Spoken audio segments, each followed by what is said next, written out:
Hello? Hello, chat. Let me pull up the stream so I can see you guys. Hi, puppy.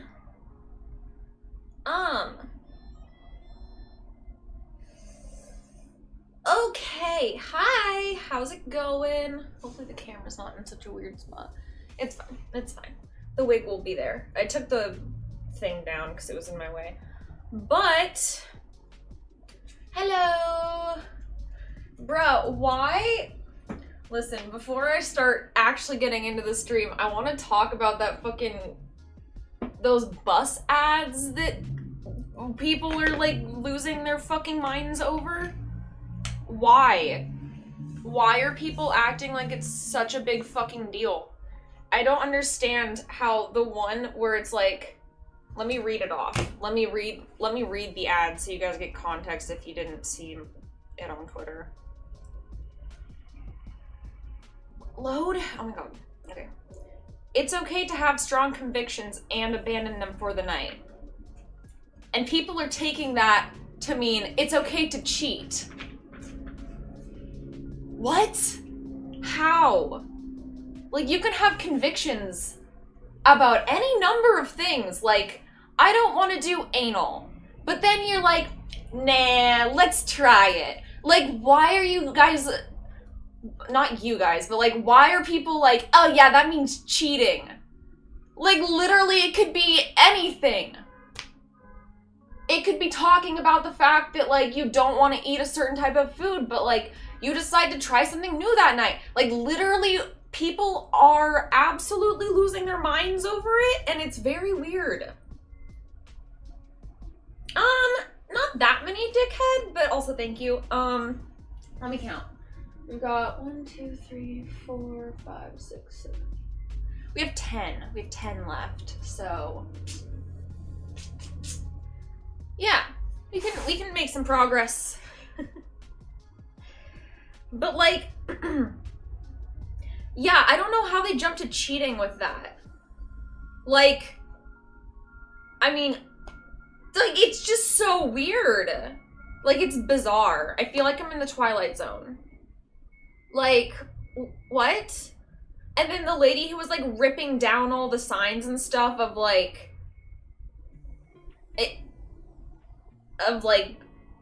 just being like, yeah, if you're like pansexual or whatever, you can also use our dating app. Like, and they're like, it's forcing it on the children. Oh my god, think of the kids. Raise your kid better. Why would they be influenced by a random bus ad on, like, or fucking, not even a bus ad, literally worse, fucking New York subway ad. What is wrong? What is wrong with people? Oh my god. I really can't with it. I really cannot with it. Like, I don't understand why people are like, yes, it means cheating. Like, it's so weird that they would jump to that conclusion. I really think that people that get this fucking triggered about stuff that's just so meaningless and petty and just insignificant, they probably shouldn't be on the internet. Like, holy shit, they're so fucking sensitive.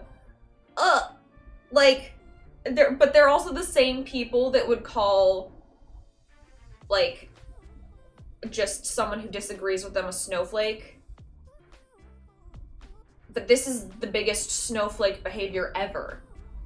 Like, you're that mad about a bus sign. I'm just gonna keep calling it a bus sign because I keep forgetting it's on the sun. But, like, how are you not embarrassed? Like, imagine giving a shit what other people are doing. As long as they're not hurting someone, like...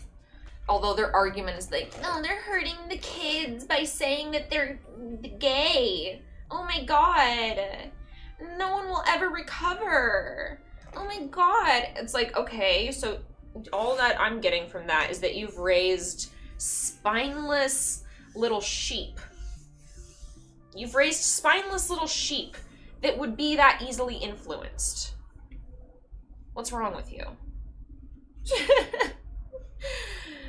Do better. Isn't like your whole life surrounding like being a parent and like, oh my god, I'm like the best parent ever. I like homeschool my kids, even though like I barely graduated high school myself, but like I homeschool them and I'm gonna do like a much better job than like an actual teacher.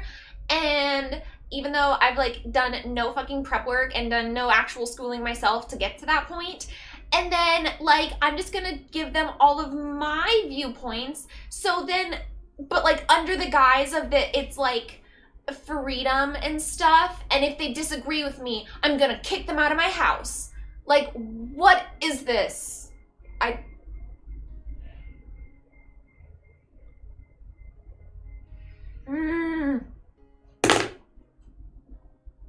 remember, like, these people are literally the reason why I was so fucking crazy and annoying in high school, because there's so many in real life. Anyway. That's why I like the internet. There's less of them. And when they do exist, everyone laughs. Because it's dumb. But yeah, normies getting on the internet is really the worst thing that's ever happened to the internet. I'll just say that. Ugh. Okay, I'm gonna let Bubbles out, because Bubbles has to go out. You want out, Bubbles? Jingle! Oh, Daddy got home. Alright, hold on. My boyfriend brought me tea. I'm streaming. Come on. Yay, thank you.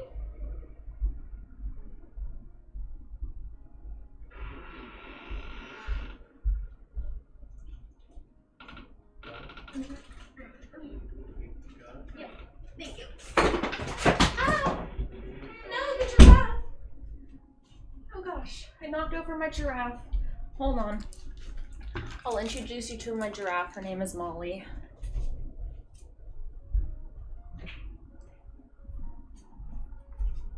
This is Molly. I knocked her over on accident. I'm sorry, Molly. Didn't mean to do that. See, look at her. She's so cute. Little giraffe. Put her over here. She can hang out with us. Anyway, let me check chat. Since I wasn't able to read it. Exactly. It always falls back on the parents. Every time. Because it's like, if you had done your job, the kids would be fine. Okay?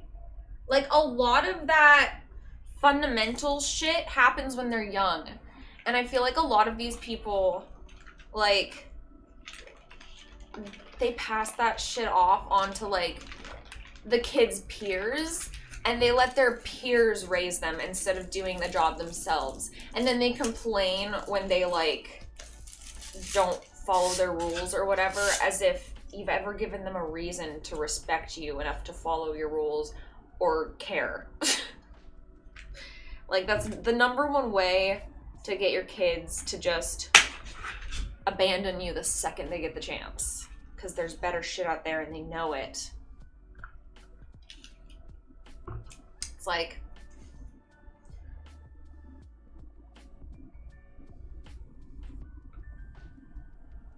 you should just support your kids no matter what they're doing, as long as it's not like literally hurting themselves or others, or it's going to like put them in fucking jail or something.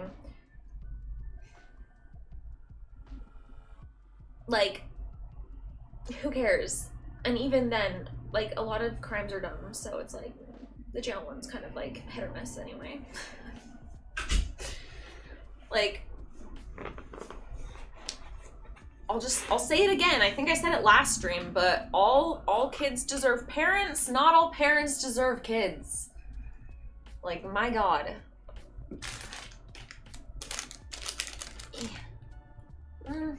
Waffle.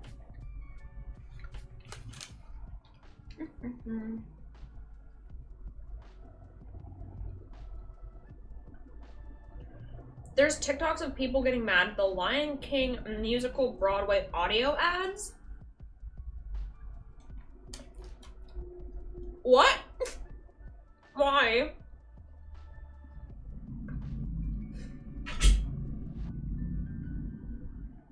Honestly, I definitely don't think you should just be putting your kid in front of an iPad and like fucking off or whatever. I think that's stupid.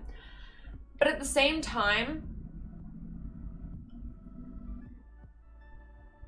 it's not iPads that's the problem. Parents that have like just been neglectful of their kids have always existed. So it's not a generational thing. You're just viewing it differently because there's an iPad or whatever involved. Like, because there's technology, which is something new, and people like to like be elitist about like not using it or whatever. But that's not the problem. Because like if you had your kids like growing up on like educational games and like, you know, doing educational things that like helped them develop into like a functioning adult, no problem with using an iPad. It's the fact that parents not involved, and like in older generations that would look like just sending them off to a bunch of different extracurricular activities. It would look that only the parent liked, not something the kid was interested in, something the parent thought looked good or something. Or they would just give them a shit ton of chores to do. They would just like straight up ignore them, treat them like a servant. Like it. So it's not like the older generations were doing that much better. I think that we actually do get better every generation. I think like we're a lot better at like addressing like the emotions of children, because a lot of past generations have viewed them as a nuisance and just like ignored it instead of like addressing it and like talking to their kids and stuff. Like I think that we're a lot better at raising kids now. It's just that because we can see what everyone else is doing, you're seeing a lot more of the shitty things that people hid before, but now they don't for some reason. So yeah. Soul! I swear to fucking God! Stop! Stop crying! You're being crazy. Why? Why are you doing this? You're not getting my fucking waffle. You're not getting my fucking waffle, Bubbles. Waffles are not for Bubbles. Not for Bubbles. Swear to God, Bubbles. Alright. Let's find a wig. Hey, what's that? Stepped on the baseball bat. Oh. Ugh. But like, yeah. Hi. This generation is not too greedy at all. The past generations were used to emotional and physical abuse. Like, no. Like I said before, greedy people have always existed. It is not a generational thing.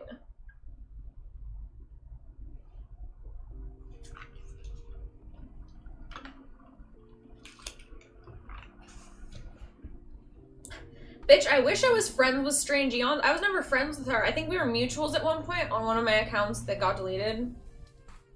But I love her.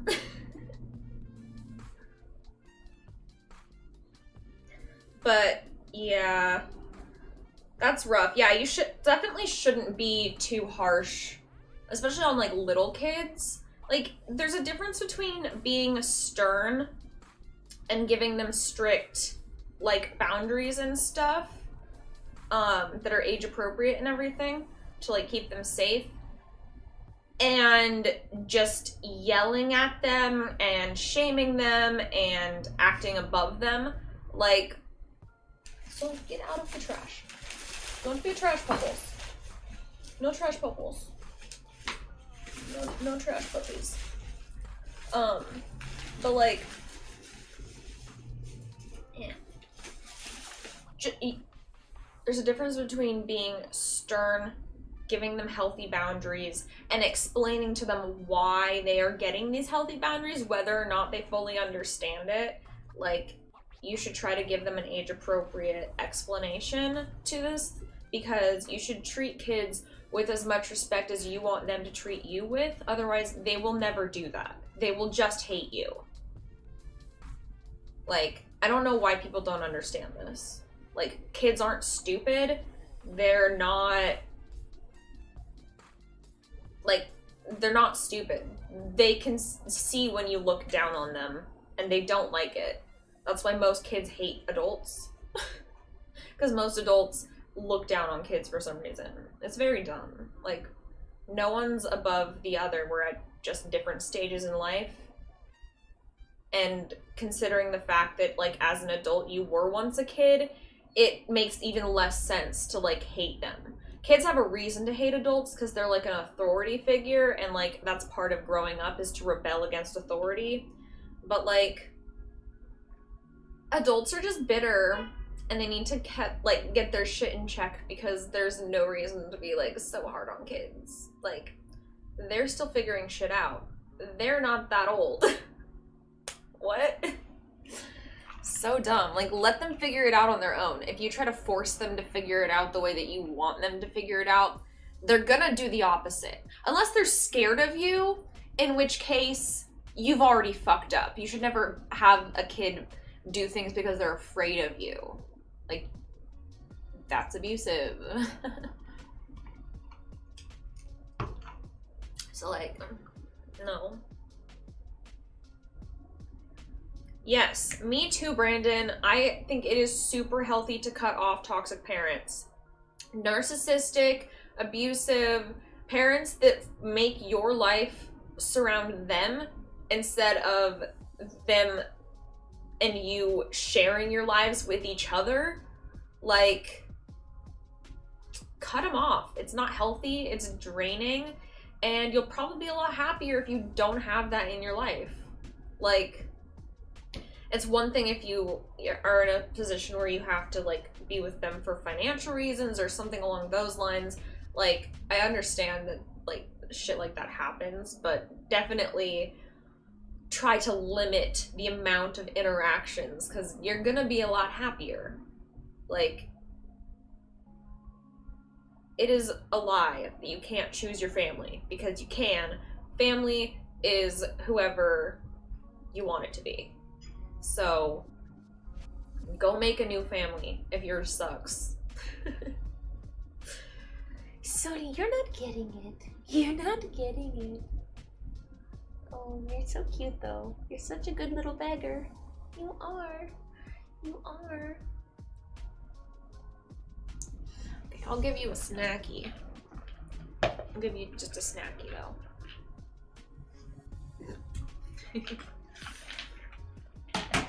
Puppy snacky, not a mommy snacky.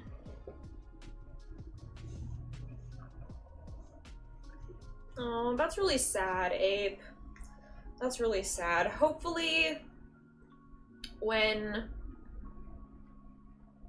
he's older, therapy is easier to access, and you don't need your parents to initiate it, and he's able to seek help for that. Because, like, anger issues is one of those things that, like, ooh, therapy does super good with. Like, yes. Really good. Yeah, I think if you are running your house as a parent like it's the military, like you are a drill sergeant, like you are any form of dictator, you're doing it wrong. You're raising unhealthy people that are going to have years of work trying to overcome what you did to them. So these people that go out and rip down ads because they think it's, like, bad for the kids or whatever, I'm sorry, but if I saw an ad that I thought was inappropriate for my child and I was with my child, I would have an honest conversation with my child and be like, oh, okay, honey, like, I'm sorry, like, we're seeing this, like, let's have a conversation about it. What do you think about this? Like, what is your takeaway from this? And then I'd hear what they had to say, and either maybe they would agree with it or not agree with it. And then if I really thought it was inappropriate for them to agree with it, I would explain to them why that is. Like, let's say there's an ad for cigarettes. Not like that's like a thing that you can do anymore, but let's use that as an example.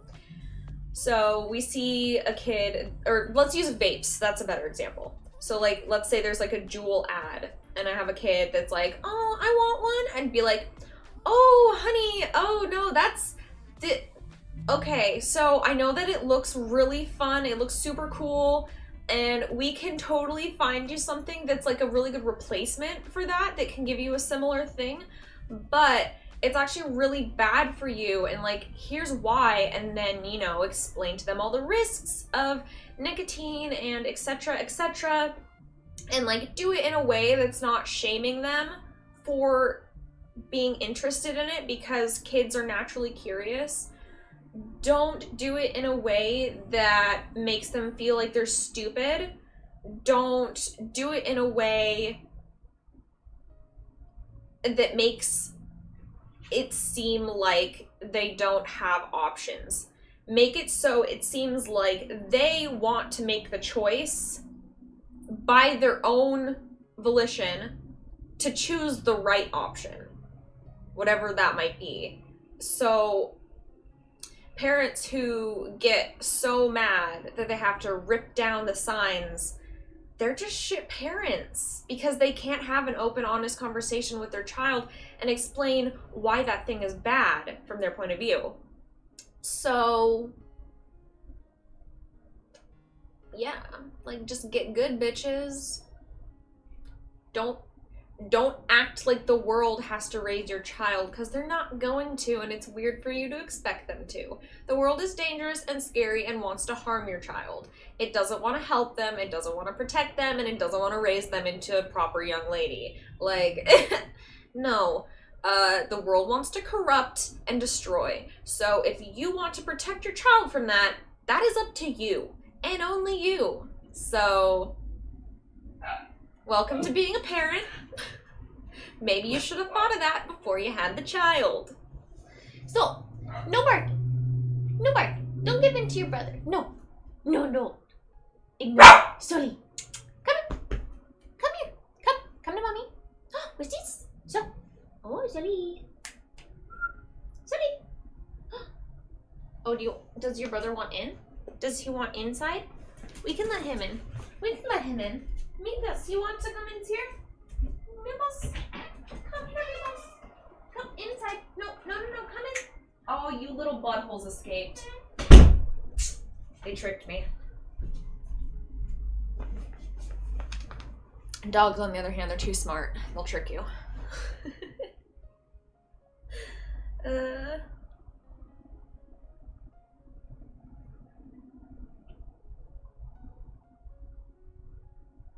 The media sucks. Ban all mainstream media. Sounds like you don't know what personal responsibility is, because, like, interestingly enough, you don't actually have to partake in media. That's choice. That is a choice. You could be out in your garden reading a book and chopping logs, but you're actually choosing to be on the internet complaining about the internet, so.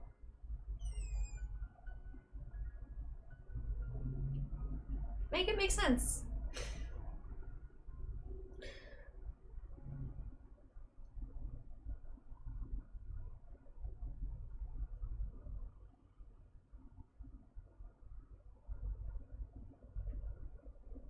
That's what, Jack.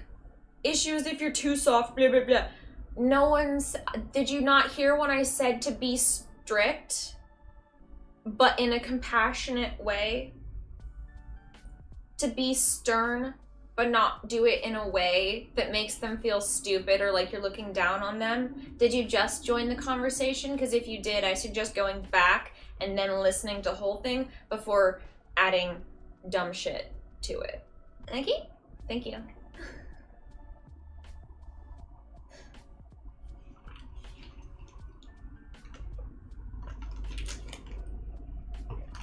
Want to debate? No.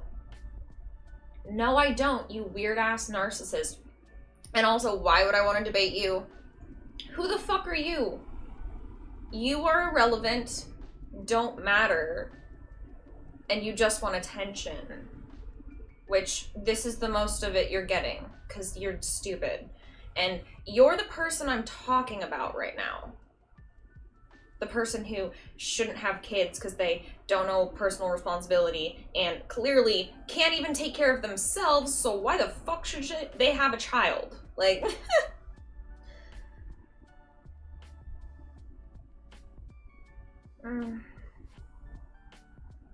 Also, debating is cringe, so no. Like, I'm sorry that you're stuck in 2016, but it's time to grow up and move on, okay?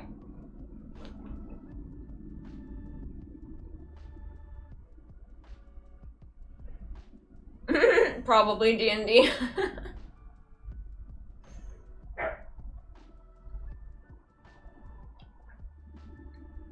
Oh my god, Ape, that's not good either. You can't have, like, one parent be the bad parent and one parent be the good parent. That's so... No, you don't do that. Because then, like, the kids miss out on a relationship with their father. You know? That's so important. Like, I have a really good relationship with my dad. And, like, that has helped me a lot in my life. Like, both my parents, like...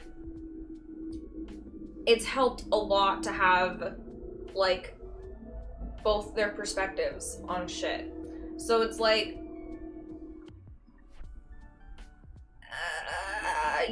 why would you want to be the villain to your kids? I just don't understand.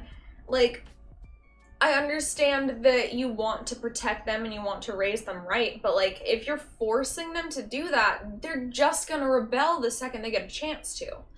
And then, like, the only person they're gonna talk to is, like, the mom, but they're also gonna think that she sucks deep down because she never stood up to the dad when he was being mean to them.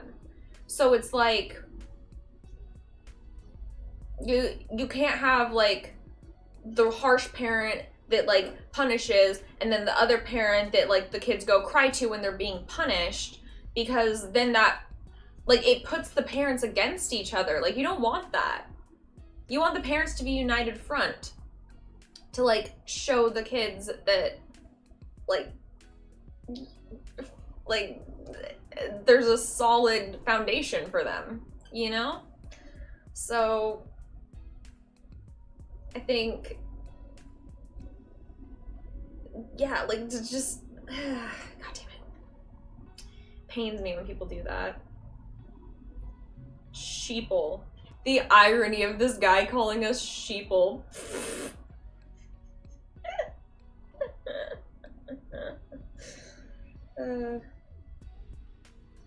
You must have never heard of Anonymous. Oh my god, do you think Anonymous is like an elite hacker group? Do you think... you think they actually do... You think they do things anymore? Honey, oh my god. Is this a child? This must be a child. This has to be a child.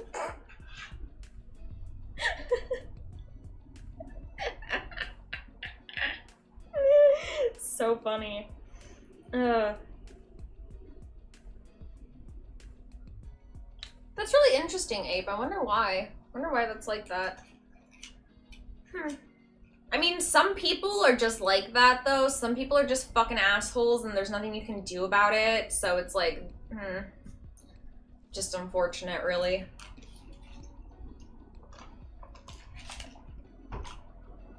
It's good you guys are standing up to him about it, though. I think that's good. I think the older the kids get, the more he's gonna realize what he's doing is wrong. Hopefully, at least.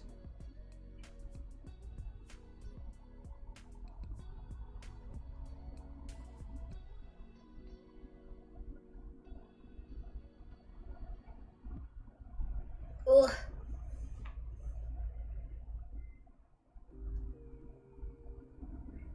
Dex, for for people that have kids together that have separated parents, obviously, like, you can't do the united front thing, but you can still be united on the parenthood front.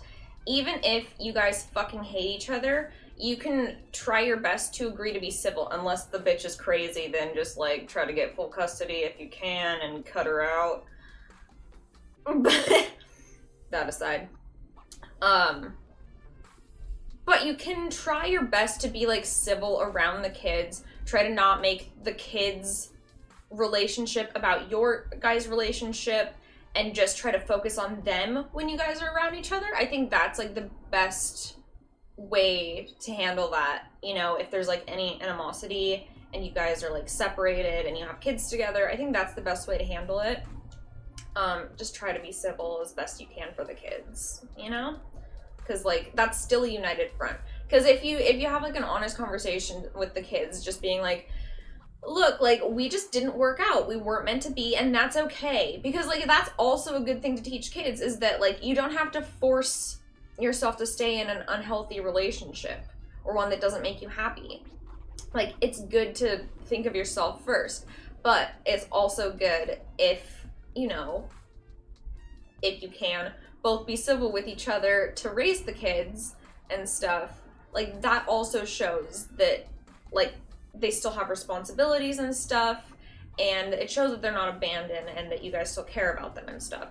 So, like, I think there's ways to go about that. And, like, if one of the parents is just fucking crazy and you have to get full custody or something and you have to go that route, then you do everything you can to fight for those kids, and that will show them that, like, they are cared about.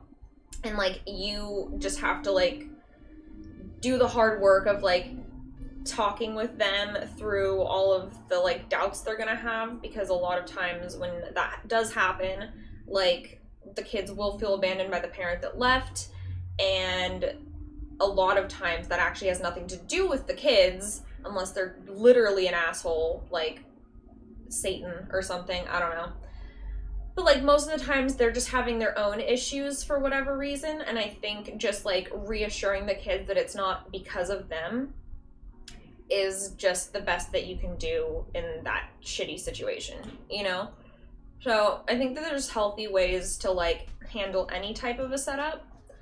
It's just, it's really, it all falls back on open communication with your kids and treating them like they are a full member of the family, not like they're like a fucking pet or something, because a lot of parents do that. And yeah, so I think it's just good to be open with your kids about that shit. And it also prepares them for adult life, because they will have to deal with that type of shit eventually.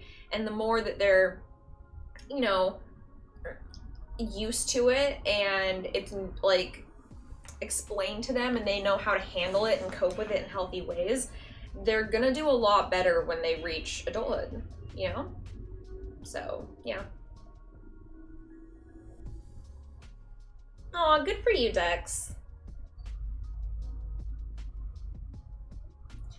But, like, yeah, I think if you can find someone new and, like, they and your kids end up having, like, a really good relationship and stuff, like, that's also really good.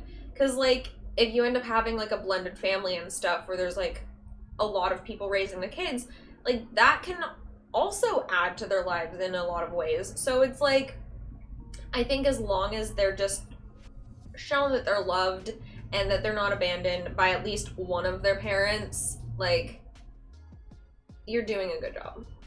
So, good job.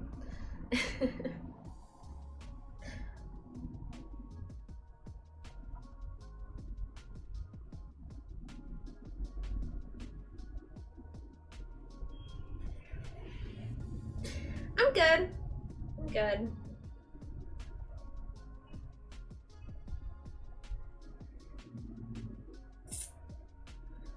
Oh my god, D&D. Yeah, I agree. I think there's a way to do the, like, cool parent type of thing. Because, like, I think there's a balance. Because on one hand, like, yes, at a certain point, like, your kids probably are going to experiment with drugs or alcohol in some form. And, well, you probably shouldn't go partying with them because that encourages it. It is good to provide them a safe environment to do it in so that they aren't sneaking behind your back and that you don't know where they are. They're in an unsafe environment and they're with people that aren't actually trustworthy and don't actually have their best interest in mind. So, like, I think there's a balance between that. Because if you just, like, outright, like, ban it, they're gonna go do it behind your back. And then if, you know, like, something gets laced or, like, they have a bad reaction or whatever, like, they could literally be dead. And then what? So I think it's good that if they do want to do, like, experiment, obviously I'm talking, like, weed, alcohol, maybe some LSD or something, not, like, fucking meth. If they want to do meth, I say get them a therapist immediately, and also maybe rehab, because something's happening there. But,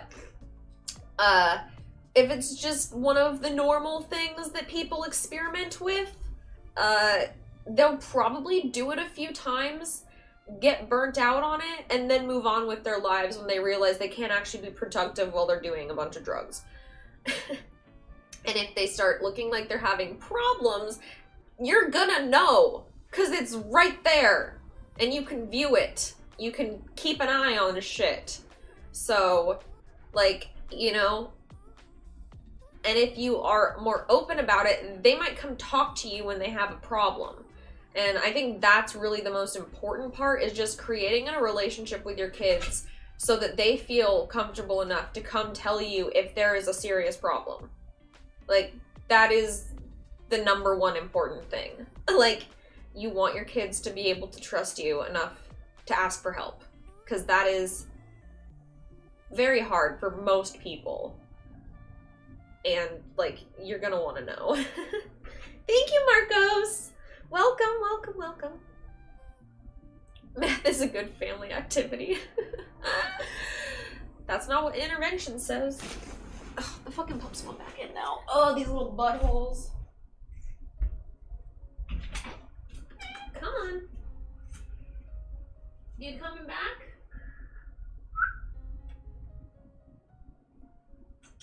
Meatballs. Okay. But also, I think the most important thing with that is to, like I said, not do it with them. Don't drink with your child until, like, they're an adult, I guess. Don't do drugs with your child. Just give them a space that is safe in your house to do it in a controlled environment where you are sober and can call the ambulance if you have to. And watch over them and make sure they're not fucking up.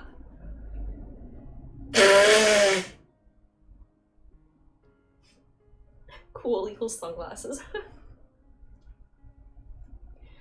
But, like, I think it's good to just, oh, for fuck's sake. Me boss! Now you want in? I swear to God, these puppies. You! My God, whoops.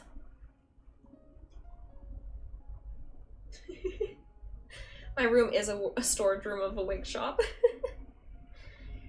Like I said, don't do drugs or drink with your kids until they're, like, over 25, probably.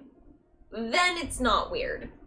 Then they're at an age where it's like, they're a fully matured adult, and you guys can go into that relationship that parents and kids have when they're adults, where you're more like friends, which is a really good, fun time, honestly. But while they're still fully developing, don't do that. You still want to be the steady ground for them to fuck up on, you know?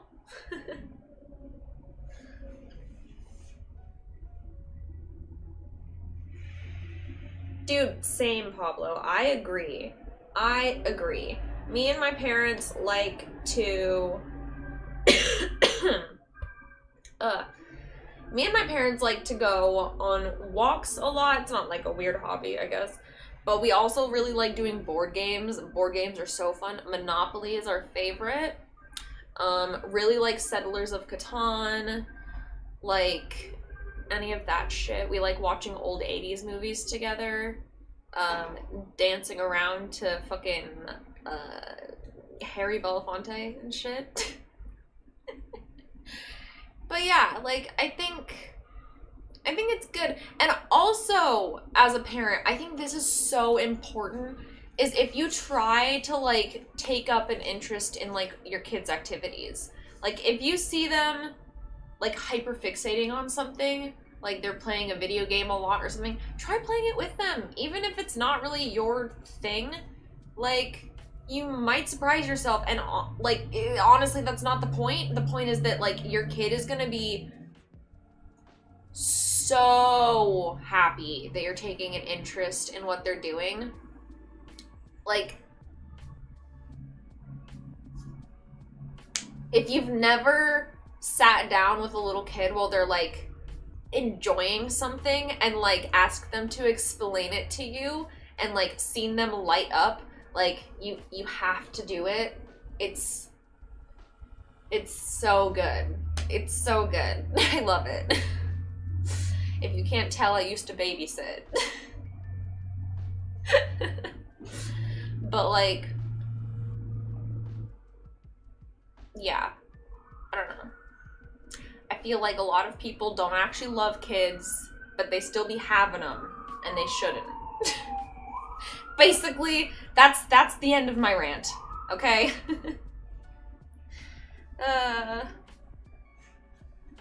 Oh, F-ret.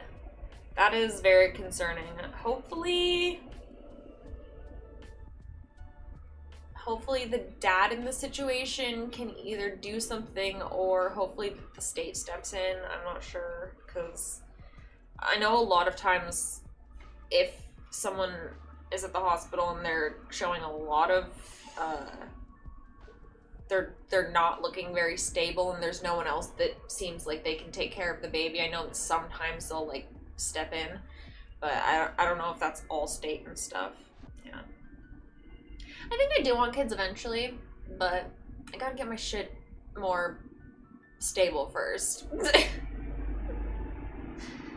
Not to mention like actually having the kids, like birthing them myself. I don't know if I would physically be able to do. I'm not super healthy. But I love kids, so yeah. The Babysitter horror. Oh my god, yes. The Babysitter was such a good movie. I didn't see the second one. I think there's a second one. But I liked the first one a lot. Like, I actually really liked that movie. I was surprised.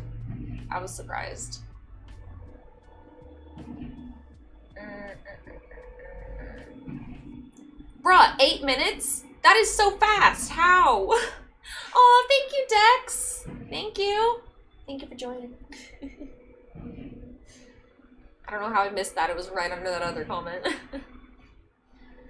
Hi. Yes, Ape. It's such a good, like, I always hang out with my cousins and play any game they like. Do you want to sit by Mama? Up. Up, sit by Mama. Sully, up. Come here. Come sit by Mama. Up. Sit. Come sit. Come. Oh, boss. Sit on Mommy. Sit by Mommy. Can you sit by Mommy?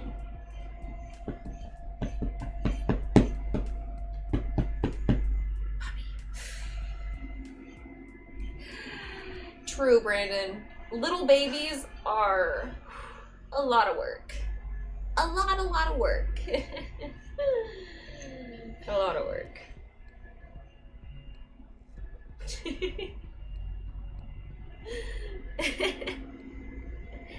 I'm pretty much streaming every day. I probably won't stream for the next 2 days, but next week I'll probably be streaming all week again, every day. So, yeah. But tomorrow and stuff, I'm gonna be trying to like get bigger furniture pieces out of here. So can you please come sit by mommy? Please sit by mommy. I will bribe you. Sit by mommy. Come here. Come here. Come here. That's right. Get up here with mommy. Up. Up. Here. There you go. Sit by mommy. Good girl. Good girl. That's my boys. Sit by mommy boys. Sit by mommy boys. Hi. Hello. That's a good dog. That's a good dog. Nice a baby. No, don't leave. You lay down. Lay down. Yes. Sit by mommy. Yes.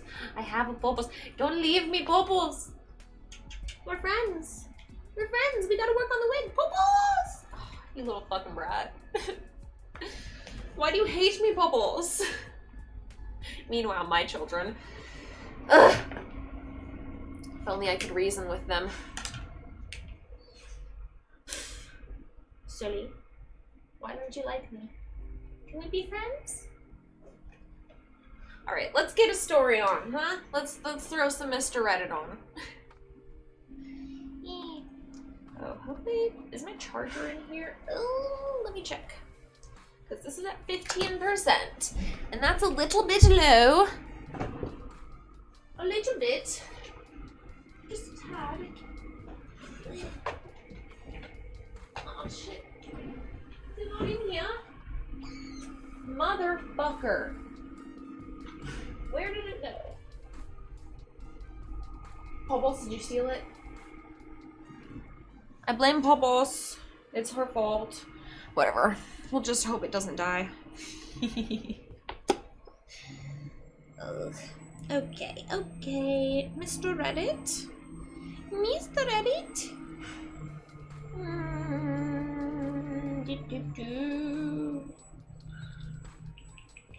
I'm just gonna look it up instead of just looking through my...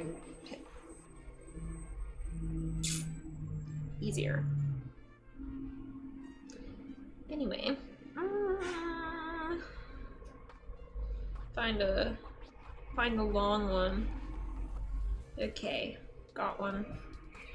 Hey there, Mr. Reddit here. Welcome back to another episode of r/entitled Parent Stories. Fingers Today, crossed, we have a no very dying. special episode Oh, for you, hello, a now you wanna be my compilation of friend? some of the greatest You wanna be my entitled friend? parent stories Oh, she we've laid read down over next the to past mommy. year. So sit back, relax, laid down next and to enjoy mommy. a few hours Mommy of the friends, most I love entitled you. parents you've ever heard of. And by the way, Cute Sharon baby. assured me that if this video gets 1,000 likes, she Hi. won't try to speak to anyone's manager for an entire week. So Why do you please steal my smash chair? that like Why button. do you steal And if mommy's you're new, chair? subscribe and turn on notifications for new stories from Instead of Reddit sitting every next to me, single she's day. just like, And no. become an official I will member just of the Re steal Army your today, fucking and spot. I'll give you a shout out in an upcoming video. r/entitled parents. Lady, I work here. Okay. Let go of me. Hey there, Mr. Reddit. Hopefully we I'm a haven't huge heard this fan one of your before. videos. I honestly never thought Here's I'd the be link. an entitled person at my job, but here I am. I work at a coffee kiosk inside of a gym. It's pretty small, but the Bruh, pay is good. And I'm You were pretty offered content free to drugs? cover That class does not supervision. happen. We've got the Those were entitled laced. mom, Those were not innocent kid. real. They weren't a part of this. Anytime you're offered Yes, free person, drugs, general manager, they're not what who they happens to say be my they dad. are. I promise, because no one's gonna give you free drugs. I work alone during my shifts. They're gonna make As you the pay space is for too it. small Drugs for are more than one expensive. person. Every cabinet Speaking of fridge drugs. has a lock on it. This is important. Use later. my nice and It's clean so bong small now. that Ooh, I can look, bend it's to so get something from the nice. mini fridge. Ooh, I have to crouch. perfectly This clean. You morning can I see was through opening it. up the kiosk and just generally Well, setting not the up water, for the because day. water, but I had yeah, already made the coffee, yay. set out our baked goods, and gotten our smoothies ready. I was crouched down so I could unlock the fridge. It's important to note that the key for this fridge looks like a small metal rod, and you insert it and turn it so that you can unlock the fridge. I was having some trouble opening it. The lock had gotten stuck due to some ice, and I ended up having to dislodge it by gently shaking the fridge. All of a sudden, I heard a loud, Doggy, "What are you doing?" why are you so cute? I quickly looked up to see what was wrong. Then I saw her. Karen. Oh, The it's hot in destroyer here. of businesses, the asker of managers. I'm gonna the take this queen off. of I the have BTS. I have shorts and a t-shirt Karen was on. glaring at me angrily. Okay? Don't be weird. Are you trying to steal? She screamed at me. Harsh, but okay. What? And I have tights on, too. Do you think I'm stupid? Fully covered. I saw you Okay? Don't get mad. into that safe. I guess a little internally bit right there. cringed, But knowing this wouldn't end well. No, ma'am. It's hot. I do really work here, and this fridge is we got stuck. this. If you look at my back, I have the logo on my shirt. Ugh. I'm required to wear it as uniform. Rimaru! I turned Oh my god, around wait. to show her the logo. Hold on, I have to pause. Suddenly, I felt her grab me by the collar. Did you guys see the last episode of Rimaru? Or Slimu? You know what I mean. Have you guys seen the last fucking episode of the season yet? I don't want to spoil in case you haven't. But like...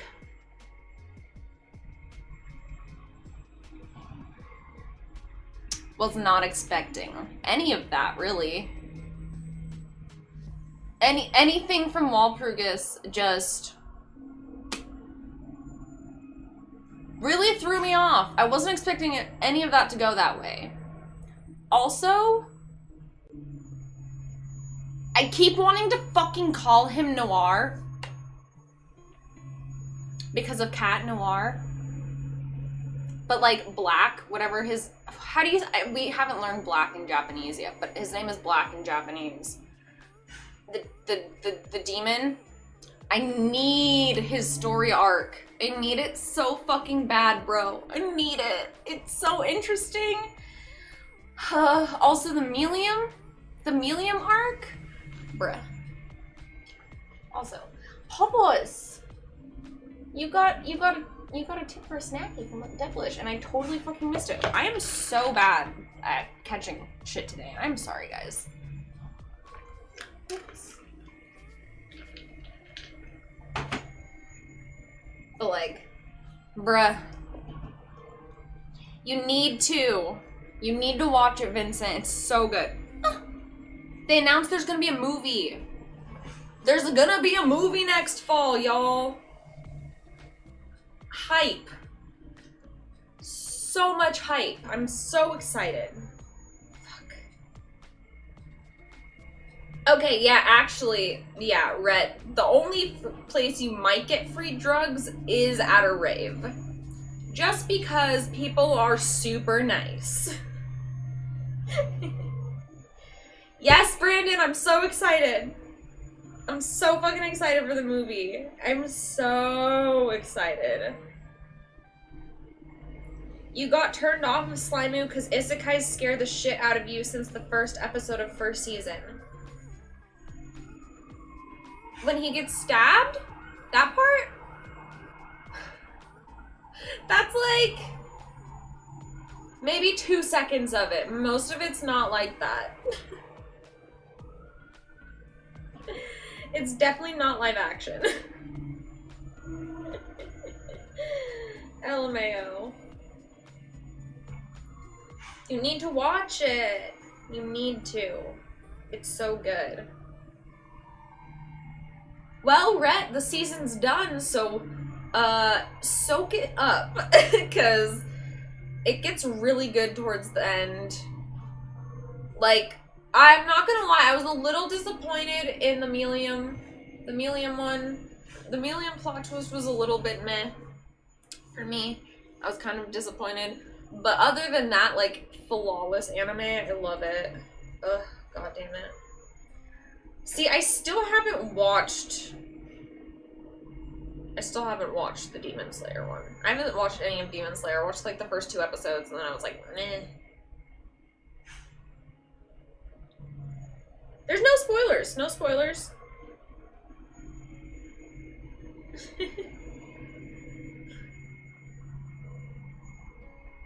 Interesting. I would definitely watch to the second episode, because the first episode is a very different vibe than the rest of the anime. Like, it's completely different.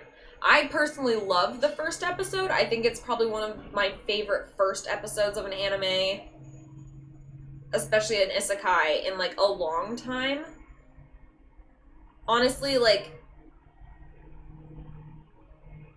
as much as I shit on ReZero, the first episode of it was oof, so good. It hooked me so quick, and that was the same with Slime.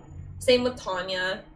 Same with Jobless Reincarnation. I think those are probably my favorite isekai openings. Or, That Devil is a Part-Timer. That's also a really good one. But mostly just because it's so fucking funny. Oh my god. Love that anime. Anyway. Yeah, I don't know why. I don't know why. I just can't get into Demon Slayer. But no, it's definitely not too late to watch Slime from the beginning. I would suggest doing it. There's not that much. It's like 3 seasons, maybe? Two or 3 seasons, I think. But it's so good. It's actually a pretty fast watch. You can binge it really easy. It's like super fast-paced. Like so fast-paced. Yes. Yes, yes, yes. Watch it. Watch it, and then we can talk about the last episode. Because, god damn it. This isn't even my longest wig. We haven't gotten to the Raftelio one. That one's the longest. I'm dreading it.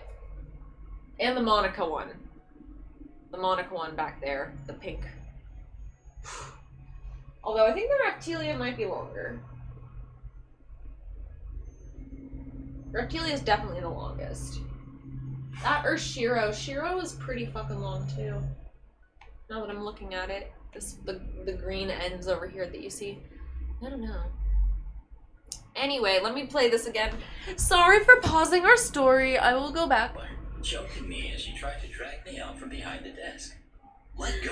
You're Yeah, choking me. easy binge. Easy binge. Super worth it. It's like one of the most satisfying animes. It's a little bit Mary Sue-y, but it like works somehow. I don't know. It's really good. Is everything okay here? No. This jerk is trying to. I'm going back, by the way. Sorry. Because I need to remember. I don't remember what the beginning was. Today we have a very special episode for you. A compilation of some of the greatest entitled parent stories we've read over the past year. So sit back, relax, and enjoy a few hours of the most entitled parents you've ever heard of. And by the way, Karen assured me that if this video gets 1,000 likes, she won't try to speak to anyone's manager for an entire week. So please smash that like button. And if you're new, subscribe. I closed the window. There's a lot of construction noise right now. Holy shit. And become an official member of the Re-Army today, and I'll give you a shout out in an upcoming video. r/entitled parents. Lady, I work here. Let go of me. Hey there, Mr. Reddit. I'm a huge fan of your videos. I honestly never thought I'd be an entitled person at my job, but here I am. I work at a coffee kiosk inside of a gym. It's pretty small, but the pay is good, and I make a lot of tips. Upper class neighborhood. We've got the entitled mom. Innocent kid. They weren't a part of this. Front desk person. General manager. Who happens to be my dad. And me. My god. Magic elephant. I work alone during my shifts, as the space is too small for more than one person. Every cabinet, fridge has a log on it. This is important later. It's so small that I can bend to get something from the mini fridge. I have to crouch. This morning I was opening up the kiosk and just generally setting up for the day. I had already made the coffee, set out our baked goods, and had gotten our smoothies ready. I was crouched down so I could unlock the fridge.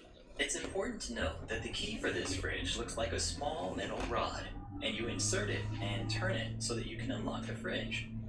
I was having some trouble opening it. The lock had gotten stuck due to some ice, and I ended up having to dislodge it by gently shaking the fridge. All of a sudden, I heard a loud, "Why does this all sound dirty?" I quickly looked up to see what was wrong. Then I saw her. Karen. The destroyer of businesses, the asker of managers, the queen of the PTA. Karen The queen of the PTA. Are you trying to steal? She screamed at me. Yes, the Harsh, fridge. but okay. What? No, I work here. Do you think I'm stupid? Yes. I saw you breaking into that safe. I internally cringed, Safe? knowing It's a this fridge. wouldn't end well. No, ma'am. I do really work here, and this fridge is stuck. If you look at my back, I have the logo on my shirt. I'm required to wear it as uniform. I turn around to show her the logo. Suddenly, I felt her grab me by the collar, choking me as she tried to drag me out from behind the desk. Let go! You're choking me! Karen yanked me up towards the front desk. I am on the floor, trying not to swallow my tongue. The front desk had heard the yelling at this point and came over to see what was wrong. Alright, The front Karen's desk getting likes charged me with because assault. I give them free coffee in the morning. Ma'am, is everything okay here? No, this jerk is trying to steal. Front desk not believing her. OP, is this true? No, I'm just trying to. Yes, I was sorry. I saw him. Keep in mind, she's screaming at this point, and the whole gym can hear. At this point, the general manager, my dad, comes to see what's wrong. OP, are you okay? What's with the yelling? Let him go. Karen let go of my shirt and stood up to try and defuse the situation. I really didn't want to lose my job. Obviously, you're not gonna lose your job if your dad's the general manager. I know that's not true, because he, 1, works here, and 2, he's my son, and I know he wouldn't do that. You're probably just covering up for the little crap. Ma'am, if you do not calm down, I'm going to have to ask you to leave. Karen tried to take a swing at me. Thank God I know how to dodge. The general manager ended up pinning her arm behind her back until security The general manager. who Just then say your dragged her out dad. the door, kicking and screaming that I was a thief and they were just covering up for me. I don't know what happened to her after, but if I find out, I'll make an update. My dad said he would explain everything to my boss so I wouldn't get fired. Thank God. And because of all this screaming, a lot of people stopped at my kiosk to ask what happened, and I ended up getting a lot of tips because of it. Thanks, Karen. Edit. Because some of you asked how Karen was able to drag me, I'm very short and small, so it's not that hard to pick me up. LMAO. Next up we've got Tales from Retail, Customer Service, Entitled Mom Commits Check Fraud. Hey Mr. Reddit and Re-Army, been listening to you for some time. These must all be and user thought I would post submitted. some stories about my time with the customer service call center. Also, I apologize about formatting and spelling. English is first language, etc. English is So for about first 3 language, years, I worked for a etc. company. Are you sure? We will call it a crappy job. This place is a call center that handles multiple clients. The client I worked for was a major grocery wholesaler for the nation, USA, that also had a lot of retail stores. So for this day, I was working at check adjustments, basically fixing checks a customer writes at a store that a cashier messed up. This happened a lot. One check even being messed up for over 132,000 Who's US paying for dollars. groceries with Yikes. checks? When a customer called because she was having trouble paying with a check at one of our stores. Again, who was The doing checks. this? This must be We've got only old entitled people, right? Mom and me, the Most overworked people and pay with their underpaid phone. teddy bear, Frankenstein. The call starts with me giving my opening. Thank you for calling the store. My name is Frankenstein, and how can I help you today? Yes, I am having some trouble cashing a check at your store. Okay, I can look into why you're having trouble using a check at our store. May I have your information to look you up in our system? I will also need your routing, account, and check She's number. cashing a check? Wait, is this a SOP bank? for our company, as our program used for searching up customers sucked. Entitled Why do I Mom think gives there's a her grocery store? information Oh, because the via last one finger. was a grocery store. Thank you for your information. Give me a few minutes must to be a look you bank, up in our right? systems, And I just will be didn't right hear that back. part. I'm just going to put you on a quick hold. She gives me a quick sigh and just said, okay, in the most disgusted tone. Just make it quick. I have crap to do, and this cashier is so stupid. No, she called from the store phone in front of the cashier. No, and she did cashier. not have a cell Hold on, phone. I'm confused. So I Is it had a just put her on store? hold What's and happening? began to look her up. After a few minutes, I was able to You locate can her cash a and check at noticed a that she grocery had store? cashed a Oh, lot is of this one of checks those in the grocery past stores few that has a days. bank in it? Over Hold 8 on. checks Is that what totaling it about is? $4,000 That must US be it. dollars. Now the system will only allow 7 checks in a 1-week time for any customer, and had a limit for about $500 That has to be. It's got to be one of those But grocery the stores that lady had has a done the bank impossible in it. somehow. So with This is many the checks, only I pulled explanation. another program to check the status of the checks, if they had cleared or if they came back as NSF. Like, Insufficient funds, aka bounced checks. focused on And that. guess what? All 8 of the checks were NSF. Now, our company takes check fraud very seriously, and SOP for that is to forward all information to the local law enforcement of the area, but only after verifying if it is fraud and on whose side. Don't want to make any mistakes now, would we? Now, there's no real good way about asking the customer if he or she is committing check fraud, and I had always took a blunt approach to it, so I take her off hold. I'm sorry, I'm cut off. Now you listen here, jerk. Wait, on hold? Kids to feed, so you need is to this take over this the check phone? and leave me the heck alone. Not like What is you happening? Do your crap job anyway. You probably have this job to pay for your Right, life. dickhead? I'm like, who Nasty uses checks? girl. I was taken back by this. Not because I haven't heard stuff like this before. Red, I Crunchyroll, was just not annoyingly. expecting it. Also, just as a note, I haven't seen anyone else that has it. Maybe Hulu, Miss, because sometimes they I'm get sorry Crunchyroll about the shit. wait, but thank you for holding. But About time. yeah, it's just Go back. Crunchyroll that I've seen. I've got crap to do and need this taken care of now. Again, I do apologize about that. So I was able to look you up in our systems and have located the issue. It looks like you wrote about 8 checks at different store locations across the city, totaling about $4,000 US. Are you aware of this? Waiting for this to heat up. Yes. I had to buy food and other things for my daughter's birthday party. She Goodbye. only gets the best. Thank you for hanging Okay. out. Well, the checks you cashed Enjoy before your food. have not cleared yet due to NSF, and the only way for you to pay with another check is to pay off the Yeah, outstanding dude, I feel like balance having a of bank in a grocery store is not a good plus idea. $200 for check fees. I can It's provide not the even information close to the being department secure. to pay the outstanding balance. At this time, I am thinking, wow, this lady is an idiot. But oh boy, does it get better. Oh, well, my bank will just pay it because I have been with them for a really long time. So that should not be the problem, and I should be able to use my check. I'm thinking to myself, really? What loopy land do you live in, lady? No, miss. The funds are not in your account, thus the NSF return on the checks you wrote. You will have to write the funds in your account in order to pay, and until you do, you will not be able to use a check at our or any other store as the system has flagged you for non-payment. Yes, ma'am. Can't you just let me pay now? Just this once? Are you going to ruin my child's birthday? Sorry, miss. I can't do that as it's against protocol Doggy. and company policy. Oh my god. You are You're silly. ruining my child's birthday. She needs This this puppy. or she is going to die. 9 after this one. But including this one, we have 10. You should end yourself, you fat Getting stupid close. idiot.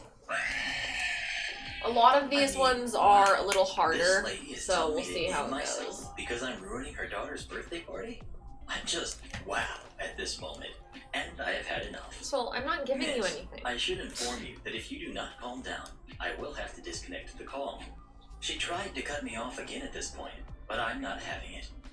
Now you listen here. No. Now you listen here, miss. If you do not calm down, I will disconnect this call, and I will be calling local law enforcement and forwarding your information, as this is check fraud, meaning you will do some time in jail.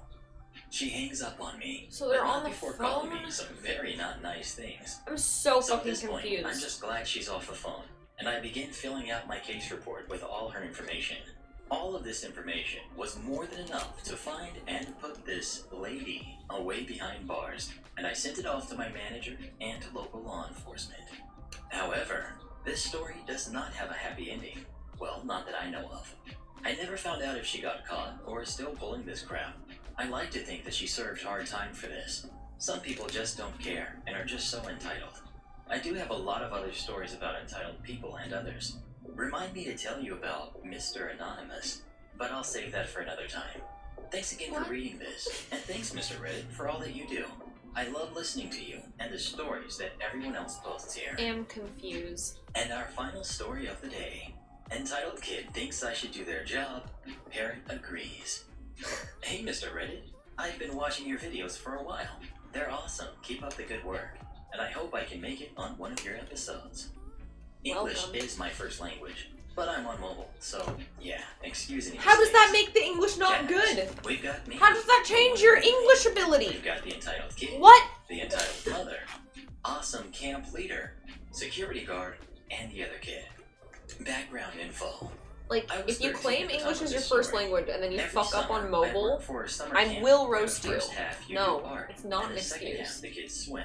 Spell I check work is in the right art there. area, and in that area we expect the kids to do one and only one job, which is after they use a paintbrush to clean it in the sink. If you're an artist or someone who at least paints Yeah, every you once definitely in a have to while, clean it in the you sink. might already know this. But if you're not, basically, if you don't clean out the brush, it hardens and it's hard to use. Hard to Okay, use. so enough It's said. literally Let's get on to you're the story. dead now. It Goodbye. was the first day, Say bye to and that since brush. I'm 13 in this story, it was my second year doing this. I'm 15 now, and I was already used to doing this. My job is to pour paint, since all the kids are age 5 to 10, and we don't really trust them with the paint. And also, I help the kids. And like I said already, their only job, other than working on their art, is to clean their brushes. Now, entitled kid, I want to say she was about 8, was painting the same picture as about 5 other kids were. I was going around helping the other kids, and entitled kid raised her hand and I went to go help her. The following conversation happens. Can you wash my brush for me? Sticking the brush in my face. Okay, allowing it this one time. No, 2 minutes that's where you later. fucked up. Can you wash my brush for me? Once again, sticking it in my face. No, I'm helping other kid right now. You can wash your own brush. But Should've this done is it your first. job. You get paid for it, and I don't. So do your job. Remember what How old Awesome did they say Leader this said. child was? The only job a camper has to do is clean their brushes.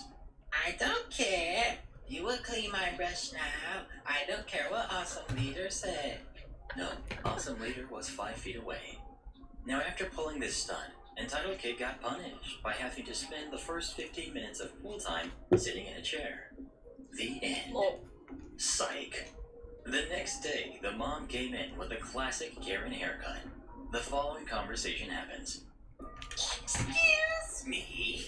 My darling angel said one of your workers was rude to her. Awesome Leader. Ma'am? Actually, your kid was being rude to her. And he points to me. My daughter said she made her clean brushes. Because The that is whore. what she is supposed to do. Shouldn't the worker do that? Pointing to me. Actually, I don't get paid. I'm a volunteer. Now I get paid, but back then I didn't. Ah, my daughter shouldn't have to do any work unless it's artwork. Me and Awesome Leader start laughing. Why are you laughing? Because you are so freaking entitled. Get out. Entitled mom slapped me across the face and tried to slap Awesome What? Leader, but I pushed her away. Security shows up. What's going on here? security. What is happening? Ladies assaulted me. They should be arrested. Security, knowing that Awesome Leader or me would never do that. I'll check the cameras. 5 minutes later. I reviewed the tape, and ma'am, looking at entitled mom, you need to leave before I call the cops.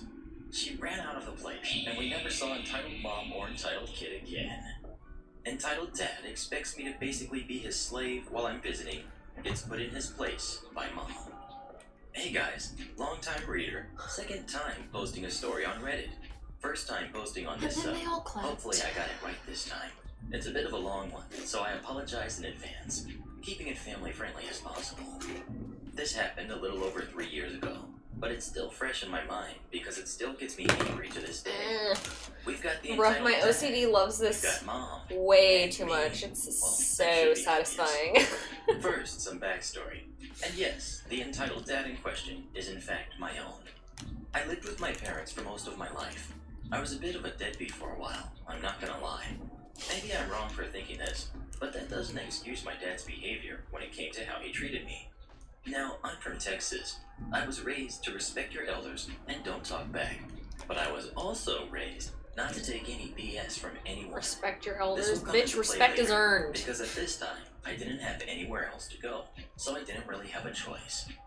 In 2013, I finally moved out of my parents' house for good to live with my now wife. I won't specify where for privacy's sake. Let's just say I now live far enough away, it requires a 2-day bus ride just to visit. After 3 years away, I was getting a little homesick, and I wanted to take a trip home to go see my family and my friends. So, during a video chat with my parents, I asked if they had the money to buy me a bus ticket so I could come down and visit. They said sure, and I made plans with them and my friends down there. My mom even offered to throw me a party since I was only staying for 2 weeks, and my birthday was the month after. That's very nice 2 of them. days and a long, boring bus ride later, I made it. I had even brought my PS4 with me so I could play some games while I was there. I'm a second-generation gamer. Both my parents are gamers as well as stream, because they had the fastest internet and they told me I could. My dad immediately fell back into his old habit of basically trying to make me do everything around the house. I didn't have a problem with it when I was living with them, because again, I was 23 and living with my parents. By this point though, I was 25, married. I had gotten married the year before, was just visiting, and more to the point, didn't live there anymore. I basically told him as politely as I could that it wasn't my job to clean up his mess or help him with whatever project he decided to start while I was there. Needless to say, this did not sit well with him. But what was he going to do? Kick me out? One particular day, he came home from work to find me on my laptop, which I had brought with me so I could video chat with my wife while I was there. He basically threw a temper tantrum. Is that all you've been doing all day? Sitting on your butt on the couch on your computer? Yeah. Why does he sound Australian? He had asked me to do something and I had forgotten it. You know you could have been cleaning up the house while I was at work. I've dealt with this for about a week by this point. I did clean up. I cleaned any mess I made. I shouldn't have to clean up you or anyone else's mess around here, because A, I'm only visiting, and B, I don't live here. Well, you could have said, you know, Dad's at work all day, and when he comes home, he's exhausted. I'm gonna clean up the house for him. Keep in mind, he had 2 other kids still living at home at this point, both at an age that shouldn't have a problem doing chores. Now, I would also like to point out that I had no problem cleaning up if I had been asked to. My mom had asked me a few times while I was there to do some cleaning because my sister, one of the kids still living at home, routinely left her baby at my parents' house while she went to go do His God family's a knows mess. what with her baby daddy. My mom basically just told me to ignore him, so I did, thinking that was the end of it. Boy, was I wrong. Remember that party I mentioned earlier? The one that I had been told was specifically for me? Yeah, turns out my dad had turned it into a party for himself. His birthday was the day I arrived. We planned it that way on purpose, so you'd think the party would be either that day or a day or 2 after, right? Wrong. They planned it a week into my visit. So basically, what happened was he took a party that was specifically stated to be for me and made it all about himself. I wasn't allowed to invite any of my friends or anything. To make matters worse, he took my phone during the party and told me I wasn't allowed on it. I was done.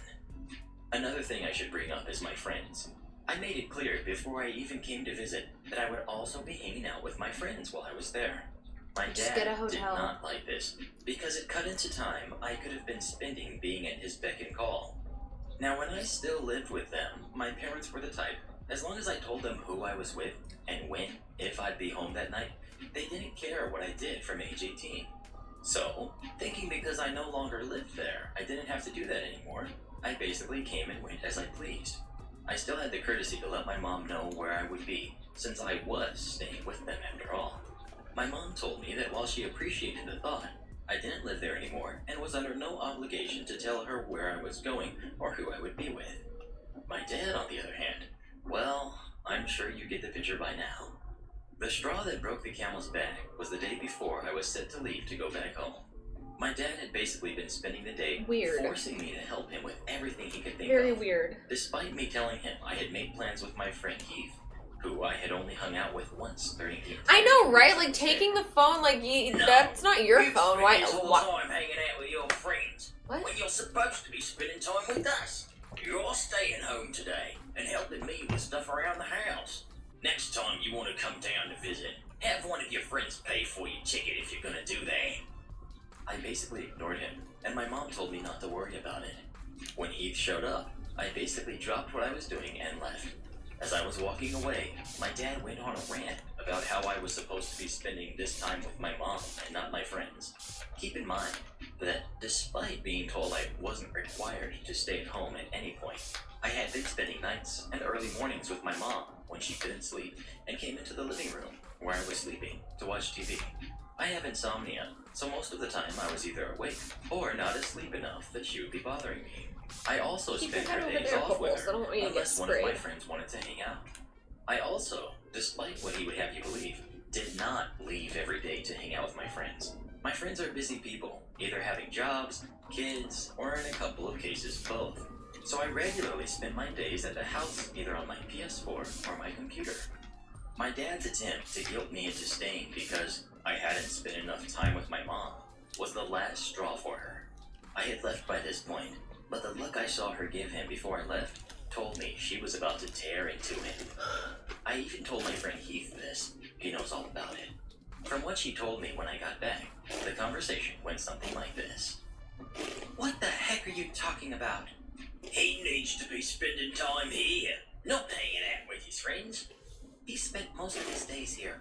I know, because when I come home, she got home before him. He's usually sitting on the couch on his computer or PS4, and you trying to drag me into it was low.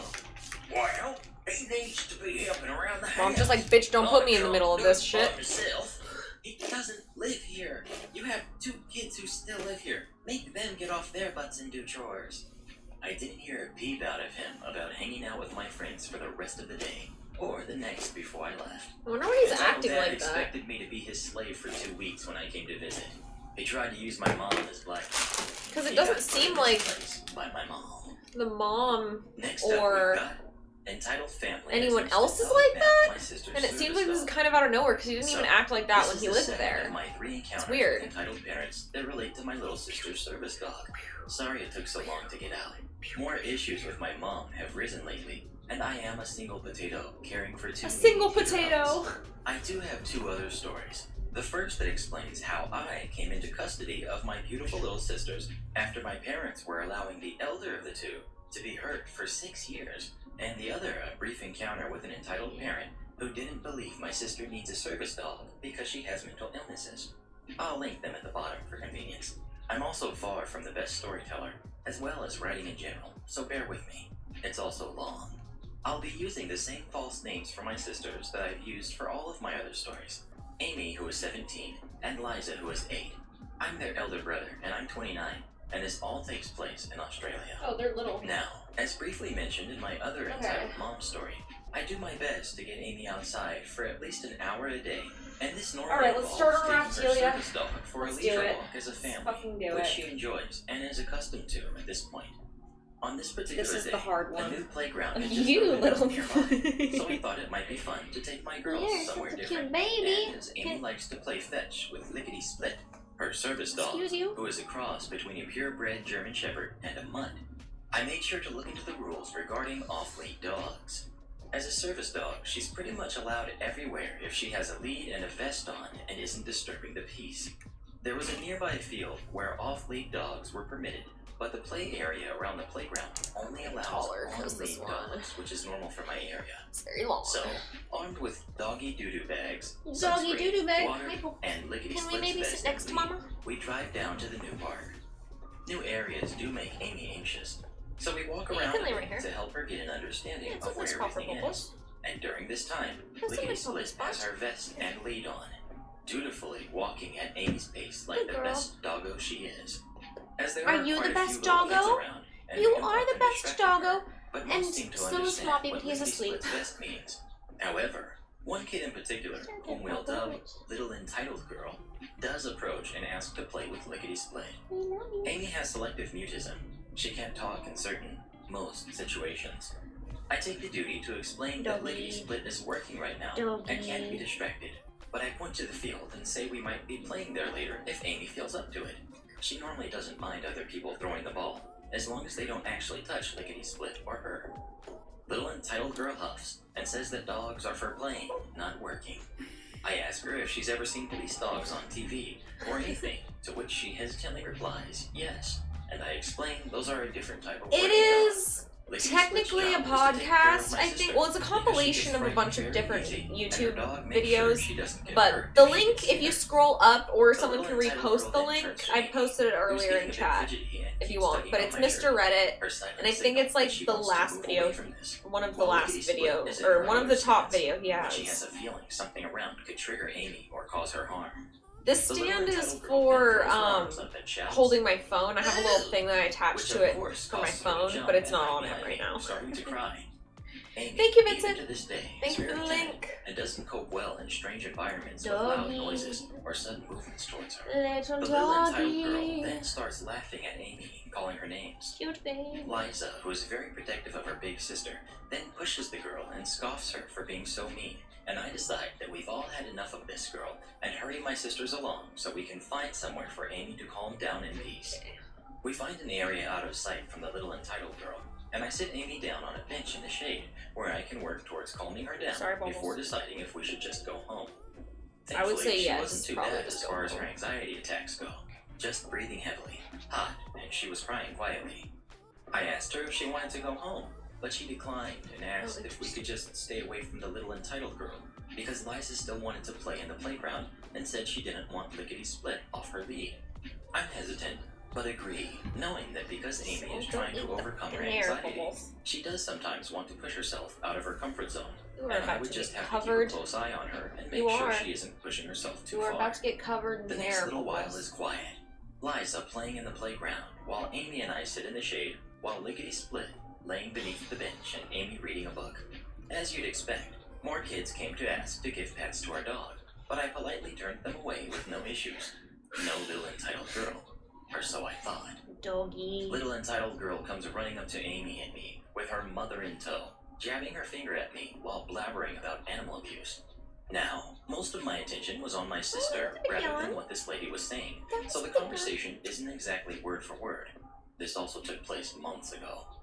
The mother looks me up and down as if I had no business being in the area. Boop. My suburb is the next one over, and considered slightly higher class, and asks if Lickety-Split is my dog.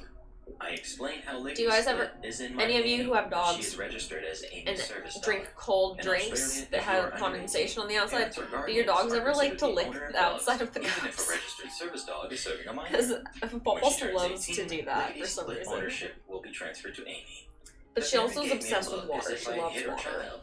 She then snarls at me something along the lines of, "How dare you make an innocent animal work and brainwash it into being able to do nothing more than follow your demand?"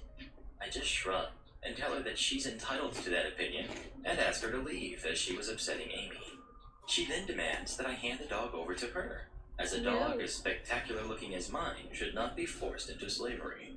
I give her a simple nope and wave her off. Nope. She leaves, surprisingly, with her daughter and complaining about how she wants a dog that is well behaved enough to sit like Lickety-Split is.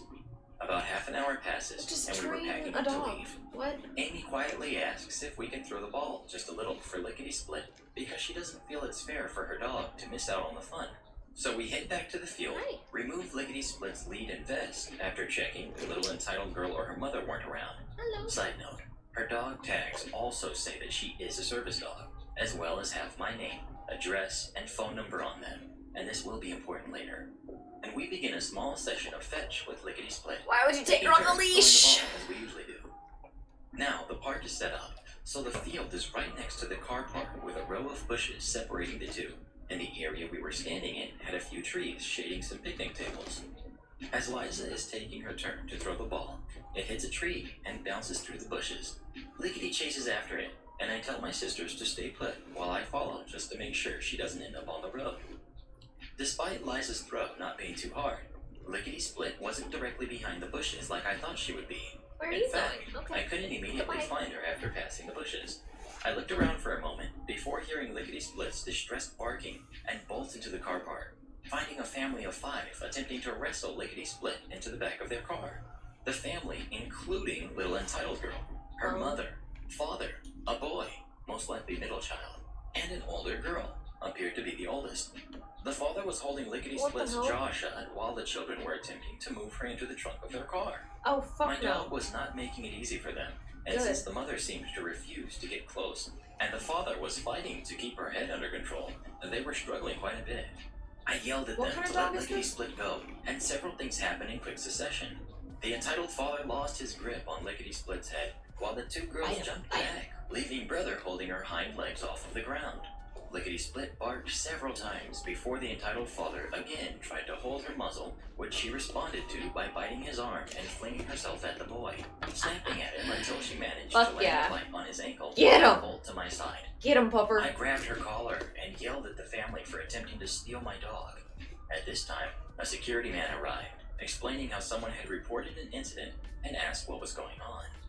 At this time, Amy and Liza had also come looking for me, most likely hearing the barking and yelling, as well as just wondering why I was taking so long. Amy was on the brink of a panic attack, and Lickety strained against my grip to get to Amy, so I let her go, telling Amy and Liza to quickly put her vest and lead back on. The father is now yelling at security about how they had found what they assumed was an abandoned dog, that they were That planning has on a taking collar, to a shut shelter up. to adopt the poor thing. When I appeared and beat the dog until she was so scared it bit him and his son that he now demanded the dog to be put down immediately. What? Security looks over at Lickety Split, who was taking a defensive stance in front of my sisters and snarling at the family before looking at me and asking what my side of what happened was. Thinking this could take a while, I asked him to hold on a moment while I moved my sisters and Lickety Split off of the road and into the shade. Amy is having a panic attack at the prospect of her dog being put down and sobbing for me to protect her dog. At this point, I just wanted to get her home, where it was much easier calming her down, so I turned back to security and the family and explained the misthrown ball, how I had come to make sure my dog didn't end up on the road, and how I found the family attempting to steal my sister's service dog when the entitled mom interrupted, screeching how, "That's proof he abuses the dog. No dog should be made to work." Security then pauses before he states his grandma has a guide dog because she's going blind.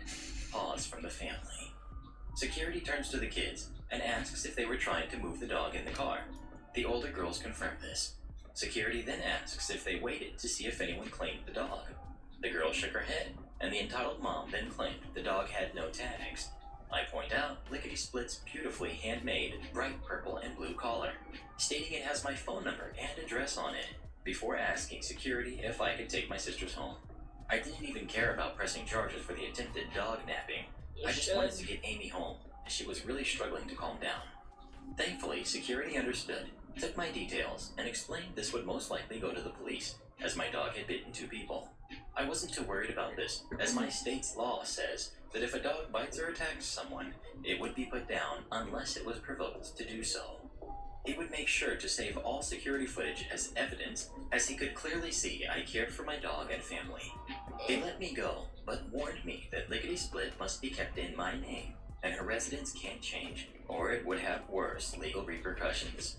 I assured him we weren't going anywhere before ushering my sisters to my car to get home. I left the car parked and drove to another at a sports field close by before trying to calm Amy down, going through our normal method of grounding her before giving cuddles and talking her down from her panic attack. She's still shaky He when sounds I like pull a away, really good but big I wanted brother. to get her Wow. home where she could lie down and relax. So she just cuddled the toy she had brought and her dog the whole way home while That crying is softly. really cute. Amy normally sits in the back seat with Lickety Split and Liza, no matter where we are going.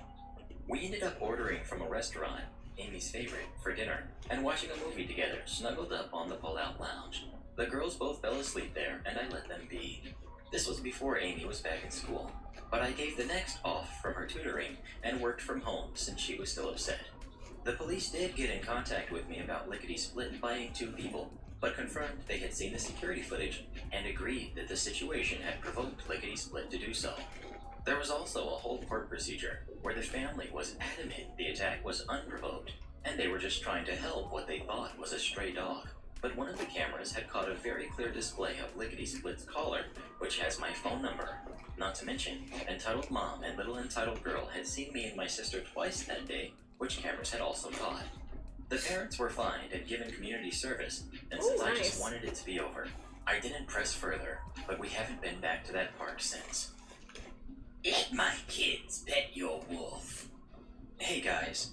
Sorry, going you to have a post another wolf? entitled parent Jealous. story about my pregnancy adventures. But a recent trip to the dog park reminded me of something that happened last year. Going Wolves off are of memory, so please good. pardon me for any Love mistakes. wolves. Cast is me, entitled Dad, my husband, Kid 1 and Kid 2. On mobile, They have so a wolf pardon at the for any Seattle small Zoo, grammar or spelling mistakes. and on Me and days my when it's husband sort have of 2 cloudy, dogs. We love our dogs he's always as much out. as we will love our child. he's After white. a lot of He's searching, a big white saving, wolf. and hoping, we So each fucking finally cute. got our dream dogs. My husband got his black Labrador, and I got my Alaskan Malamute. Now, some things about Malamutes, which is important to know for this incident. Malamutes take great resemblance to Siberian Huskies, Yeah, but they are do. larger and have a lot more so muscles. Cute. They do resemble wolves, but trust me, you can tell they are not wolves. Yeah, they're Malamutes definitely can not get up to wolves. over 100 pounds. They are large teddy bears and love people. I love adore big my dog dogs. I and love to fucking cuddle wish I up wasn't with it. allergic. I would have Anyway, so many back to the dogs, you story. guys. My husband and I took our dogs to let them run off I some love energy. dogs. Our lab loves to run, play fetch, They're and jump such- around on the I play love- equipment I love set up dogs. for dogs to play on. My dog, he does his own thing, wanders around, runs laps when he feels like it. I wish and I overall could have a just chills Tibetan out. Mastiff. The dog park is very large and the They're so perfect place for fluffy. our dogs. My husband was on the other side of the park with our lab. Also and Chow I was Chows. on the opposite. followed But honestly, by my fluffy favorite are boy Rotties. around where I hear love voices. Rotties Kid 1. and pit bulls. I love pit bulls. It's a wolfie. It's Over a at the fence is wolfie. entitled Dad, Kid 1, and Kid 2. The Oh, kids, no. I'm guessing, were between 5 and 7 years old. Both boys. My boy, noticing them, happily prances over and starts sniffing them through the gate. He loves people. I want to pet the wolf. I walk over with a smile on, trying to be polite. The entitled dad was a large, beer-bellied, going bald, typical-looking dad. If I had to guess, late 30s. Be careful. There's definitely some people that have like I remember not it being full weird wolves. that I don't think you one, can have a he full seemed wolf, to but say they in have a like worried voice, dogs "Yeah, that are pull his half kids away." wolf. And 2, that this adult couldn't tell this was a dog. Maybe he was just messing with his boys. Oh, he's not a wolf. He's a friendly doggy who loves attention. Entitled dad snapped Oh at no! me. No. Oh no, Peterman! When I see one, that's a wolf. Oh yeah, Just foxes go are so ahead, cute. Fucking fennec My dog is foxes. still sniffing the kids through the gate, whining and wanting to be pet. No, sir. Foxes. It's an Alaskan Malamute, not a wolf. I want to pet the wolfie. Nowadays, I happily let people This is pet like him, dog-related but at the stories. time, You're he right. wasn't quite a year old yet, If a dog and I was dies, still I'm gonna training lose him. it. He's almost 100 pounds, and these were little kids. He can easily hurt them unintentionally. I'm sorry, Yeah, but he's a pretty true. big dog. I don't want him to hurt you guys on accident. It's fine. They can pet him. Dude, even the Entitled dad nicest, starts to well-behaved walk the dogs kids can towards the gate accidentally to enter hurt the dog kids, park. though. Sir, Just because I'm they're not playing, they comfortable just don't with him understand around how big little they kids yet. are. We're still training him. My kids will be fine. You have to specifically Just train them shut to be up around and keep kids. them still while my kids pet him. Now I'm No. upset. Not only did this guy not even ask to pet my dog, but he seriously expected me to just hold on to my still in training 100-pound dog while he gets excited about meeting new people. I Yeah, said good no. luck holding on to a Keep your big kids out dog of the like park. that. He can hurt them. Entitled dad stopped and completely snapped at me. Listen, you dumb girl. If my boys want to pet your wolf, they can pet him. Yo, wolf? Just shut up and hold him. Yes! At this Put point, the children my next husband to the heard me yelling thing you and think ran is a over with our wolf. lab, happily Good idea. following along. What? You okay? What's wrong? This girl won't let my kids pet her wolf. My husband does not like confrontation in the slightest, but he is always quick to defend me. Do not speak to my wife that way. He is a large dog, and we are still training him. If she says no, it means no. The entire time my husband is yelling, the kids keep trying to call our dogs over to them. But my husband grabbed our lab by his collar, and I grabbed my Malamute, trying to keep him away from the gate. Should I a tell my husband or whatever? Forget this. We should just leave. Thankfully, his truck was on the other side of the park. No, my kids will pet the wolf. Husband looked at our fur babies. Boys, wanna race? Every time we say wanna race, they perk up and run alongside husband, kind of Aw. as a game. Cute. We use it to get them to leave the park whenever we say, rather than drag them out when they don't want to leave. Good My idea. husband ran ahead with them to the truck while I hurried behind. I am very out of shape.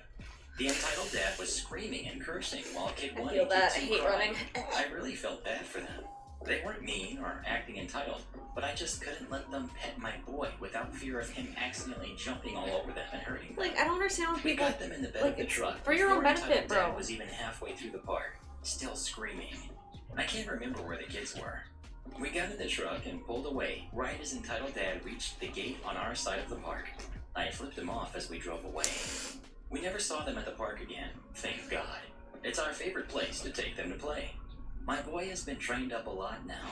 Took a long time since Malamutes are stubborn as heck, and now I have no problem letting kids pet him, as long as I'm near him. Not the most exciting story. No cops called. Never saw him again.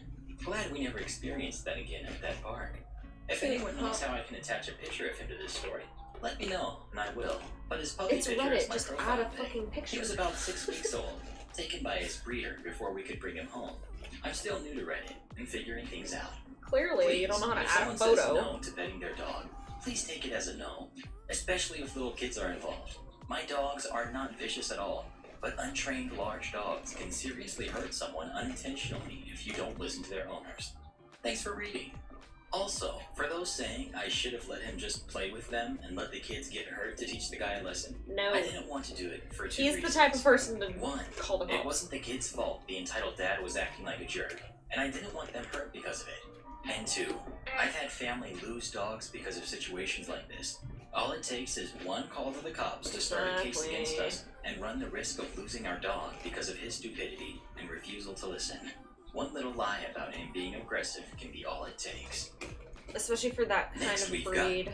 Entitled Mom tries to take my mystery box prize that I won, fair and square. So, some context. So the community center in my community held something called a jelly bean dance every third Friday of the school year. It was for ages 6 to 12, so grades That's 1 really through cute. 6. There would be an entry fee of $5, and then every item of food cost $1 each, including hot dogs, chips, pop, and chocolate. So bring $10 and you have dinner covered. With entry, you also got a raffle ticket that had a number. Every so often, during the dance, the DJ would call a few numbers out, and whoever had that number got a prize of the winner's choice. Now the prizes weren't cheap. They were pretty great. There were Barbies and Hot Wheels and Nerf guns and all that jazz. I lived in an upper middle class area, so that's why the prizes were so nice. So this is where Entitled Parent comes in. She ran the community center. She planned the dances and the prizes. She was also the head of the parent council at my elementary school, but those stories are for another day. But to make this long story a bit shorter, the mom would always take extra tickets and give them to her daughter, so she won a prize every single dance. I found this out years later. Cast. We've got Entitled Mom, Entitled Kid, me, the DJ, and Stepdad. Now to the story. It Demon was wig. 2010. I was 11, in grade 6, and it was the dance before Halloween, and kids were allowed to wear costumes. I went Fun. as a dragon. There were a few different Nice. Halloween-themed prizes. I remember there was a Catwoman Barbie, a black cat Webkins, and even a pumpkin costume. But the prize Black everybody cat wanted Webkins? was the mystery box. It was a big box covered in black wrapping paper, People were so dressing up no as one knew Webkins? what was inside it. No one except Entitled Mom, because she was the one who bought everything. Apparently this box was worth over $150. The night was fun. Everyone danced to the music and all got a sugar rush from the candy and pop, and generally had a great time. Throughout the night, various names were called, and the lucky winners got to choose their prizes. Then the final song came on. It was Fallen Leaves by Billy Talent. I always considered this my lucky song, even though the story behind the song isn't very happy, because some good things happened to me whenever I heard it. I would find things I thought I lost, or I'd get a good mark on a test. Generally good things. So I felt good about my chances. The song ends and the DJ announces it's time to give away the mystery box. He called the numbers out. The tickets were similar with the numbers until the last 3 digits. This is where things got funny. The DJ said the third last number, and a roar of "No" was heard. Second last number, and you heard the same dramatic "No," and then the final "No." I looked at my ticket to see that I had won the mystery box. I run to the front and show the DJ my ticket. He checks it over, and it was indeed the ticket that had won. Then I noticed Entitled Kid standing beside me, waving her ticket in the DJ's face and whining. No, I have the right ticket. He looks at it and tells her, sorry, but you don't. Better luck next time. She storms off crying to entitled mom. The DJ hands me my mystery box and tells everyone to have a good night and get home safely. The lights go on. There's a crowd of kids around me wanting to know what's inside it. I didn't want to open it until I got home because it was a big box. I told them that I'd tell them on Monday what was in it. I grabbed my coat and went outside to wait for my ride.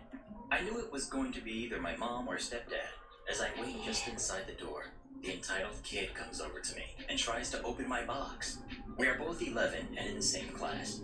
She, unfortunately, was one of my many bullies. I pull the box away and tell her to leave me alone. She starts whining again.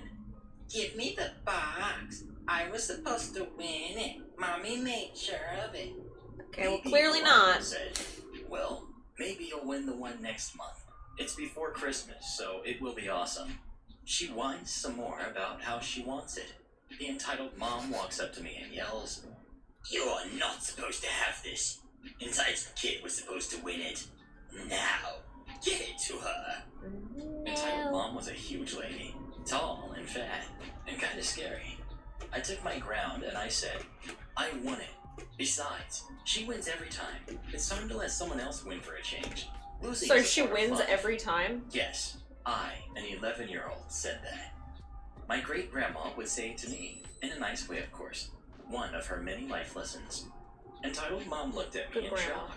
She then started to grab for my box. I held on to it as best I could, and I yelled at her to let go of it. All the while, entitled kid was pounding on my back, trying to help her entitled mom. Suddenly, my stepdad walks through the doors to pick me up. What the heck is going on? Entitled mom is trying to steal my box I won.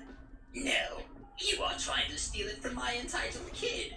You don't even know what's inside it. I do. Because it's a mystery box. I'm not supposed to know until I open it, and you bought the prize. I was looking at my stepdad. He's 6'6", and really scary looking. I was honestly scared, because I thought he was going to make me give it to her. Being the child of the other man, I rarely ever get what I want. My stepdad then surprised me by grabbing the box out of entitled mom's hands and told me, go get in the car. He then followed me out, the box in hand. I remember entitled mom yelling back at me that she will be talking to the principal about this, but she didn't do anything since this was after school and not even on school property. And When also, we got home, she my didn't stepdad win. gave me the box, and I finally Like, she's got trying to and rig what was inside a blew my mind. kid's thing. Inside it was the first 4 seasons of Supernatural, the first 2 volumes of the Walking Dead comics, which was perfect because the first season was premiering on Halloween, the complete series of my favorite animated show reboot, Awesome Canadian Show, which I highly recommend you all check out, except the Guardian Code. That's the reboot of Reboot, and it's garbage. Harry Potter wand and glasses, a bat Webkins, a pair of pumpkin socks, a crap ton of candy, and a Calgary Flames hat signed by the captain himself. I figured that the entitled mom got her husband to get it signed because he works for the Flames. Jealous, dude got to work with Iggy. I was over the moon. I felt like this box was made for me. So funny. I mean, monster stories, reboot, and hockey. That's my life in a nutshell, even today. I shared some of the candy with Damn, my it sounds stepdad like you to and say that thank other you girl for would be helping me. friends then Not if she sure wasn't you such a mean, little though. I cunt, gave it to doesn't my it? sisters. I was a bit shocked at some of the things in the box because they weren't 100% kid-friendly. I mean, a 6-year-old could have won that, and the Walking Dead Yeah, it's comics because are it was graphic made as heck. specifically But for I the guess daughter. the entitled mom was so confident that her daughter would win that she didn't care. I mean, I was surprised that my mom let me read the comics at 11. I could read them as long as I didn't show my sisters or take it to school. I guess it was a big forget you to the entitled kid, because my mom knew what she did to me at school. But thanks to the entitled mom and entitled kid, I became a Walking Dead and Supernatural fan, which I still am to this day. I never went to a single jelly bean dance again. Didn't feel the need to since I hit the jackpot. I was also scared of the entitled mom and entitled kid. I wrote this story because I was driving to work this morning, and I heard Fallen Leaves on the radio. I remembered this story, and since it's my lucky song, I'm considering going and buying a lottery ticket. Probably won't though. Anyways, thanks for reading. Have an awesome rest of your day. And remember that you are enough. And our final story of the day.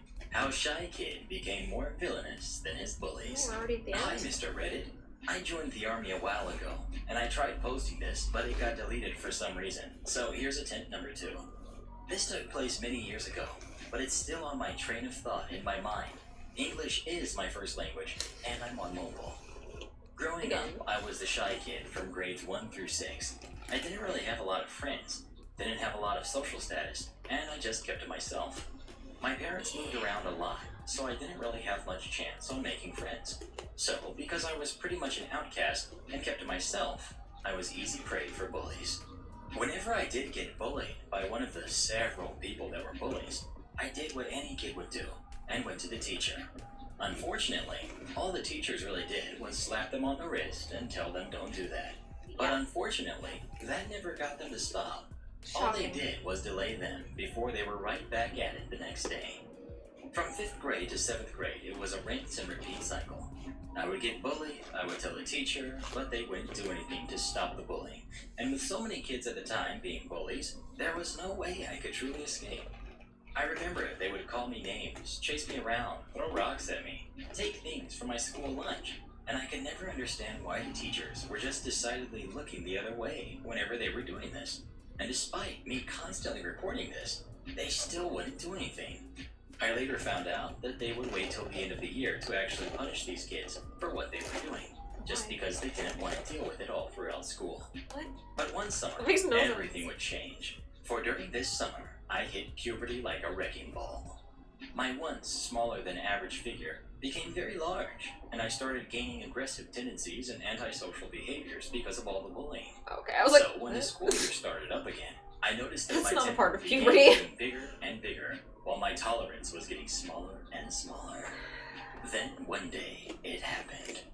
While I was minding my own business in math class, the teacher hadn't come in yet, so there was a bit of time while we were all getting prepared when one of my more notorious bullies, I'll call Jesse, he's a guy by the way, started out of nowhere, slapping me upside the head with his notebook. I knew that this was a direct assault, but I was already seated in class, and I didn't really want to get mixed up with anything, so I decided to let it go. Then he just kept doing it harder and harder. just let it go. I would stand up and be Also like, began to bitch, encourage you wanna other kids to fucking start doing it fight? as well. Let's go. Catch me I turned around outside. and How grabbed about him that? and clocked him right in the jaw. Apparently, he was looking for a fight because he barely flinched and he started going at me. He kept throwing wild punches that kept missing, knowing the teacher would come back any minute. I wanted to end this as soon as possible, so I shoved him as hard as I could in the chest, which apparently was a lot more effort than what I wanted. It knocked him completely off balance and sent him hurtling into the teacher's desk, knocking over all her stuff. And then Jessie began crying. What was that, baby? The teacher walks in, looking at what happened, and is only taking it at face value, and told me to march to the principal's office. Yeah, obviously. I was told that what I did was unacceptable, despite me trying to defend myself, and I was given an in-school suspension. At this point, I lost all respect for the teachers and the principals, Why would you have as respect well for as them at that any point? higher authority school individual in general. I was sick of being the victim and the teachers not doing anything about the bullies, so now I had the power to fight back, literally.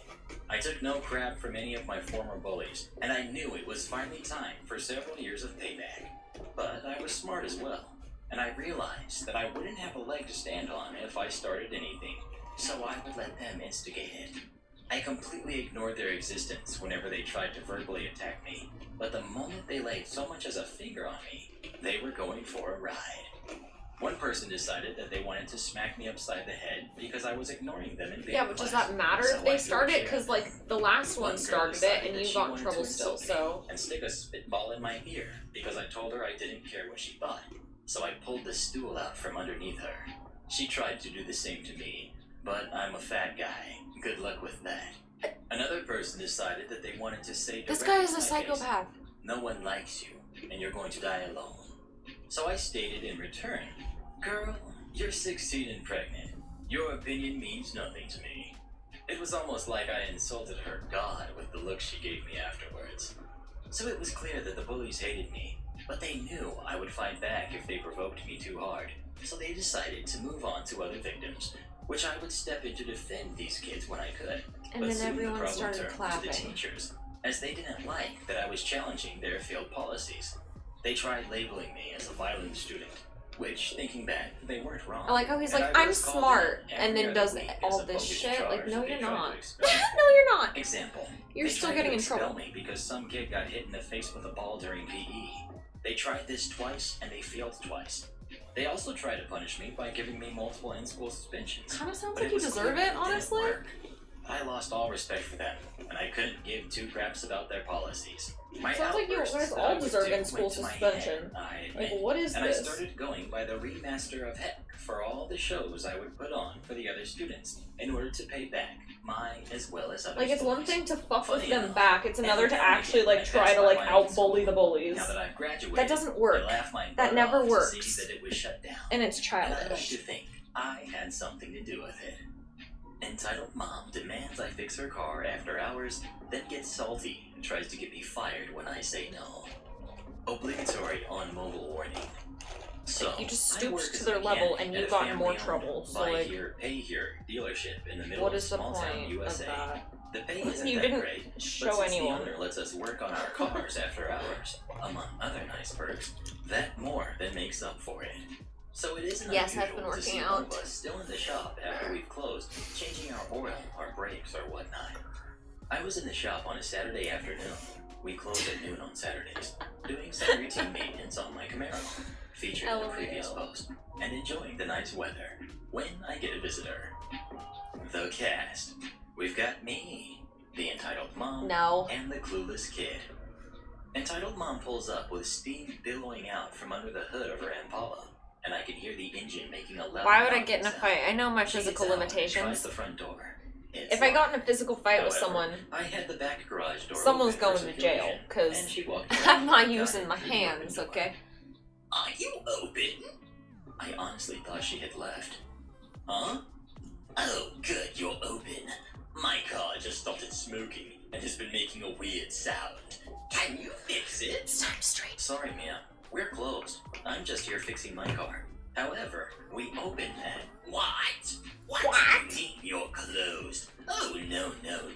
You see, I have to get this fixed so Clueless Kid and I can meet my husband. Yeah, we're closed and open at 8 on Tuesday morning. Sorry, you'll just have to wait. Surely you can make an exception. I can't drive my car like this. You have to look at it. Clueless Kid gets out of the car and starts knocking on the door asking for entitled mom. She opens the garage door and lets him in. No, I don't have to, and you both need to leave because I'm leaving soon, and I have to lock up. No, we are not leaving until you look at our car. And who is your manager? The good idea fairy strikes, and I smirk. Okay, sure, I'll take a look. Entitled mom has this smug look on her face, thinking she's won. Boy, was she wrong. I sneakily unlock the door next to the garage door, and I close the garage door as entitled mom is walking out with Clueless Kid to keep the cold air in. She doesn't question it. I walk up to her car. It's still running. The steam is turning to smoke. There's smoke coming out of the tailpipe, and the knocking sound is getting worse. I make exaggerated motions and sounds as I look at the dying automobile. Then I turn around. There you go. I looked at it. Entitled mom, after picking her jaw up from the ground. What? No, that isn't what I meant. Aaron looked at it. I casually look over at it again. Oh, that's then funny. look back at her. Okay, I've looked at it. Entitled mom is turning red in the face. No, that's not what I meant. You didn't even open the hood. That is so I'm funny. playing along as this is pure gold. Okay, sure. I pop open the hood and lift it up when I hear a loud bang come from the engine. And it dies. Yep, she just threw a rod. Well then, you just threw a rod and you're not going anywhere soon. I close the hood and walk back over to her. She just has this completely shocked look on her face. Well, your engine is toast. Why wouldn't you just Gonna look need to up and replace see who's it. open? Hope you have roadside assistance. I start walking back to go inside when she spins me around by my shoulders and screams. What did you do?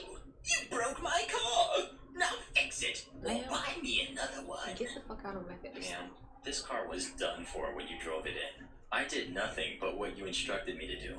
Now I'm going home.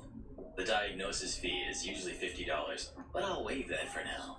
Come back Tuesday morning. Clueless kid walks up to entitled mom and asks, Mommy, are we meeting Daddy for dinner? Sorry, honey. It seems we won't, because this jerk is being selfish and mean. Clueless kid breaks down and starts wailing in despair, and then charges at me, trying to knock me down or something. He's only like 6, but I wasn't expecting that at all. I quickly ducked in the door I had unlocked and locked it behind me, and he slams face first into the door. As she's doting on him, I close and lock the back garage door and start packing my stuff up to go home, all while she's banging on the front door. I grab the back garage door opener and leave, and she chases after me in the parking lot, throwing garbage at my car.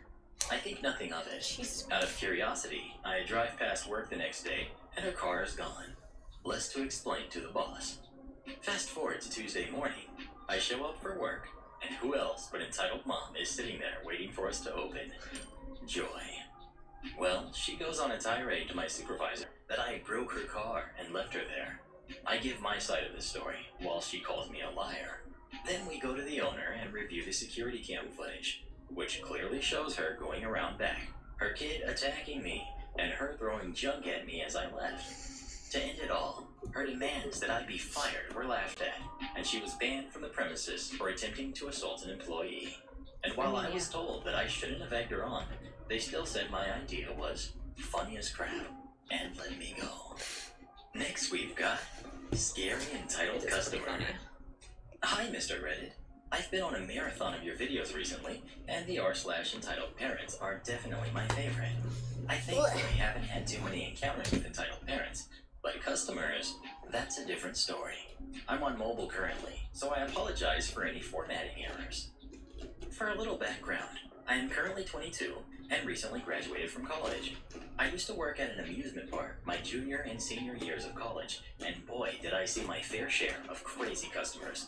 In this story, the cast will be me, yours truly. We have the scary customer, the manager, and the coworker. When I worked for this particular amusement park, they would occasionally have me work selling tickets for what's called overflow. Overflow is basically an extension of the main parking lot where people are allowed to park if they're going to a baseball game taking place in the nearby stadium. This job is referred to as a change bagger because you basically hold all your money in a little bag apron, which you use to give the customers change. For this job, there are usually 2 workers and 1 manager out in the parking lot, just to give you an idea. There was a particular customer, who for this story I'll call Scary Customer, who was quite well known among my coworkers. He was an older man, probably 40s, and had a nasty habit of trying to get workers, and especially female workers, fired. For fun, I guess.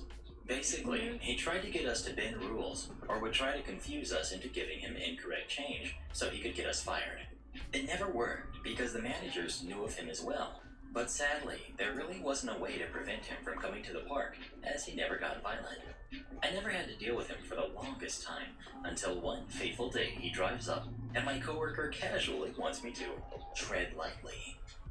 Hello, sir. Are you here for the game? Yes. How much is parking? It's $25.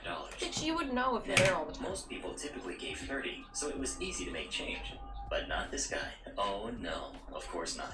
He shoved several bills at me that appeared to total up to almost $90, and hands me a bunch of random change as well.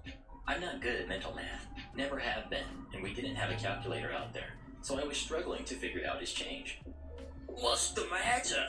What's taking so long? I'm sorry, sir. I'm just not good at adding in my head. I continue to try and add everything up. Hurry up! I haven't got all day. I apologize, sir. I'm almost done. I try to pick up the pace, but before I can finish... Look! There's $95 there! Why don't I just give you another $5 to make it easier? I finish counting a couple seconds later, seeing that it is in fact $95. Thinking, hey, maybe he won't try to pull a fast one on me. Boy, was I wrong. Okay, sir, that sounds good to me. I'll get you your change. I take the extra $5 and give him $75 back. And yes, I made absolutely sure it was the correct amount. This doesn't look like $75. I'm sure I got it right, sir. I double-checked just to make sure. But you just said you're not good at adding in your head. How can I trust that you really gave me $75? Well, sir, it's easy for me to add big bills in my head, but I'm not so good with coins. I'm sure, though, that I gave you $75. Now you're just lying. You're trying to steal my money. Why wouldn't you just be I like, wanted it well, all sir, back. if you think that I didn't, we can Well, set sir, it back on the counter I and can do count it that. together. But then you won't be able to park here. Why not? I'm a bit scared now because of the yelling. Well, it's a company policy. If I issue a refund, you can't get your money back and keep the parking ticket. It will be like you haven't paid for the item yet. But I did pay. I just paid for the ticket. Now you're just trying to scam me. Sir, I know that you just paid, but I can't refund you and let you park. Shut up. I know how all you teenage girls are. Try and rob me of my hard-earned money. I was so thrown off Imagine by his being an comment incel at and that the fact age. that I was sure he was about to hurt me that I couldn't think of anything to say. Luckily, I didn't have to, as my manager came over after hearing the commotion. What seems to be the problem? This stupid jerk is trying to steal from me, and she refused to let me park here. The manager looks at both of us, dumbfounded. I had never gotten written up at work before, much less been caught doing anything illegal, so for my manager to hear this was highly unusual.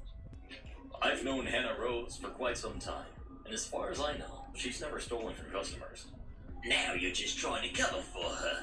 She didn't give me correct change, and now she won't let me park here. She even tried to attack me.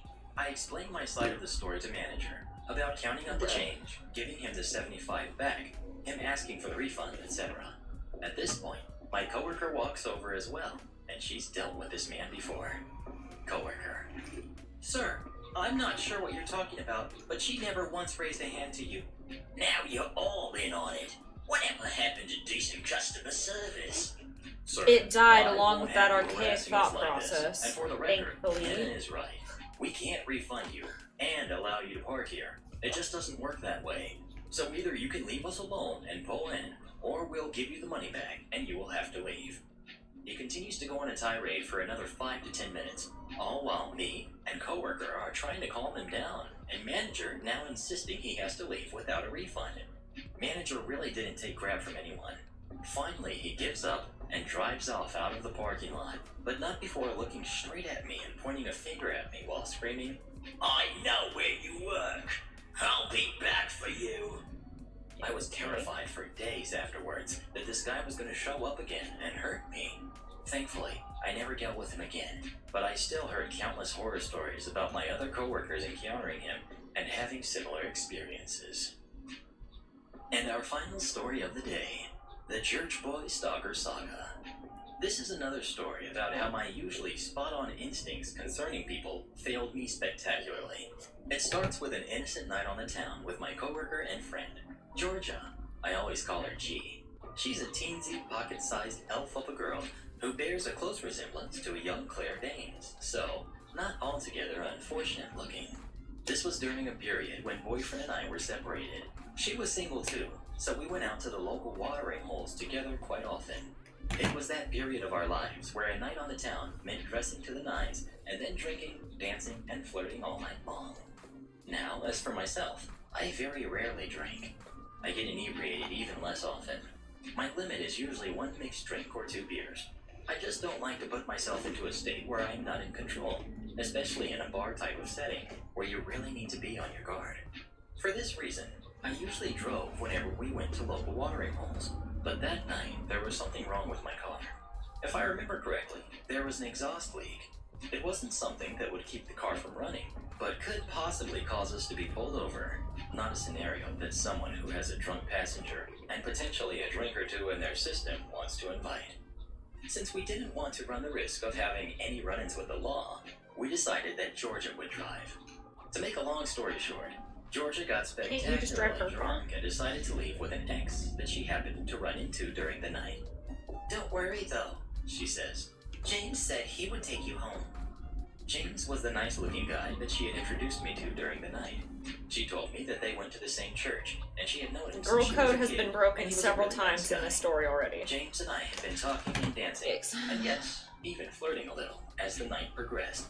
Because I felt like we had gotten to know each other a bit, and because he came with George's stamp of approval, not something she readily gave to anyone, I felt fairly comfortable accepting a ride home. Also, I was kind of put on the spot since Georgia had already asked James and told Get a me cab. about it in front of him. I didn't want to insult a guy I potentially wanted to go out with. Looking back, I wish to whatever you worship that I had just called a cab. On the way to my place, James dropped a lot of hints. I'm not ready to call it a night. I'd like to hang out a little bit more. I could use another beer, etc.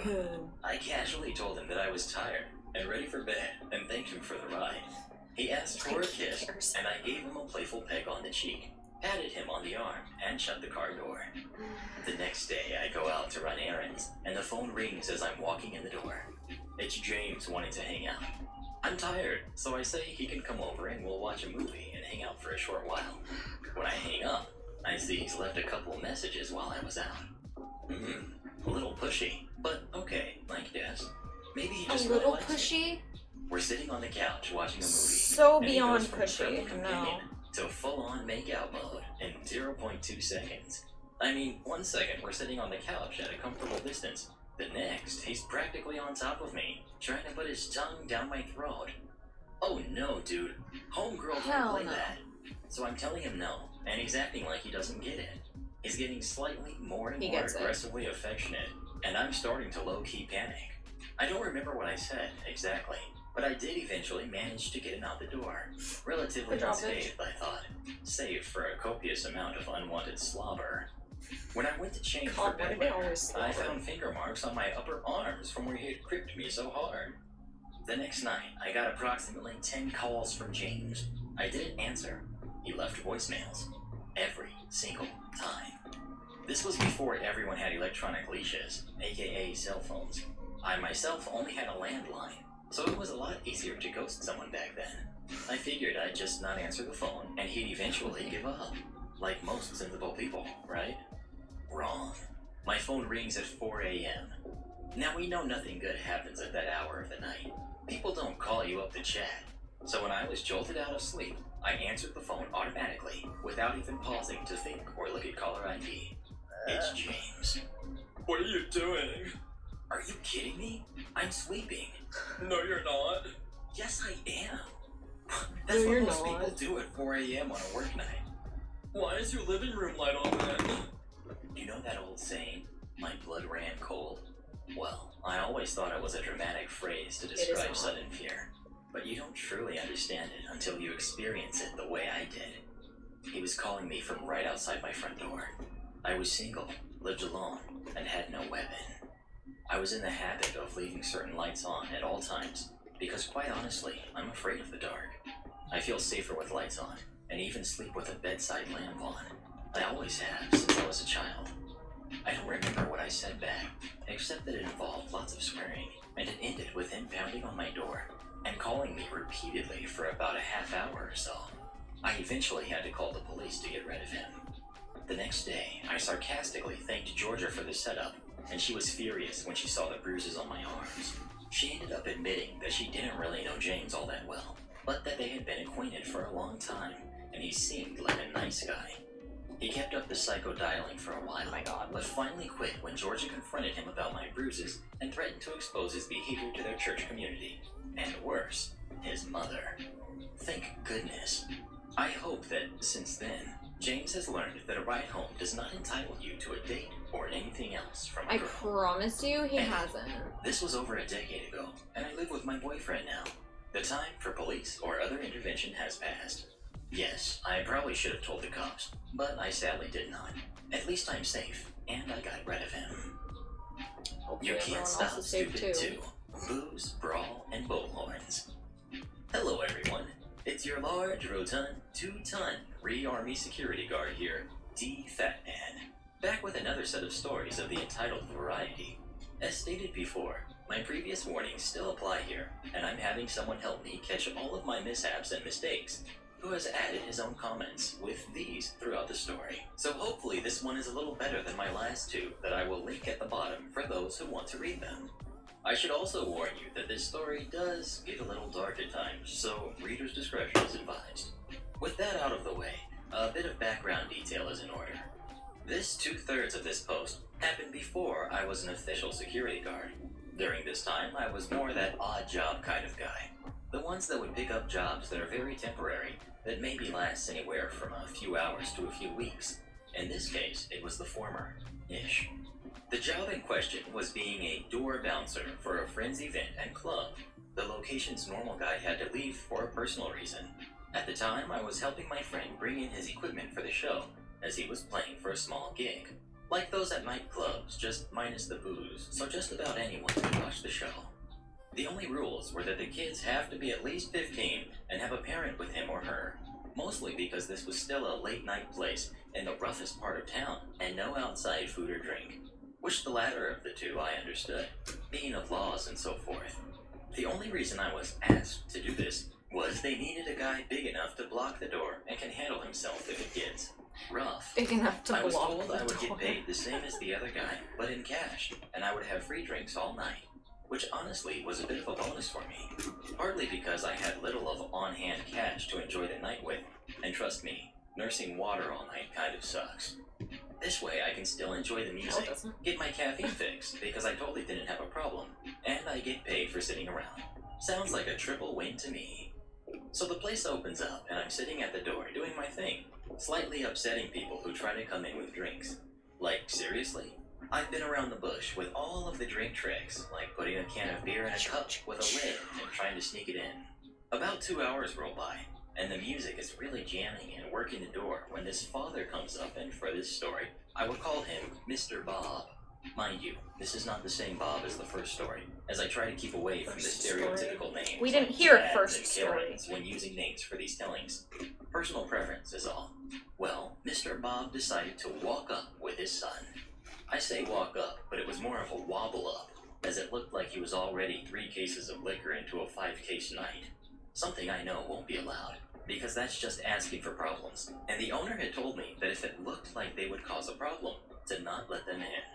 They had one of those, "We have the right to turn people away" signs on the door that was placed right next to me. Not hard to miss either. He comes up, and what I could only guess was a habit, he begins to pull out his wallet. "Boy, what's the door charge?" As my guess was right, the guy was sloshed off his rocker, and I had already dealt with people like this. For a little bit of context, I'm always the double D for my friends, or designated driver, defender. And some of my friends at the time could be very violent drunks, so you learn how to handle people like this.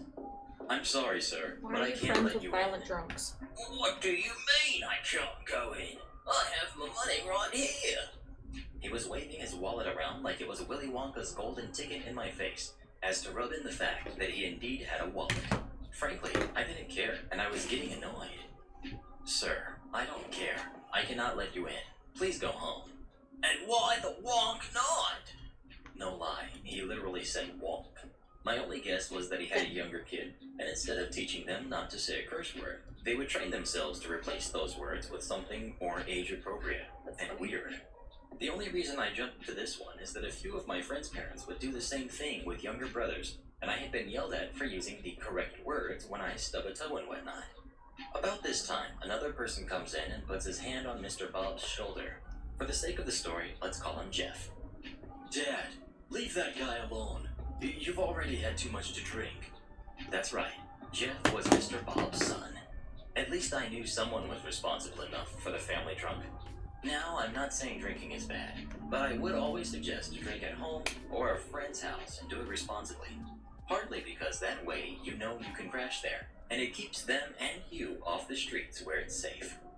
"No, son, I want in here, and this fat wonka is going to let me in." The wonk I am. You're not getting in here till you sober up. The wonk. Yes, I used his word, partly because I am a smart mouth, of the idiot variety. I should have known better to do that, but wisdom comes after being taught a lesson the hard way.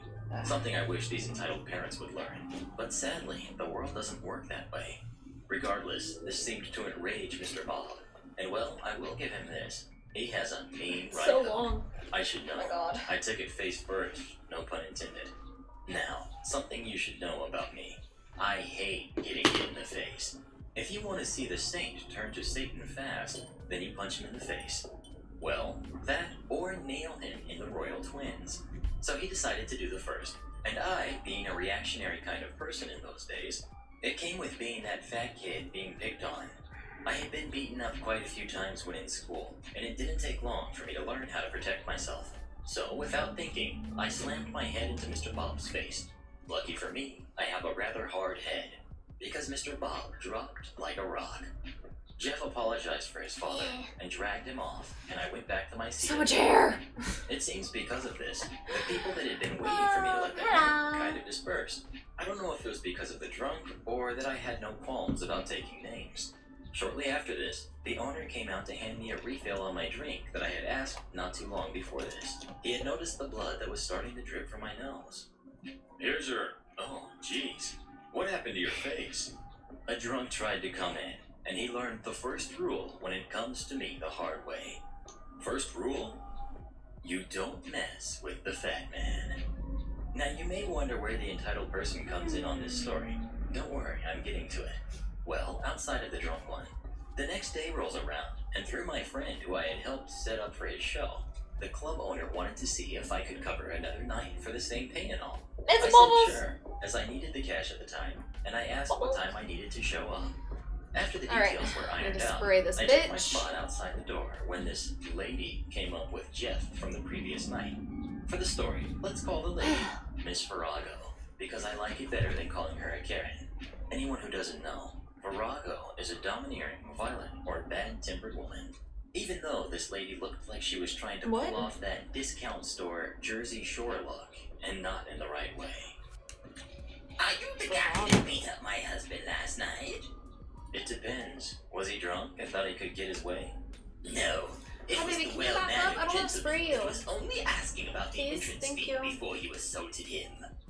I gave her a look of, you can't seriously be that stupid, can you? Before I answered, Jeff spoke up. Mom, I told you that isn't what... Before he could even finish, Miss Virago turned around and gave that shut up pointed finger to her son. You will not interrupt me when I am talking to the family. You can wait till I'm done. I couldn't help but look surprised at this lady. Seriously, this lady not only gave her son that "how dare you" attitude, but to insult me within the same few moments. Now, Tubbo, answer my question. Sorry, She demanded, and personally, I was having none of this. Lady, I don't care what kind of high horse you think you rode up on, but what happened last night is between your husband and I. He should count himself lucky I didn't call the cops on him for assault. Your son can attest to that, and if I were you, I would leave now. How dare you speak to me that way? You should respect your elders. Respect is earned, lady. Oh, thank you. Yeah, I'll take a break after this one. Better of me, as I said, lady. This was a long one. Venom in my voice. Right about then, the owner of the club stepped out to see what was going on. What's going on out here? Before I can even answer, are you his manager? I'm the owner. Why? I want this fat waste of space fired for insulting me and attacking my husband last night. The owner just blinked for a few moments, like he was trying to process what was just asked of him. If it's who I think it is, then do you mean the assault your husband did to him and that I have the footage of? Yes, that one. Look, I'm sorry for my mom, was all he got out before his mother decided to interrupt again. Oh my god, I feel so bad for the son. Holy shit. All I'm thinking at this point is, seriously, lady? Bow out while you still can, because there is no way you can win. Now I expect you to do your job. Fire this fat piece of human waste. Make it up to my husband. What the hell? I won't be doing that. Both you and your husband are banned from my club, and I want you to leave before I call the cops and have you removed. Excuse me? You can't do that. Oh. Watch me. He went back in to make a call, and the only reason I know this was that the cops showed up not too long after. The whole time leading up to this, Miss Virago was trying to get into the building, and I just sat in her way. Because when a fat man decides to be a barricade, he can do a real good job of it. After a bit, I heard the knock at the door behind me, and I stepped out of the way, all to watch the cop step out from inside the club. The owner told me later he had the cop come up from the back, and from what I found out, the cop was someone the owner knew from before he joined the force. So the owner showed the officer the footage from the night before, and now. Sadly, Yay, this hanging Miss up. Virago didn't get arrested, but was removed from the grounds. After that, Holy Jeff apologized for his parents and walked off after the officer and Desperado. I don't know where to put this Since one. I like telling these stories in threes, here's the last one for this post. This one takes place a lot closer to home for me, namely my front yard, and this was quite some years ago. I lived about one street down from a school, and still do, so I see a lot of the students walking to and from it. This day, it was a fairly nice day to sit outside. Normally, I would have been sitting on my computer, but I was having it render stuff, and I figured I would just leave it alone to get some fresh air. So I grabbed my Kindle and sat on my porch to read. I was partway through one of my favorite books, The Count of Monte Cristo, by Alexander Dumas. Not an important point, but regardless. While I read, I had my Kindle play music, as it helps me either relax or get in the mood for the scene. In this case, I was listening to my own music, which I will link at the bottom for those that want to listen to it.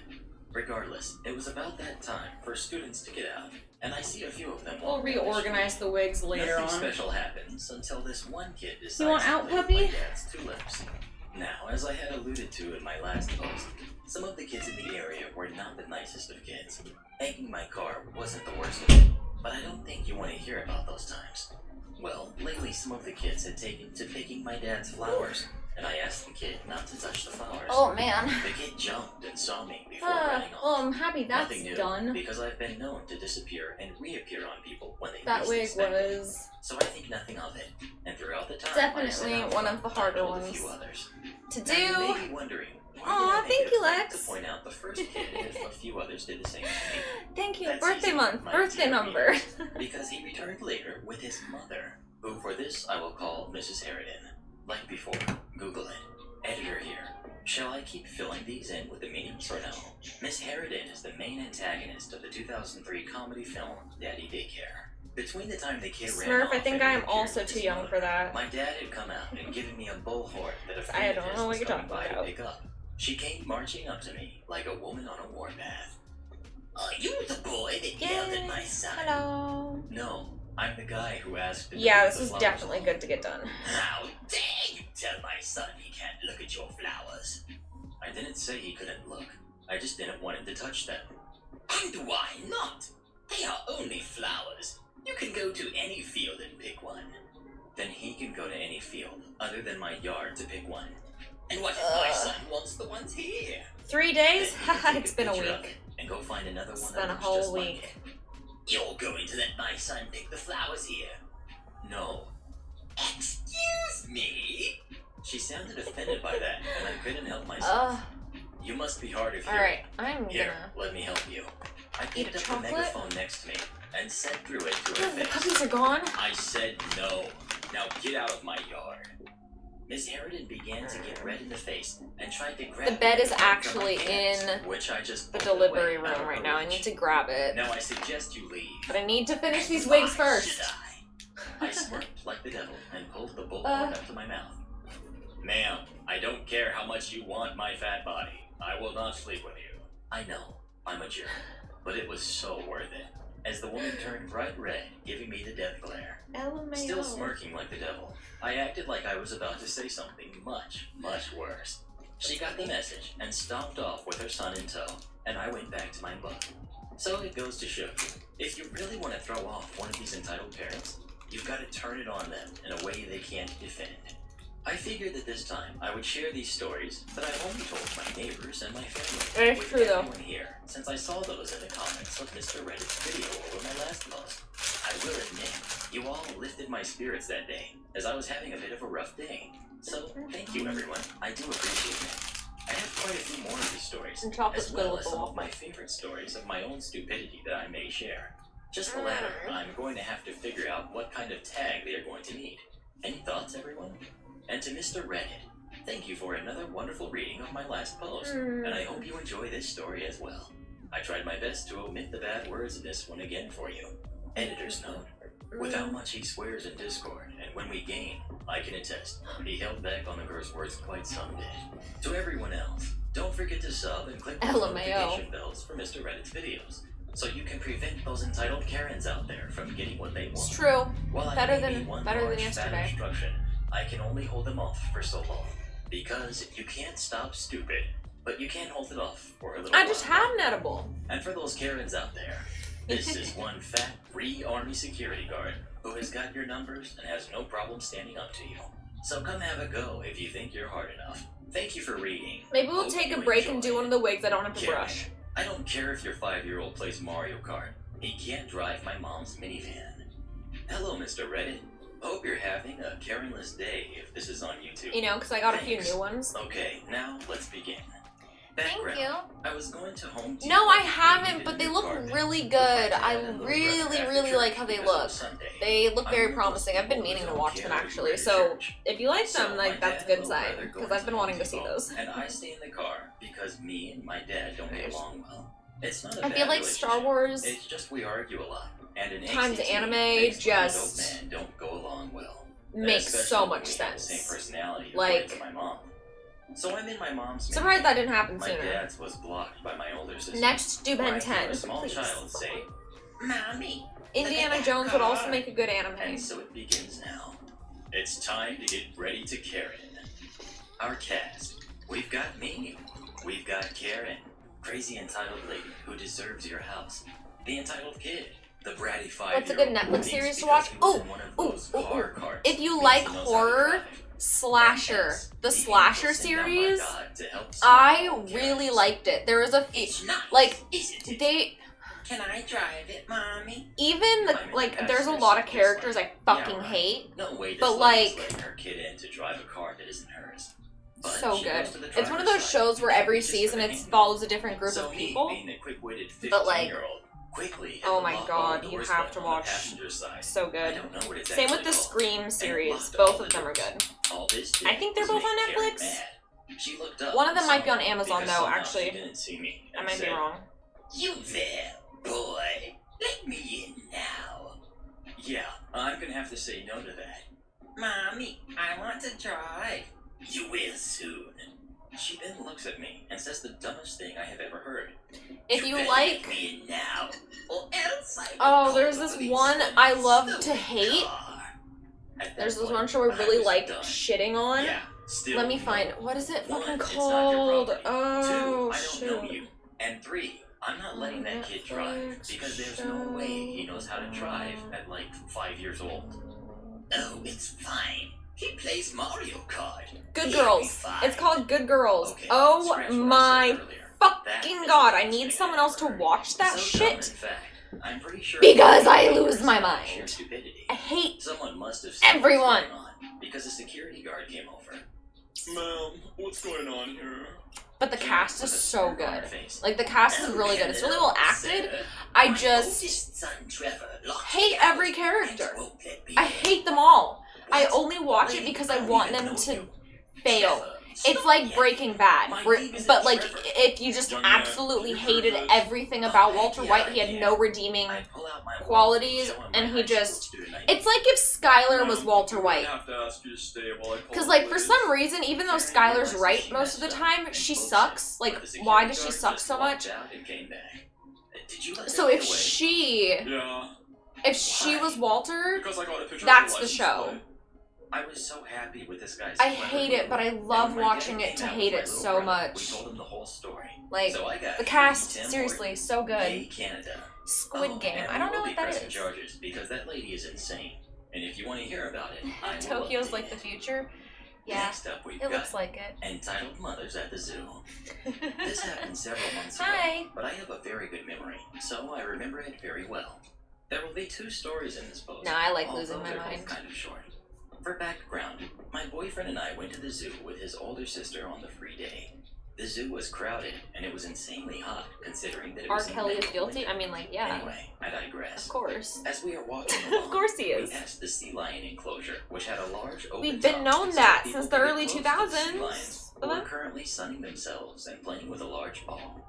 We stopped for a moment to watch, and I look over to the side because I see something moving close to the railing. There is a mother with a child who is no more than 2 years old, who is holding this child up over the railing with his legs hanging over the inside of the enclosure. I was shocked, of course, but the situation was quickly handled by a security guard who was reprimanding the mother. I didn't catch all of what was said because it was quite loud and we had started to move away already. But I did catch her saying that she had a right to hold her child, and that he was too small to see what was going on, and wanted to play with the sea lions. Later on in the day, we decided to stop and take a few photos. Sea lions are dangerous. It was really cramped, as both my boyfriend and his sister are tall and muscular. So we all squeeze inside this little photo booth. I'm just picturing two bodybuilders with like a small person in the middle, like cartoon. Trying to enter the booth. I ignored it until I feel those same little hands grabbing at my boots and pulling them. This was rather disruptive and rude, but I continued to ignore it. And then two tiny little faces popped through the curtain. My boyfriend looks at the kids and asks them what they are doing. We want to take pictures. It's our turn now. You've been in here forever. I roll my eyes because this is just little children being dramatic and rude.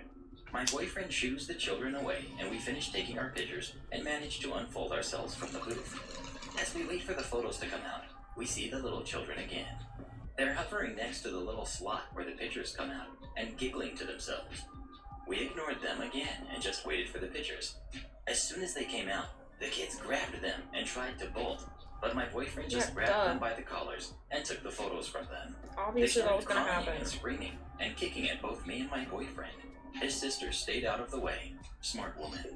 We locate the mother of these two little banshees standing several feet away and looking at her phone.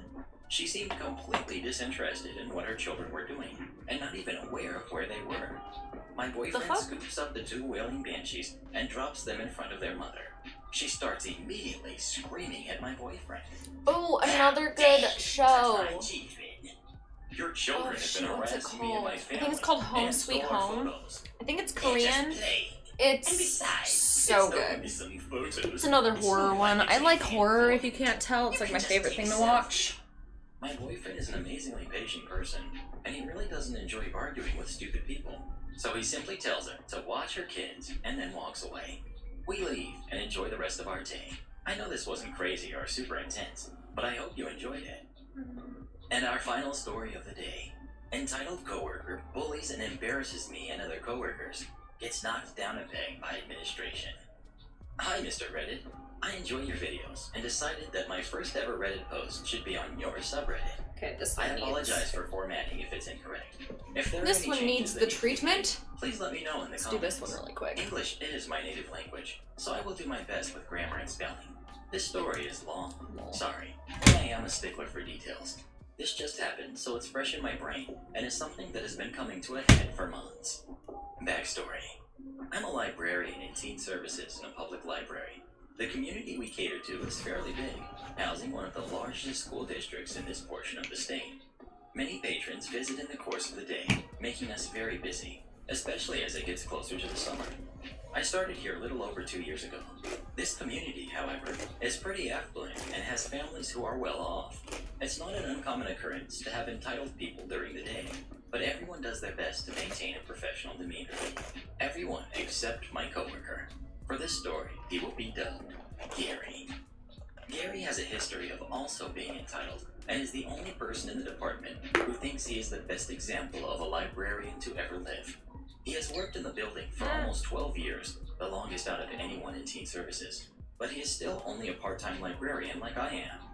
Gary won't hesitate to talk down to anyone he feels is below him, which is almost everyone, and will put on his best butt-kisser face to anyone in authority over him and play favorites with patrons and make it extremely obvious. He will listen to someone talk and throw them under the bus so hard at the first opportunity that person wouldn't have time to feel it. The perfect two-face. I try to avoid Gary as much as I possibly can and keep exchanges with him short, sweet, and to the point. I don't go into detail about anything in my personal life with him or talk about someone in the workplace. I know his game. But these last two instances, after many prior, Gary had gone much too far and finally got caught in the act by the one person with the most power in the entire library. Our cast. We've got me. We've got Gary, the obnoxious and self-important coworker. And then we've got coworkers 1 and 2, also librarians, but full-time and have authority over me and Gary, along with the library director. Story. Friday nights at the library are the busiest of the week. In this one program, we can have an upwards of 65 teens in one room with 3 librarians and a security guard to wrangle them. One runs the main program, and the others try to maintain as much order as possible. This time, I am the librarian in charge of the night. It's the Anime Club's event, and I am the librarian who coordinates the club. I am running a Kahoot, trivia challenge that allows the winners to win prizes. They get very competitive during games, so there is the normal trash talking, yelling when they get an answer right or wrong, as well as the normal chatter of a room full of 50-plus teenagers. After one very intense round, a winner is declared, which causes a bunch of cheers, jeers, and laughter from the group. I'm honestly having a great time with them, and they're really into it. Unfortunately, the good couldn't last long. Into the room storms Gary, looking as pompous and self-important as always. From across the room, and over the heads of everyone I'm running this program for, he yells at me. OP, it's too loud in here. You should know better. I'm closing the doors here since I have people studying in the next room. Really? You're running the program. Control them better. Gary, it's a Friday night program. They're allowed to have fun. Where's coworker 1? I don't know. Saw her walk out of the room for something. I ignore him after that and continue the games, feeling my face get red from embarrassment, from being yelled at in front of everyone, and being yelled at in general. I hate confrontation, and knew I was going to be in a bad mood for the rest of the night. The teens at least cheered me up by turning the rest of the trivia and movie watching into a game where if someone is too loud, then someone else will act like Gary and yell at them. It did manage to at least make me smile again. LMAO. That same night, fast forward an hour. My main part is done, and everyone's watching an anime movie I pulled for the night. Princess Mononoke, if anyone wanted to know. Now I'm assisting the other coworkers with the rest of the room when 2 boys we know come in. It's almost past admittance time, and coworker 1 was telling them as such when Gary comes literally running into the room, yelling, Sorry, No, gotcha. no, absolutely not. pointing at the 2 boys. These 2 have been trouble for me in the other room this entire night. They cannot be allowed to come into the room tonight. I'm standing there in shock, trying not to nervous smile and or laugh at the outrageous reaction I just saw. Coworker 1 is looking just as flabbergasted, but composes herself first. Also a non-confrontational person. She talks to the boys and tells them that she has to take Mr. Gary's word, since we weren't there earlier. The boys look sad and said that they wanted to join in the program, so they wouldn't get in trouble elsewhere in the building. We didn't want to turn them away, but felt like we were forced to, with Gary hovering over us like a hawk. The end of that night, I spoke to coworker 1 about the incident I had with Gary before the one we both experienced. She said she would tell the department head about it. As a result, everyone who worked on a Friday night were told to come in for a meeting where common courtesy was spoken about, and that everyone was told to respect each other and not to interfere with a librarian helping a patron, running a program, or doing a one-on-one appointment for special technologies unless it's an emergency. If you feel a librarian is conducting a program not to the best of their abilities, you talk to them privately and do not humiliate them on the public floor. Everyone at this meeting knew Gary was the person being quietly called out here, but it wasn't until later that I realized it was all for naught. Another Friday night rolls around. I'm scheduled outside of the program room, and Gary is the person running the program. Before my dinner break, he corners me in the department office. OP, tonight you're in the fiction room. You stay there tonight since it's not your program to run. Tonight is my night, and I don't want your usual interfering. It takes a second of me staring at this man in disbelief before I can control the rising anger and keep my cool. Alright, Gary. Though, if it's an emergency, I will go to coworker 1 or coworker 2 tonight. Don't worry, I won't come to you at all. Good. It seems that meeting did do its job.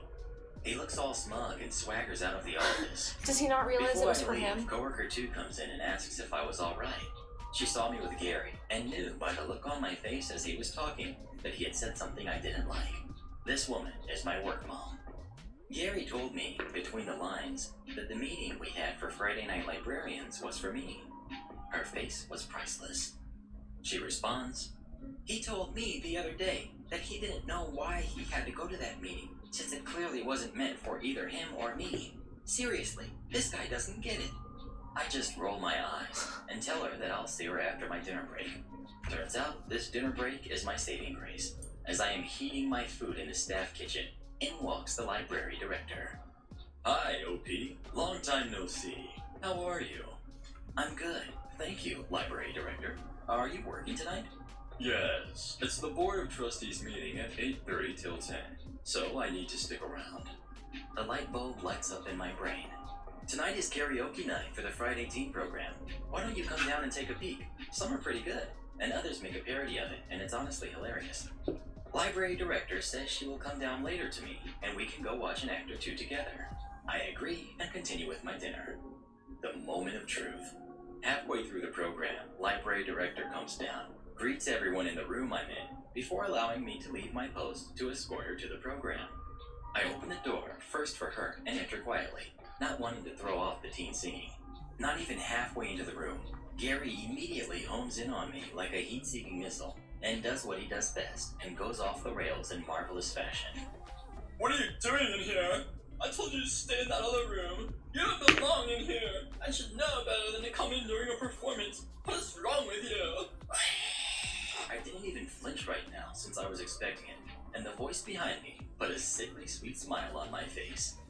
Library Director says, Gary, I think we should talk out here for a few minutes. OP, feel free to go inside and listen. I will be right there. The look on Gary's face is miserable as he realized who spoke to him. I slide into the room and quickly mutter to coworker 2 what happened, and we give each other a small high five. Gary is still working at the library, but he does have a write-up on his file for disrespecting fellow professionals after speaking to the head of department, who also couldn't do so much since this whole time we're intimidated by Gary and his antics. He still works at the library and has apologized to me in person. I took it with a grain of salt, but I am civil with him to where we can talk about the work shift without the tension eating up in the room. He's not cured, but he is more bearable because his job could literally be on the line. Finally, I have had patron encounters and programs without him butting his nose into my business like a normal librarian. Entitled Mom and Entitled Kid ruined my 3-day vacation. Hi, Mr. Reddit and fellow Re-Army. So many of these Karen stories are very entertaining, so I decided to share my story here, and it's a long one. And of course, on mobile. English is my first language. Formatting, blah blah blah. Background. In July 2018, I was invited to go on a trip to a campground for 3 days as a reward for babysitting my 9-year-old neighbor when his parents needed me. I was not the only one invited to go though. Enter the entitled family. The cast. We've got me, the 14-year-old victim of Karen. Nice kid, my 9-year-old neighbor. Nice mom, my neighbor, 9-year-old mom. And entitled mom, the Karen. Entitled kid, the brat. So, my story begins on Friday last July, when we waited for entitled mom and entitled kid to show up at nice mom's house to get this trip started. Entitled mom wanted to drive her car for the trip. Surprised? Nope. Anyway, she had picked us up at 7:30 This is what I'm gonna do with all of my new wigs. Start on the trip.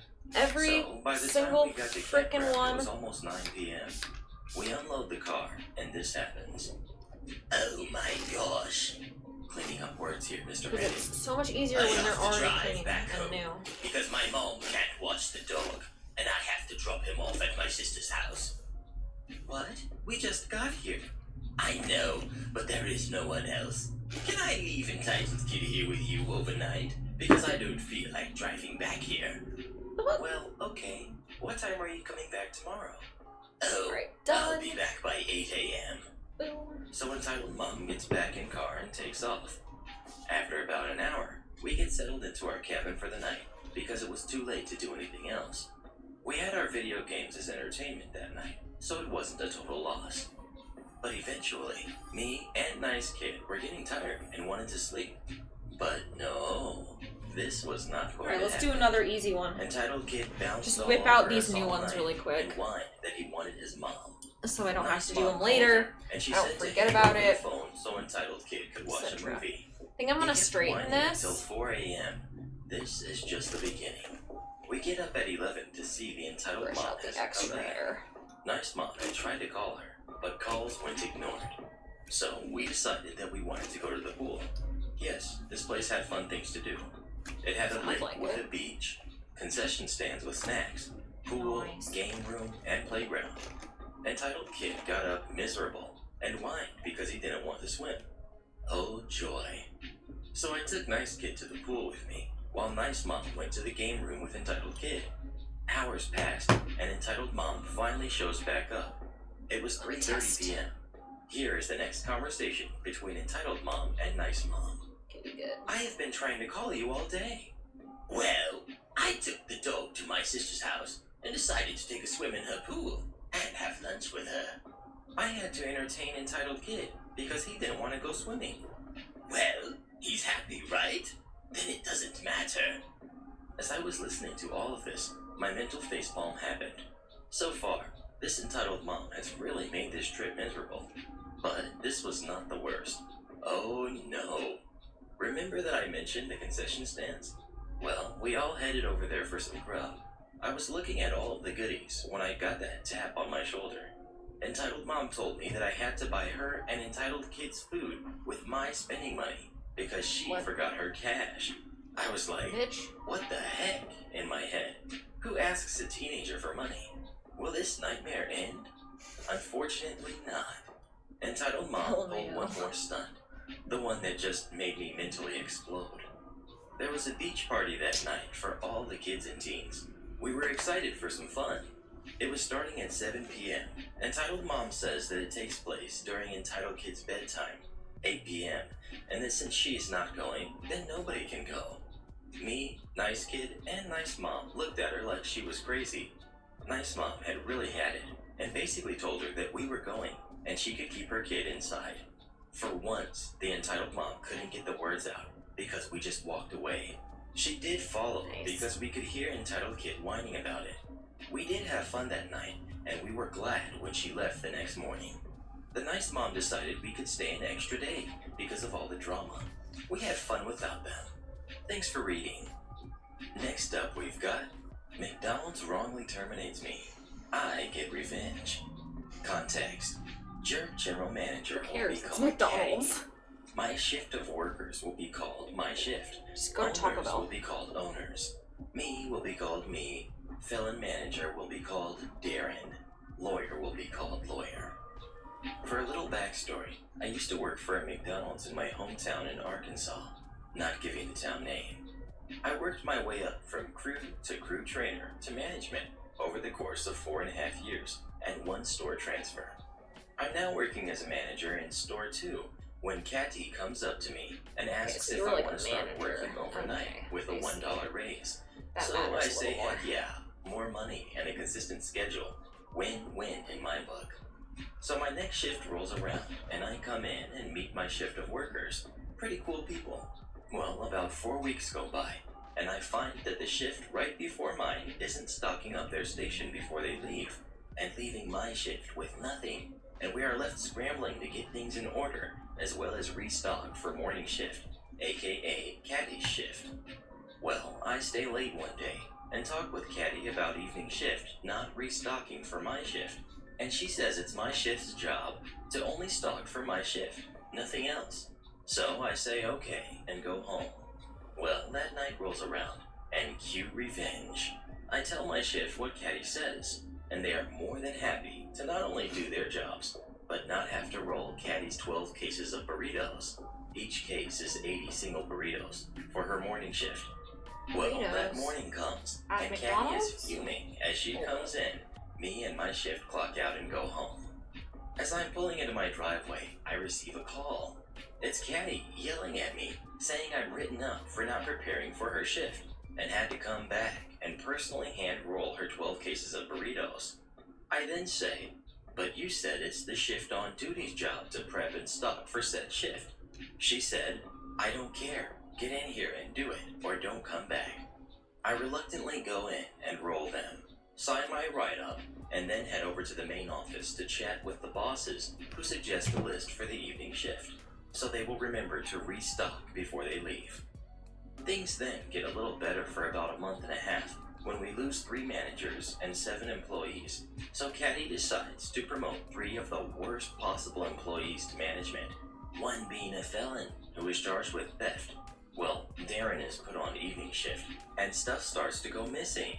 First it was small, now it's things like giant 5-pound packs of M&Ms, a box of patties, and so on.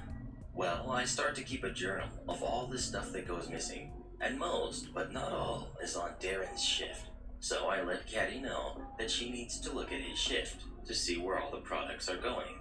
She then tells me not to worry about other people's shifts, and only worry about mine. So I say okay and drop the subject and go back to my shift. Well, about 2 more weeks pass, and I start to notice the safe where we keep our money from our store starts to become messed up. So I, as the overnight manager, have to count it so I can close for the next day. It should come around to about $1,500. If not, I'm supposed to call Caddy so she can come in and fix it. Well, I count it, and I'm short $600. So I'm freaking out and call Caddy. She groggily answers the phone, saying she will be in about 15 minutes. So Who wants I to go bet they're over and fucking? tell her Darren was on shift last night, which is stated in our handbook on what we are supposed to do. Well, she gets there, and she is furious at me, because I must have stolen the money, because I'm the only manager there. I then state, no, I was the manager that came in. It was Darren who was here first. She says whatever, and adjusts the system so I could close it out while she left. Well, the next day rolls around, and I get called asking if I could stop by work for a minute to talk to Caddy about last night. So I say okay. I get there, and she comes out with termination and theft papers saying I must sign them as I was being terminated for theft of $600. What? I signed the termination, not the theft papers. I was in shock. I worked for over 4.5 years for this place, and I'm being fired for something I didn't even do? This won't stand, I said to myself. Time for revenge. Well, I leave and contact a lawyer about this, and hand them my journal I've been keeping track of the theft in, and a week later, we go to the McDonald's headquarters to speak with the owners. Well, to our surprise and luck, Caddy is there, giving information on me to the owners. I smile and wave as I walk up with my lawyer, and she just stares at me with daggers. As my lawyer speaks to the owners, he hands them the journal and says my client has a record of when this theft had started up until his wrongful termination. He then states if this can't be resolved here, we will see you in court. Then I see Caddy go pale and sit down. Oh no, it died. Shoot. I was waiting for that to happen. Alright, it actually held out a lot longer than I thought it would. Okay, hold on. Let me find the charger really quick. BRB. Gonna grab the charger. Be right back.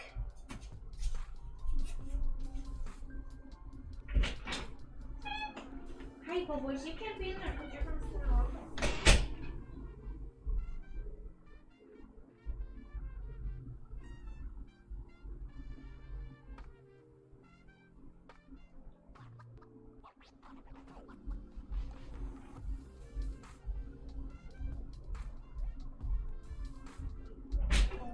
Hello, wanna come?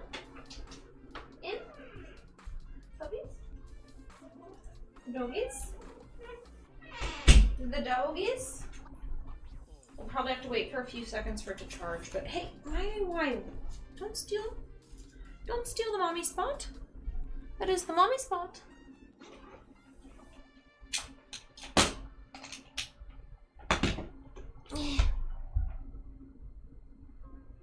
Maybe I'll get lucky and it'll just charge quickly. Grr. Okay, nice. Nice. It wasn't too dead.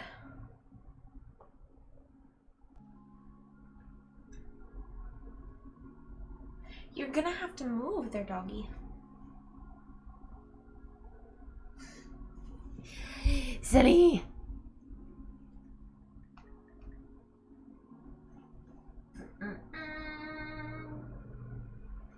Come here.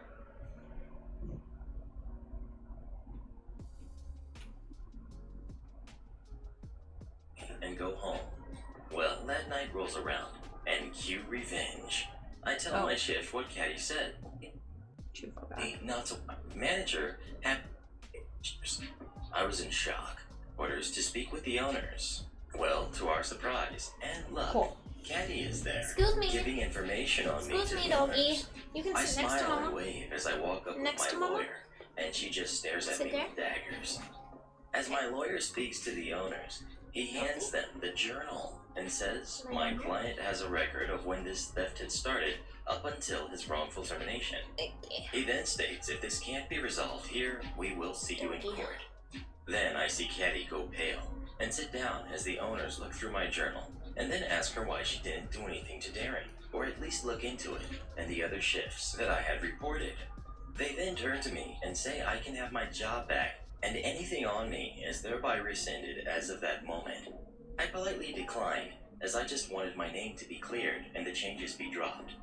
They then turn to Caddy and say go back to your store. We will be by shortly to chat with you about this matter.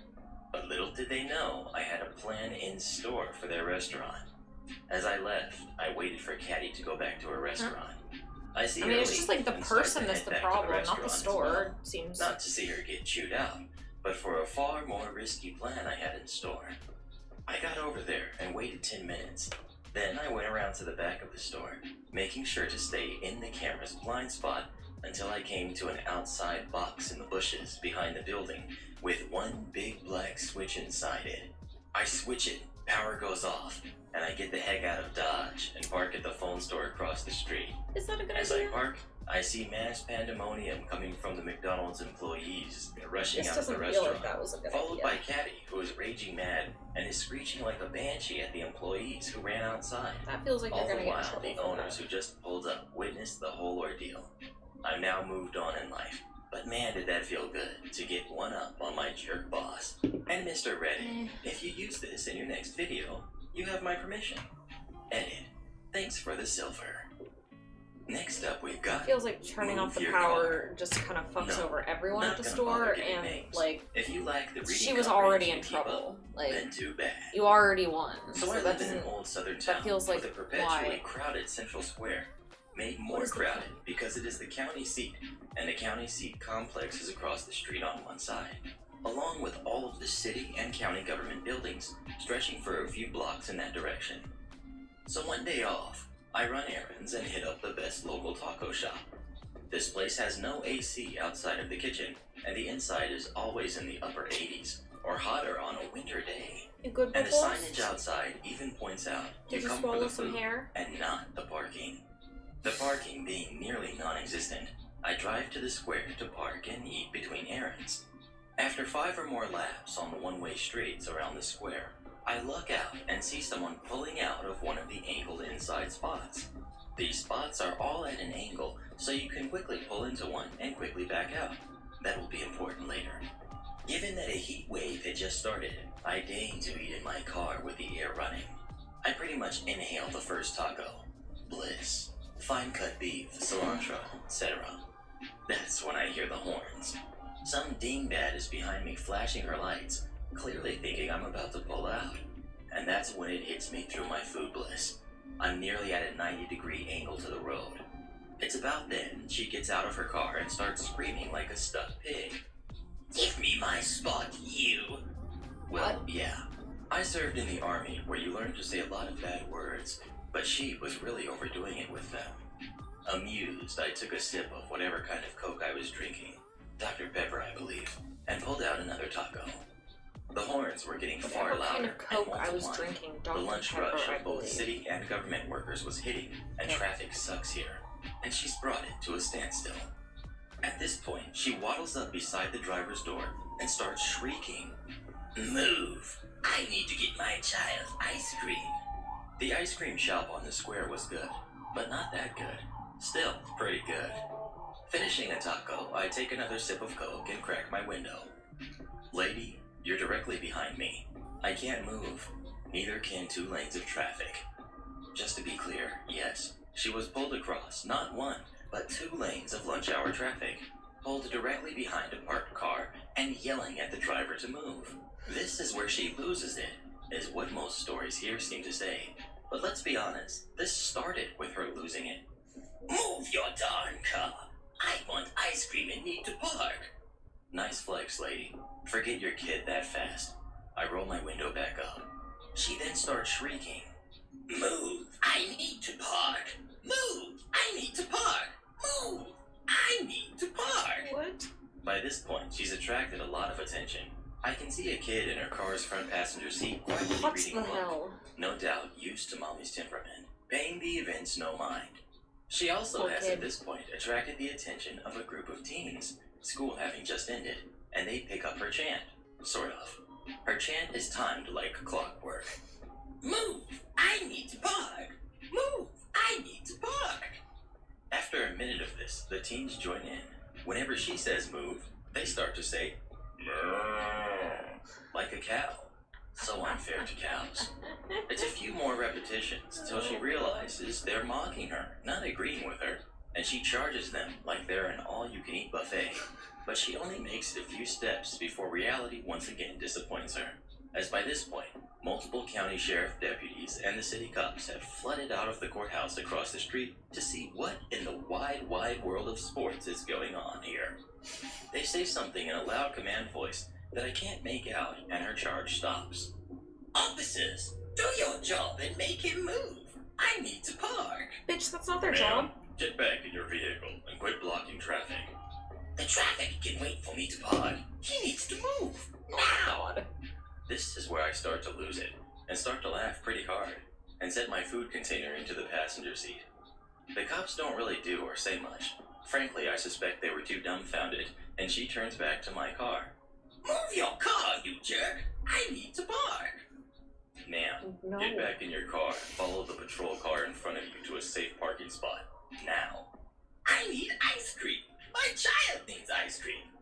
Well, she didn't get ice cream. What? About then, I see movement in the rear view, and a female officer gets into her car and starts moving it down the road out of sight. The poor kid is still reading. At this point, she loses it, screeches, and charges towards her car. Yes, cops were in her way. Yes, they all went down like bowling pins.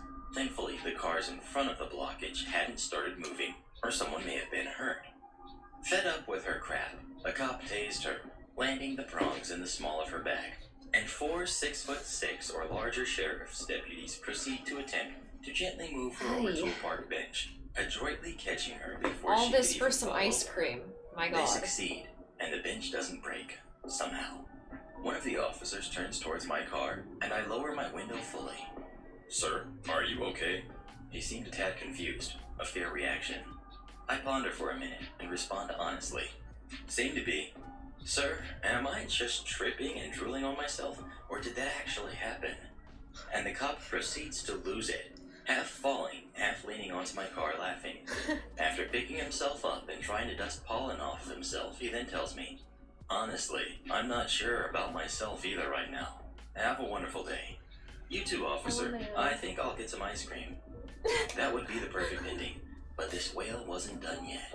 Hearing that, she then made some loud noise. She had been zip-tied to the bench. I guess she was too fat for handcuffs and lunges in my direction. All she manages to do is fall flat on her face as she tips the whole bench over. In case anyone cares, waffle cone, 2 scoops of pistachio. Entitled kid and entitled mom want my laptop cover. Get angry when I say no. Backstory. I'm currently at university on the Gold Coast, Australia. I won't name the university I attend. You know, privacy. But let's just say you can get a tram there. A little fact about me is that I love Japanese culture, and I love anime. And no, I'm not a weeaboo. Now at the time, I was given a protective cover for my laptop. It's pretty cool. It's black and has 2 fiery fists. One with blue flames and the other orange. I even put stickers on cover that my little sister gave me. 2 logo stickers from an art shop. Ooh, it's very Lithograph from staticky. Adventure Time. A jumping Jolteon. A Fumikaji Tokiyami. Thank you for And the 2 kiss. versions of All Might Cute puppy. from Hero Academia. I was sitting on the tram with my laptop out.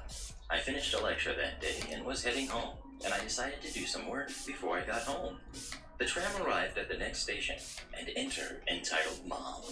Big lady, maybe in her early 40s, and entitled kid, maybe around 5 or 6. They took a seat across from me. I paid no mind to them and got back to work. 3 minutes later, I hear an Excuse me? I look up and see entitled kid was looking at me.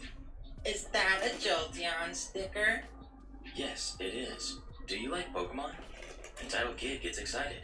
Yes, I do. Jolteon is one of my favorite Pokemon. I smiled, and I let him take a better look.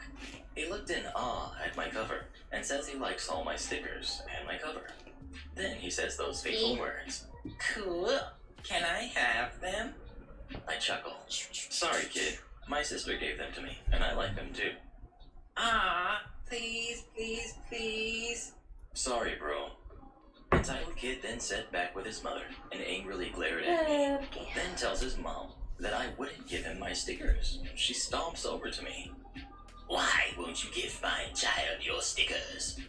Because my sister gave them to me. And even if I want to give your kid one of my stickers, it will rip off, and the laptop cover was pretty expensive. You're too old for cartoons. Just give them to me. I'm already done with this latest crap. So what? You can't tell me what I like. I kindly tell her to leave me alone and mind her own business. She goes back to her entitled kid and then whispers to him, and he had a huge grin on his face. I reached the last station and put away my laptop in my bag and headed out. There's one exit at the last station where they do ticket checks and security is tight. If you're not traveling with a valid ticket or don't have a Go card, you will be fined $261. This is important later. The moment I stepped off the tram, Go card in one hand and bag in the other, Let's do one of these black wigs, Bubbles. These are a little tricky.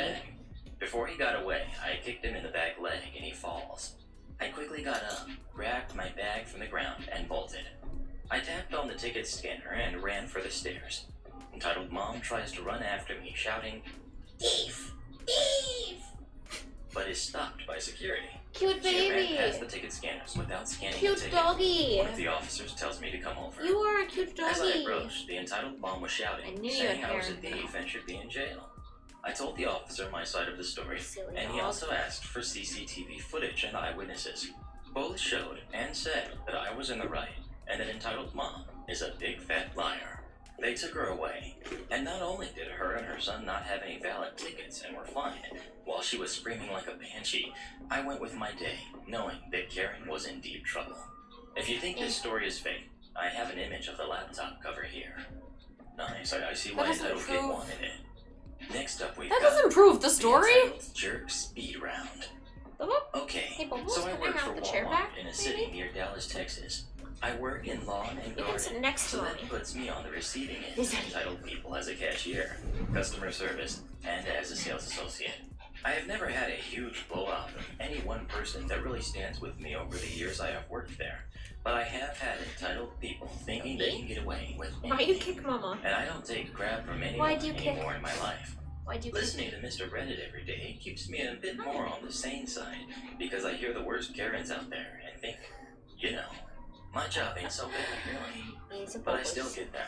So I am putting together the entitled Karen Speed Round. The Yeah, I think cast this is will the be Shido myself, egg. And either Karen or Kevin in each round. Coworker will be a coworker. Yeah, We yeah. get these this is. people just about every day. Okay, enough rambling. Are Here we you go. a baby? Round Are one. you just a little tiny Hey, baby? Can I get this You are plant cute, free? baby. It's almost Oh. dead. I mean, just look at it. Oh, poor boy. Ma'am, that plant is already marked down. I can't give plants away, so we mark them down to half price when the first bloom falls off. But I want it for less. I mean, just look at it. I am looking at it. I'm Just also don't. looking at the bright yellow sticker Just I put on don't. it that says it's half off.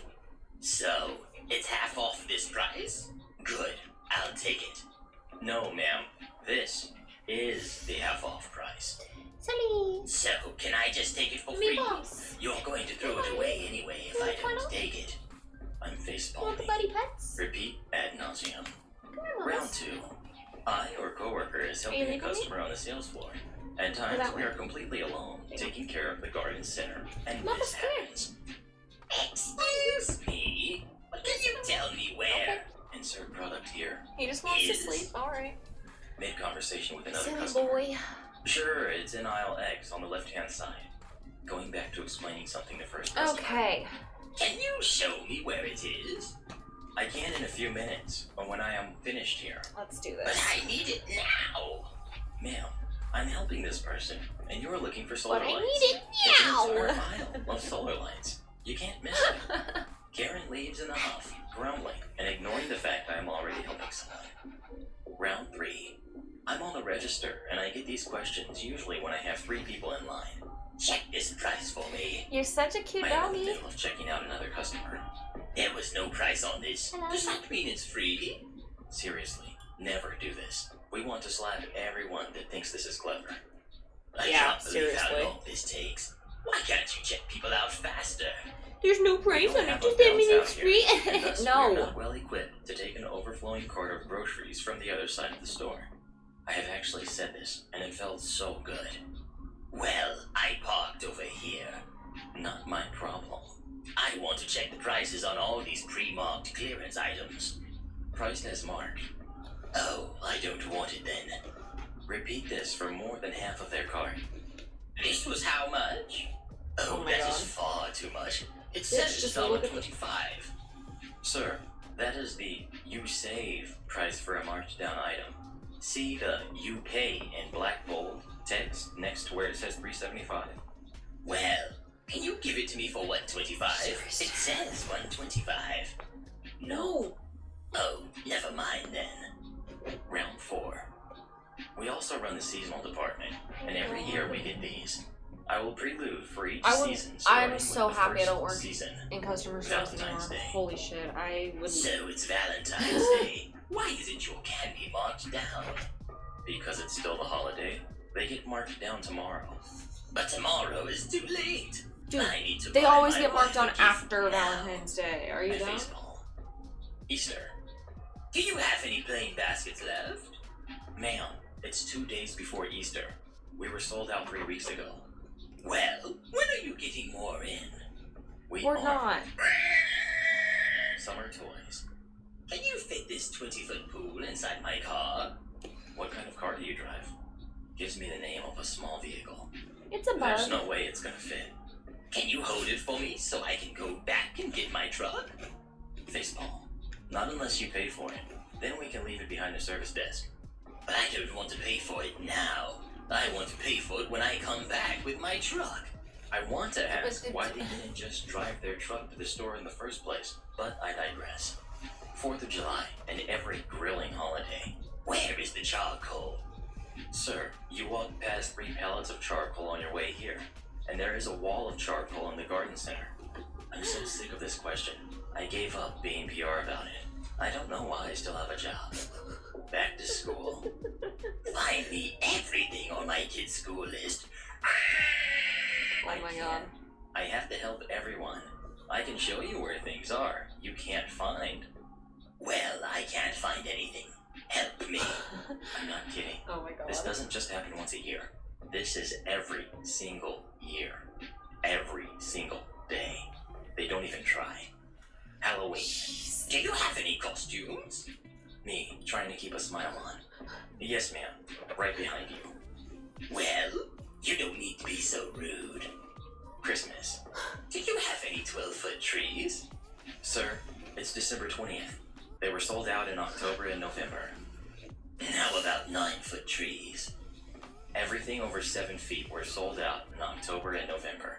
You really need to shop for the bigger trees early, and it's crazy how fast they sell out. Well, that's stupid. You should stock more. We order more every year. They still sell out very early. So, are you trying to tell me you have no 9-foot or 10-foot trees? Yes. Yep, that's right. Go check in the bag. There is no back! Final round. Can you mark this down for me? No, ma'am. Those just came in. Although, I'm not That's gonna why lie, the plant places racks are I've worked still actually wrapped did in have plastic. backs. Fine They had then. extra I'll products. get someone else to mark it down. 10 minutes later. Coworker. Hey, Corsi Husky. I have a customer that wants a plant marked down. Can we... No, don't talk to him. He's a manager. Me, naughty. Go ahead. It's fine. Jesus Christ. 10 minutes later. Manager comes out the garden and finds me. Hey, Corsi Husky. Italy! Can we mark this plant down? No. Those just came in off the truck. We haven't even checked them in yet. I want the store manager. You people are useless. 15 minutes later, and you guessed it. Store manager. Hey, Corsi. Forget it then. Why does everyone keep coming to you? Because I am the department manager. I am the one that marks plants down, and I told you they just came off the truck. Oh, that's the new truck? Yes, we can't mark those down yet. Store manager turns to me. Where are your markdowns? Back corner racks where they always are. I can show her where they are, no problem. I have a ton of markdowns. Thank you, Corsi Husky. At this point, refer to round 1. We get this kind of crap all the time. Don't get me wrong, I love my job. I just wish people would have a little common sense instead of entitlement. They don't. And our final story of the day. Wow, this week is actually going a lot tries faster to than I ruin thought it our would be. amazing wedding by burning It's brushing the out place. really nice. So, okay. I think may this be one's a long. higher quality one Also, though, that's I'm on why. blah, blah, blah. So me and my wife have been It's going out not, for it's years. like, We I don't know both what finished kind of college, so it we is, got but I don't engaged. think it's fully Now, stamped my either. wife is Bulgarian. I mean, like, it's She not looked really real, nice but it's human. not just like plastic. Since this is happening in England, and our families are in opposite sides of Europe, we wanted to have 2 weddings. One in England with my family and parents, and another with her family and her parents. Here we had a normal wedding, but there she wanted a traditional Bulgarian one. She asked me beforehand, and of course I agreed. That was like a tradition that was passed down from generation to her, so it was something special. That meant we needed to do it where her parents and grandparents and so on had their wedding. The middle of a mountain. Okay, What? so we get plane tickets, and me and my parents I mean, like, and my that's pretty wife fucking fly progress, all I'm the not way gonna to lie. Bulgaria. We would be sleeping in our parents' apartment. No need for a hotel. We are leaving for the hut in early morning. Morning comes. It's 5 a.m. We wake up. Her father is driving one of those black trucks. Turns out we need to get most of her relatives, and that's a lot. And I mean a lot of people. Now I see why we were in a truck. Anyways, Okay, we get her gotta make this grandparents, taller so I sister, can straighten and then we it. go pick up entitled aunt. The moment she sits, everyone is silent. Dead silent. I understand a bit of Bulgarian, so I understand when her father asks her why she was invited. Apparently, my wife is such a nice cookie, she invited her. So I'm sparing the travel. There were tears, as she hasn't seen most of her family for 3 years. Entitled Anne didn't really say much. So finally we are there. It's like a cabin in the woods that's owned by her grandparents. And no, we are having the wedding in the woods, not the cabin. So in this actually big cabin, the whole family is shoved in there. The men drank something called rakia, and everyone was having a blast. Keep in mind, not all of her relatives speak or even understand English. Yes, it was I a won't get fun married night, in no the doubt. woods. And It's entitled literally Anne the best is nowhere to be place. seen on the dinner table. So tomorrow noon, we are having the wedding. Grandparents gave me a traditional wedding suit, and she was wearing her grandmother's dress. Not exactly, but you get the point. So we go in the forest and we start the wedding. Kind of hard to explain what's going on because I had no idea. But she was happy, so I was too. And here comes entitled Anne to ruin everything. So we were all there singing around the fire. And here's what happened from translations I got after from Candles my heat wife. well, we're good. Ugh, this English monkey has no idea what he was even singing. He doesn't know Bulgarian, but it's fine. Why did you need to marry an English monkey like him? Sorry, what? While there were still tribes, Bulgarians were making gold rings and jewelry. Look at them now. Dutch, a nice country. What? Now I knew something was wrong. Since, you know. Soul, can you... What's wrong? What I'll are tell you you doing? later. The family was all silent. But seriously, Ow. My wife's Stop. sister started arguing with Entitled Anne. Not sure what happened, but Entitled Anne stood up and got a dry branch, got it heated in the fire, and threw the branch in the dry grass. The grass lit up instantly. Everyone who was trying to actually calm down Entitled Anne before were now freaking out. Soul, you I can't didn't just mention cause this a earlier, ruckus and then but want to this woman leave. That's was not how it so works. lazy. Chill the fuck out. While everyone was prepping food, she was sitting in the house on her phone. Men and women were working together, and she just screamed at the kids who were playing around to stop, because apparently they were going to hurt themselves. Keep in mind, they grew up there. So after the wedding, when it came time to give gifts, that woman demanded that she also gets one. What? She first tries to burn the place where generations upon generations had their amazing moment, and now she's demanding a gift? A gift? She started whining like a child. What even? Family members were telling her how she isn't getting married and she isn't getting anything. Entitled Aunt raged and went back again to the cabin. Afterwards, when we were all That again is in a weird. good mood, we went back to the cabin to find it locked. It was getting dark. dark, and there are wolves and even bears here. An entitled aunt was sleeping peacefully in her room. So yeah, one kid found an open window and opened it from the inside. And when we asked entitled aunt about it, she said, I quote, I didn't lock it. It was probably those stupid kids of yours. my father-in-law says, the kids were with us at the altar. It was very windy last night. And it somehow not only closed the door, but also turned the key? Entitled aunt was shut down. She didn't apologize, and she didn't give us a gift. My wife still loved the wedding, though. And shout-outs to our re-generals of the day, Rhea Acklin, Michael Hauser, and Ann Swan. Become tomorrow's re-generals by leaving as many re's as you can in the comments below. Alright, next video, I'll link it in a sec. Hey there, Mr. Reddit here. Welcome back to another episode of r/Entitled Parent Stories. Today we have a very special episode for you, a compilation of some of the greatest entitled parent stories we've read over the past year. So sit back, relax, and enjoy a few hours of the most entitled parents you've ever heard of. And by the way, Karen assured me that if this video gets 1,000 likes, she won't try to speak to anyone's manager for an entire week. So please smash that like button. And if you're new, subscribe and turn on notifications for new stories from Reddit every single day. And become an official member of the Re-Army today, and I'll give you a shout out in an upcoming I think there's video a picture of me in the r/. Shigo outfit on Instagram. Am I the jerk for not wanting to call my second grader's teacher Dr. Smith? I have a son in second grade who's in a public school in the US that is fully remote. During the first week of school, I listened in on class. My son's teacher, whom had signed the only email we had from her as Dr. Sarah Smith, told the kids, my name is Dr. Sarah Smith, but you don't need to call me doctor because I know that can be confusing because I'm not a medical doctor. So you can just call me Sarah, Miss Sarah, or Miss Smith. Our school's norm is calling teachers and staff by their first name. I filed this info away for my own self and went on with my day. A few days later, all the teachers met with families to get to know each other. My son's teacher came into the call and introduced herself as Dr. Sarah Smith. She was quite the talker and spent a lot of time talking about her background and credentials, but seemed pleasant and excited about her job. Near the end, I asked, Miss Sarah, can we still access the school library? And she said, actually, it's Dr. Smith. I was taken aback because I had recalled her telling my son's class they could call her Miss Sarah. I couldn't figure out how to respond and felt rushed. So I quickly apologized for getting her name wrong and we signed off. Meanwhile, as I've been helping my son with his work, I've been noticing how she signs her messages to students with Miss Sarah and Dr. Sarah Smith with the parents. In the classes, the students were calling her both Sarah and Miss Sarah. I was confused. Fast forward to this week when we had our second parent-teacher meeting. Once again, my son's teacher jumped headlong into our meeting without much greeting and spent most of the time talking.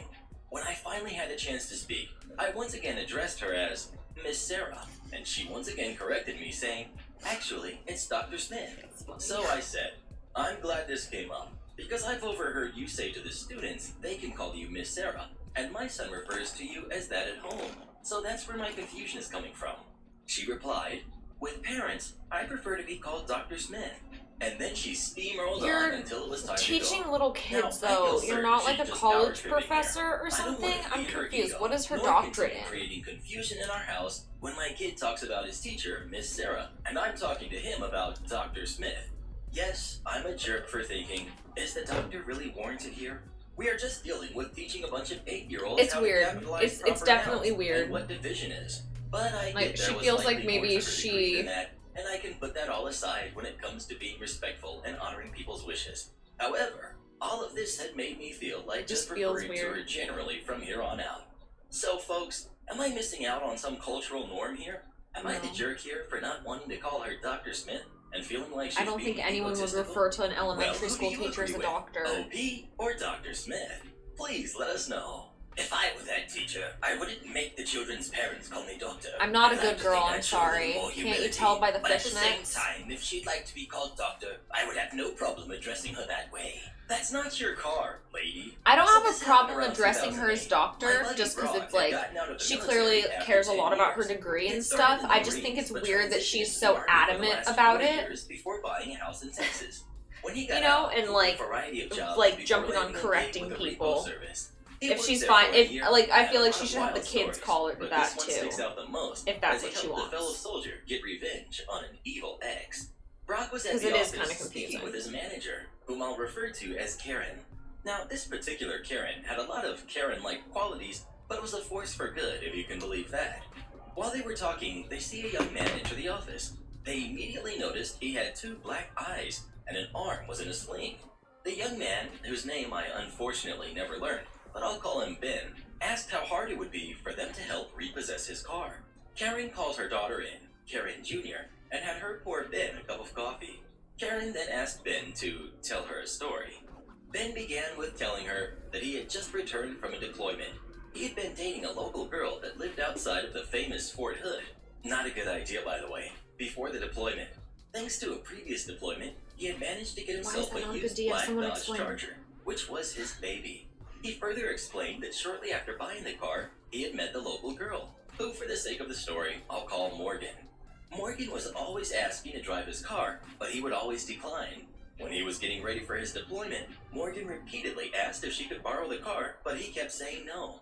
After much needling, he relented, but on the condition that she take care of his apartment until he comes back from rest and relaxation leave. She agreed. Ben left for his deployment while Sure Morgan she took care of his did. place. When Ben came back for leave, he found his apartment immaculate. He pulled his car from storage, drove to Morgan's. He spent a few days with her before handing her the keys and heading to his home state to visit family before returning to his deployment. He returned again from his deployment and found nothing but trouble. When he walked into his apartment, he found a layer of dust on just about every surface. It was almost like no one had been there in months. When he checked his bedroom, he found his room had been torn apart. All of his drawers had been searched and upturned. He tried to call Morgan, but never received an answer. He located his safe, which was hidden, and found it hadn't been touched. That's He good. then grabbed his spare key from the safe, called a buddy of his, and they went to Morgan's. As they pulled up to Morgan's, he saw a car there that he initially didn't recognize, but as they got closer, he realized it was his baby. Morgan had the car painted hot pink and put 24-inch spinners on it. He tried Oh my God. spinners. He tried to just to make sure, and the lights flickered as it unlocked. But yeah. While his buddy laughed, Ben went to the front door and Morgan answered. He asked what happened to his car, and she responded, "It's my car now." Ben walked away and hopped in his hot pink mess.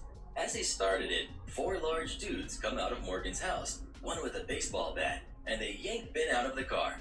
They proceeded to knock him out in the driveway before his friend intervened. He then took Ben to Dude, the hospital. shitty I'm friend. honestly not sure if the cops were called Should on have this. intervened I sooner, the assume fuck. yes, but even then, Ben said his friend drove by Morgan's house a handful of times while he was in the hospital at random times, and the car was never there.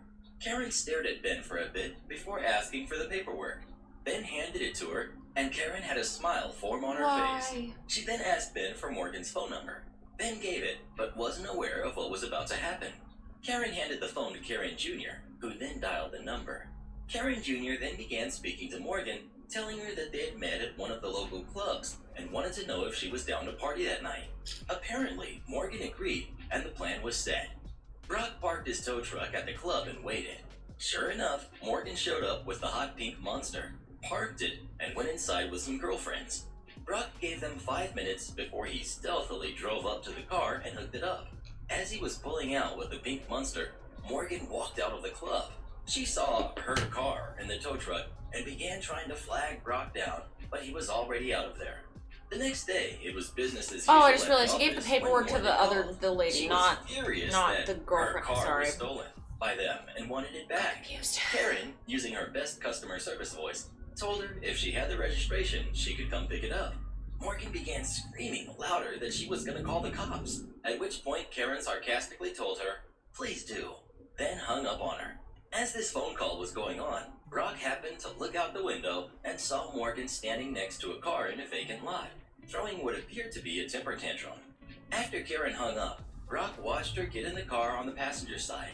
Karen then looked out the window and had Brock verify it was her. She then began to smirk. Karen then proceeded to call the owner of the property Morgan and her friend were occupying. She told the owner about the car and asked if he wanted it towed. The owner okayed it. Brock then drove his truck over to the ladies in the car and introduced himself. They tried to explain that they were waiting for Morgan's boyfriend, but Brock insisted they weren't allowed to park there. They argued and called him every name in the book. Brock then hooked up their car and lifted it partially off the ground, forcing the two to exit the vehicle. They tore into him until he showed them the tow order. While this back and forth was going on, Ben arrived at the office and Morgan saw him walk in. She ran to the office door, and Brock proceeded to lower the car. When Brock went back to the office, all heck had broken loose. Morgan apparently tried to snag the keys back from Ben, but he had pocketed them. She began to hit him in his hurt arm, and warned Ben that she'd call her friends to finish the job if she didn't get her keys back.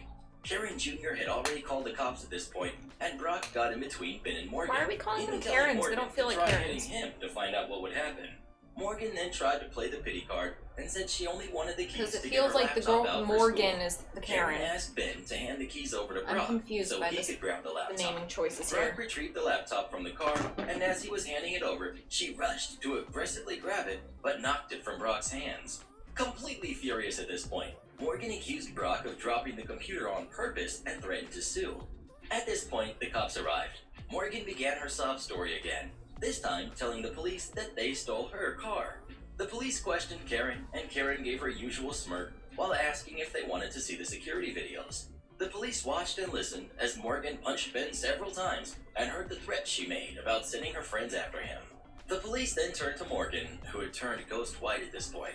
She then tried to make her way to the door, but the police stopped her. They proceeded to ask her about the car, Ben's injuries, and who she planned on sending after him. She initially denied everything, but they already had the video evidence. She was arrested, and Ben got his car back. After the cops left, Ben admitted he didn't want to be seen in a car that looked like it was advertising Pepto-Bismol and planned on trading it in for a GTO. We later heard through the grapevine that the 4 guys who beat him up were later arrested. Morgan had ratted them out. Brock had a few more stories, but none of them were nearly as good as this one. Have you ever had someone paint it. take I'm something that confused. belongs to you? If so, were you The able story to is get a it little back? weird. Please let us know. The things my mother has done to ruin my relationship with my girlfriend. I've posted several stories about my mother behaving like crap towards my relationship and my girlfriend, Eva. Today, this has definitely ended in mine and Eva's favor. My mother won't bother us anymore. My mother is a very rude, insensitive, arrogant, obtuse person. She never liked Eva, nor, initially, the idea of me dating at all. But it reached new heights when we moved in together. Moreover, into the house she thought she would inherit one day. It's my grandparents' old house, and they couldn't take care of it anymore, so they moved out. My mother doesn't like her for several reasons. Eva is of foreign descent. She also has a skin condition and commits a serious crime because of it, vitiligo, by being happy and proud of herself for it, and being very straightforward with what she thinks about something/someone. While this might come off as flaunting it, Eva is easily the most beautiful, most amazing, and kindest person I have ever met. And I I love her don't more think than that anything comes off and as anyone else. flaunting it. I don't even know if I deserve her. And even if she Anyway, was, who ever cares? since my mother somehow came to terms with me dating, she was commenting all the time about how I deserve better, how she is not the right one for you, how she's with you only because you're the only one desperate enough to like her, and how you'll break up anyways, as teenage love doesn't last. Well, that was more than 2 years ago, and it doesn't seem like it's anywhere near ending. One time, she berated me for breaking my wrist when I took the shortest route to provide first aid to Eva. Now, not to brag, but basically saving her life after some accident when we were out in the forest together, and then called me a trauma queen when the accident actually traumatized me. Another problem with my mother came almost 1 year ago. She was becoming a couch potato. I had an insane workload on my back. She didn't do anything to help, but always complained about me being lazy when I found the free time to spend time with Eva or just play some games. This has led me to the thought of moving out. Further on, No all shit. the way until last week, is documented by several stories I've written about her in the past months. In short, insulting Eva, always complaining, dropping chocolate-topped cookies in front of Eva's dog, and insulting it after Eva asked her to be careful, trying to hook me up with someone else, making a scene at a family dinner, insulting Eva's family background. Now on to this week. Bruh. My family members have Cut gotten the her wind off. of something happening between my parents, and apparently Cut her my mother off. told them that I accused her of something, only to cause problems between my parents, which is BS, because the only one waving accusations around is my mother. Most of my family really likes Eva, So some either don't trust my mother or are gullible because they know of something my mother has already done. My phone was flooded with messages from my family members asking what happened and how could I accuse her of something like that. My mother told them that I accused her of insulting Eva's heritage and attacking her, which my mother has actually done. So I just straight out sent screenshots to the ones who believed that I accused my mother. This spread very fast, and to my knowledge, most of my family has blocked her. And so finally did I. My father is about to file for divorce. Not going to lie, if he gets custody of my brother, and he's most likely to, it's only good for him, as my mother is a very crappy burden. Lazy manager reneges on a request after I describe what they want. This malicious compliance comes from my girlfriend, Jessica, not her real name. For background, my girlfriend is a software test engineer at a computer science related company. She has a lot of jobs there, but one of them involves the review of bugs in the application, which she sees in the form of a ticket. For background, when Jessica started working at this company, her manager Bob would force every new hire to attend meetings every day, going over the ticketing system in excruciating detail, even though all of the new hires stated that they had used them before and didn't need another tutorial. Why is there not? This finally culminated in her manager stating in front of the whole team that the new hires couldn't attend a meeting as they had to go over the ticketing software, and all of the new hires resoundingly stating they didn't need any more tutorials and would be able to attend, which they did.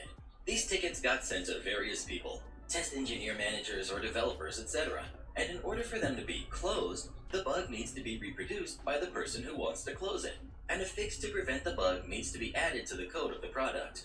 Here's where the malicious compliance takes place. Jessica is reviewing a ticket documenting a bug in the product, and she consults her manager. The ticket gets sent to her manager, who is tasked with reproducing it in order to develop a patch for said bug. Instead of this, her manager asks her to close the ticket herself, as he can't reproduce the bug. This is clearly not how the ticket reporting works, as the whole point is that open tickets have not been fixed yet. Jessica would just close it since her manager Bob told her to, and she only has worked there for a few months. The only problem with this is that the ticket reporting software requires a reason for closing the ticket to be documented, so people know who to talk to should issues occur. Since Jessica is new, people would expect her to make mistakes, and it wouldn't be the end of the world if she incorrectly closed a ticket. But she wasn't down to take the fall for something she had no control over. Since Jessica needs to add a reason for closing the ticket and doesn't want to go against the request of her manager, she writes back to him. Sorry you can't reproduce it. What should I do? Manager. Go ahead and close the ticket. Can't reproduce the bug. Jessica. Sure. Since you mentioned in the tutorial on the ticketing software that all tickets require a reason for closing, I'll close it and add a reason. Bob can't reproduce the bug, and I was advised by Bob to close it. Her manager immediately replies back, as he apparently just realized what the description of his job was, and tells her not to close the ticket, and that he will work immediately to reproduce the issue so it can be documented. LMAO. Since this, her manager has appropriately documented every ticket she sent without any inane comments. Have you ever had a lazy manager who tried to make you take the fall for them? Please let us know. You mean to tell me I can't even trust the managers anymore? You said any character. Background. The summer before I entered high school, the Ministry of Education decided to change the standardized testing they used for entry to universities. It had happened in the past, So the and story usually it took sounds a year British. to implement changes. But this plan was really complicated and needed 2 years to implement. Laymen like you and me can't comprehend. It's called throw everything at the wall and see what sticks. Guess which class got to be the lab rats? Yup, mine. We started school with only a vague idea of what the changes will be, until mid-October. Then we learned that the first changes will be implemented on the midterms. The midterms used to be 2 weeks and provided 40% of the final grade, but the new plan was a full month and count for only 20% towards the final grade. Also, a major player for the malicious compliance was our literature teacher. Let's call her Karen. Now, I have to admit, she was good at her subject. The problems in her teaching came from prejudice and preconceptions.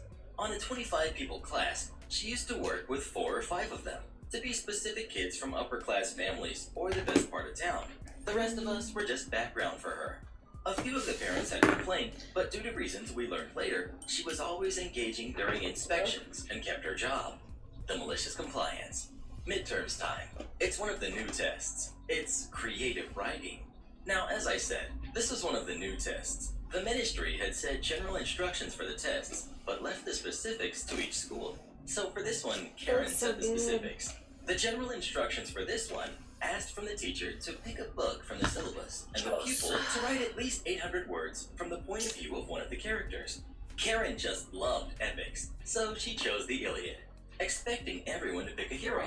Everybody did, except three of It's us, not bad. JK, Indy, and myself. I don't know if we wanted Sorry, to rebel what? against the My system name? or against Karen, but the three of us didn't follow Nah. the norm. Now, JK was a really good student, but he had the usual trouble in Karen's class. She chose Andromache, the wife of Hector. She described the last day of Hector from Andromache's point of view. My friend Indy is a mythology buff. He became an archaeologist. That's why Indy. And absolutely hated I was Karen's like, teachings of the And his material. name's Indy? He Wow. picked Zeus. He basically wrote Zeus's point of view. Me, I chose Cassandra. She had the gift of prophecy, but the curse of never being believed. I went the whole point of view being, we're all doomed, and never believed. The results came out, and we are the only fail.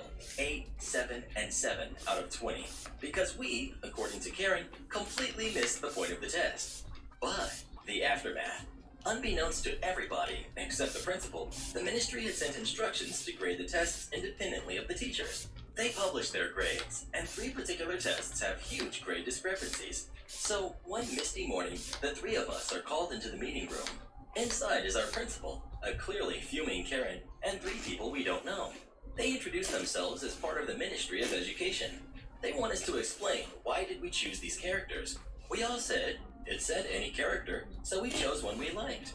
Every time we said that, they glanced at Karen. They thanked us, told us that their grade will go towards our final grade.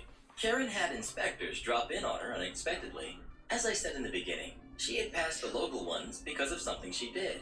She was having an affair with the assistant director of the local education department, and he always notified her before the inspection. Now they came directly from the ministry, and she was always unprepared. She was allowed to finish the year, and then she was dismissed. The ministry took a 1.5 years to figure out the system. We were the first class to officially take the new standardized test. Creative writing was part of the literature exam. JK became a journalist and a writer. Indy became an archaeologist. As for me, You said that. I'm in here. Have you ever had a teacher who graded you unfairly? If so, what did you do about it? Please let us know. When I was in 2nd grade, I had a teacher who made my mother call her doctor when they spoke. Am I the jerk for telling our Sure. new neighbor my son doesn't work for her and her daughter? This has been going on for 2 long months now. We had a new neighbor who's a single mother in her late 40s and her teenage daughter. They're both lovely, and she told me that she got divorced not too long ago. Her family lives in another town, and she's beginning her life as a single mother. My son, 16, has been helping them since day 1. He has helped them move their stuff into their new house, and even unpack boxes. She would have him go to the grocery store with a list of things she and her daughter needed. She'd ask him to fix a door handle, or take away the garbage, fix her car, move stuff to the backyard, clean the garden, and so on. She wouldn't stop asking favors here and there. She'd knock on my door and borrow him for a few hours. Then he comes back in almost Weird. 6 hours and still has to study and has barely taken care of his own mess. He has a math exam this week, and he started concentrating on it, which is difficult and it takes time. Our neighbor called me to send him to her house so he could help her move furniture and carpets. She has huge carpets that are so heavy to lift. I told her he was busy studying for his exam, but after 30 minutes, I saw her daughter at our door, asking for my son to come and hang out with her. My son said it was All right. okay since he said he'd be gone for an hour. Next thing I know, Let's he do got a back curly at 9 one. p.m. That's 5 hours later.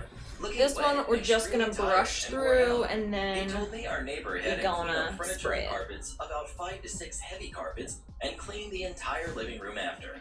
I was so mad, my son couldn't even finish studying. He took a bath and went to sleep instantly. I called my neighbor and raised my voice because I was really mad at her for making my son exhausted and costing him his math exam the next day. I told her Yeah, that my it's son doesn't work for her and her daughter and to stop calling him and sending her daughter to our house, and I hung up. My husband spoke with her and he was furious. Said that I have no respect for our neighbor and that I shouldn't berate her for just needing some help, and that I have no right to not let her daughter into our house. My husband said I shouldn't say anything since our son is okay with it. He's not. Although he said nothing, he's not the type that would talk about what bothers him and instead just do what others ask of him. Well, who do you agree with? OP or her husband? Please definitely let us know. OP. OP's right. Husband's an idiot. Next.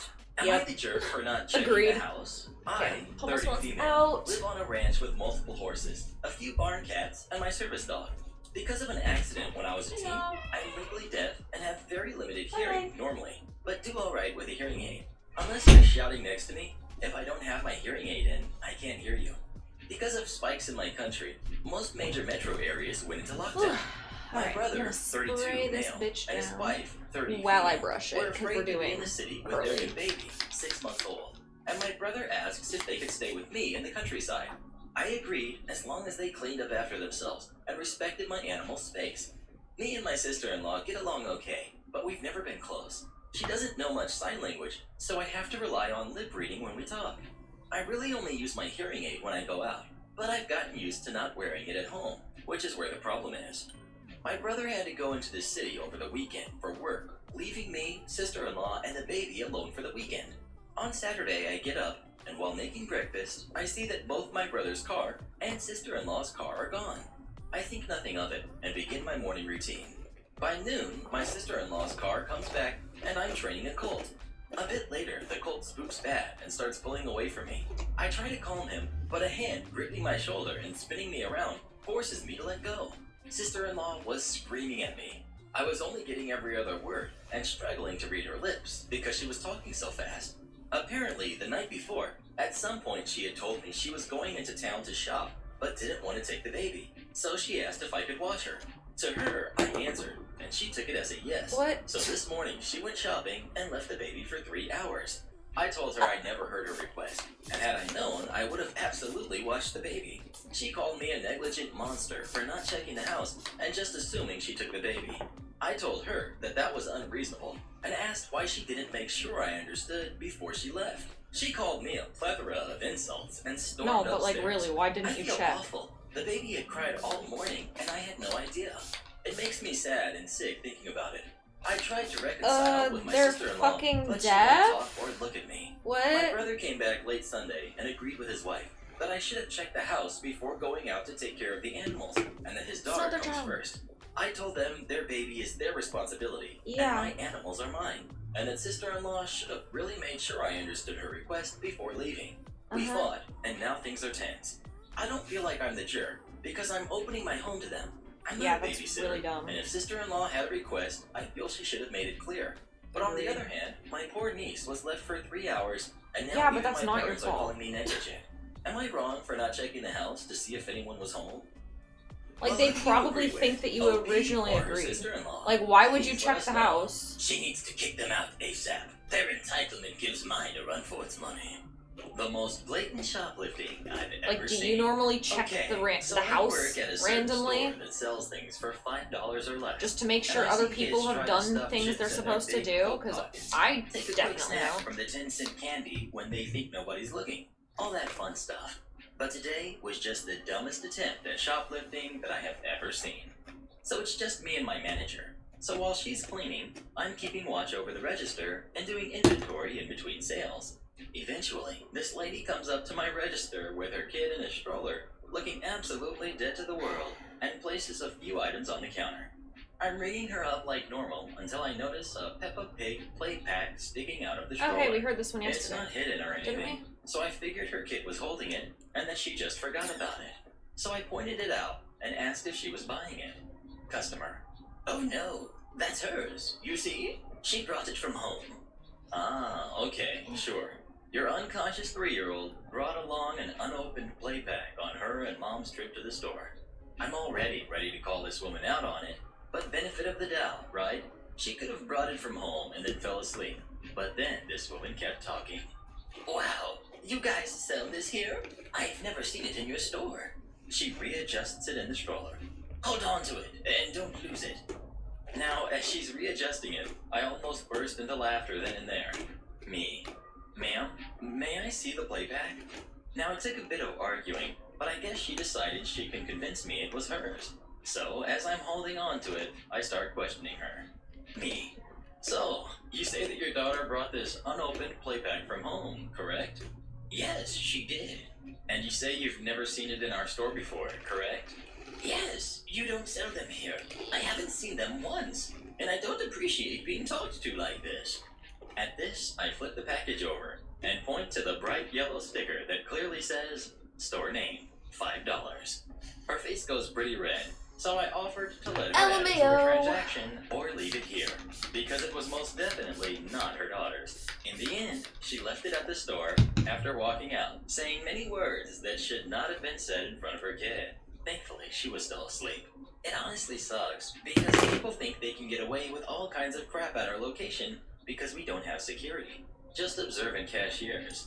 I was actually told during my training to not confront shoplifters, which makes me so angry. There's nothing I hate more than dishonesty, and it makes me wonder how many people I've sent off with a smile had stolen items in their pockets. Fired because a Karen lies. When I was about 18, I was working for X Home Improvement. I won't be giving out their name because I don't want it to backfire on me. I had been a cashier there for about a year and was top dog in terms of extended we heard protection these plans before? and MDA donations. MDA is a Muscular Dystrophy Association. If we've This heard isn't these, all I'll that just important switch to the to story, video. but feeds into why I still hold a grudge against the store for it. I had been homeless for most of the time I maintained this job. I was 19 at the time, but I finally had gotten a home because my grandparents moved close to my work and offered to let me stay with them to save up money, and I took that offer. I had gone to work on a day like just about any other, and was my normal goofy self. I would sing along with songs that played overhead, jokingly dance, and Yeah. goof around with my We've heard coworkers. this. I see a lady coming toward the register. Alright, after I'm done so I rushing flag this her little down to section, let her I know will I'm change it. open, and she enters my lane. This is the Karen, by the way. Not knowing she was a Karen, I decided to try and joke around a little bit. I was standing there holding my scale gun in a James Bond pose, pretending to sweep the area with it. Not actually pressing the button, but just like a spy would when clearing a room. And then I hear it. Excuse me? Why the heck are you pointing that thing at me? Me. I'm sorry? Why are you threatening me with that? Ma'am, I'm not intending anything as a threat. I apologize if you mistook my actions, but I was just goofing around with some of my coworkers while I was waiting for you to pull up to my register. Well, don't ever do that again. I apologized to her and went about scanning her items. Just a few odds and ends and a rug. I carried on with my day as she seemed fine. She walked out of the door with a huge smile on her face, and I thought I had done a good job. I get a call from my manager telling me to report to the HR office immediately. I'm a little concerned, asking myself if it could be about the lady. I didn't know what was going on, but I maintained a positive attitude. My dad always says, think positive Okay. and Hey Next. there, Mr. Reddit here. Welcome back to another episode of r/entitled Parent Stories. Today we have a very special episode for you. A compilation of some of the greatest entitled parent stories we've read over the past year. So sit back, relax, and enjoy a few hours of the most entitled parents you've ever heard of. And by the way, Karen assured me that if this There you video go. gets 1,000 likes, she won't try to speak to anyone's manager for an entire week. So please smash that like button. And if you're new, subscribe and turn on notifications for new stories from Reddit every single day. And become an official member of the Re-Army today, and I'll give you a shout out in an upcoming video. r/entitled parents. Karen demands my historical artifact. So, here's a bit of backstory for you. So my parents and I have always been history fanatics, and will always be. I had half a shelf in my bedroom designated specifically for World War books. My dad and I did this thing where we went to pawn shops and antique stores on weekends just to look around. This only took place a week ago, when my dad and I went to an antique/pawn shop for the first time since lockdown started. Cast. We've got me, a 14-year-old with problems.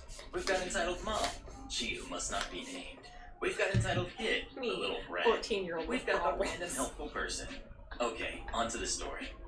So while in the store, I make a find of a lifetime. A World War I, South African, my country of inhabitants helmet, with all the netting inside, and it costs less than the book I bought a week before. It costs R500 for those South Africans out there. I brought it to my dad immediately, and we bought it along with a few other things. Now, my dad needed to do a few other things in the mini mall we were in, but I didn't want to join him. Wait, which so World I War? went and waited in the store Was it we one? frequent regularly, and Shoot, I browsed forget. while I waited. Now, here's where the horror begins. As I was sitting on one of the chairs they have around the store, casually reading a book I had brought with me, when Entitled Mom and Entitled Kid approached. Now, clearly, Entitled Mom and Entitled Kid were in the antique store at the time we were there, and this is how the conversation played out. Entitled Mom. Oh, hey, you were at the antique store just now, weren't you? Me. Yeah, I just wanted to be left alone. We were looking at an old army helmet for Entitled Kid to play with, but we came back 5 minutes later, and it was gone. Do you know anything about who bought it? Now, this immediately annoyed me. This helmet that she was talking about was clearly the one wrapped in bubble in the bag next to me. That helmet is over 100 years old, and you're going to let a kid play with it? The interneting will break within a day. Also, why would you want to know who bought it? Well, I was about to find out. Me. Yeah, I bought that helmet, and it really should never be played with. Entitled Mom cut me off. Oh, fantastic. So you can just give it to me then. Me.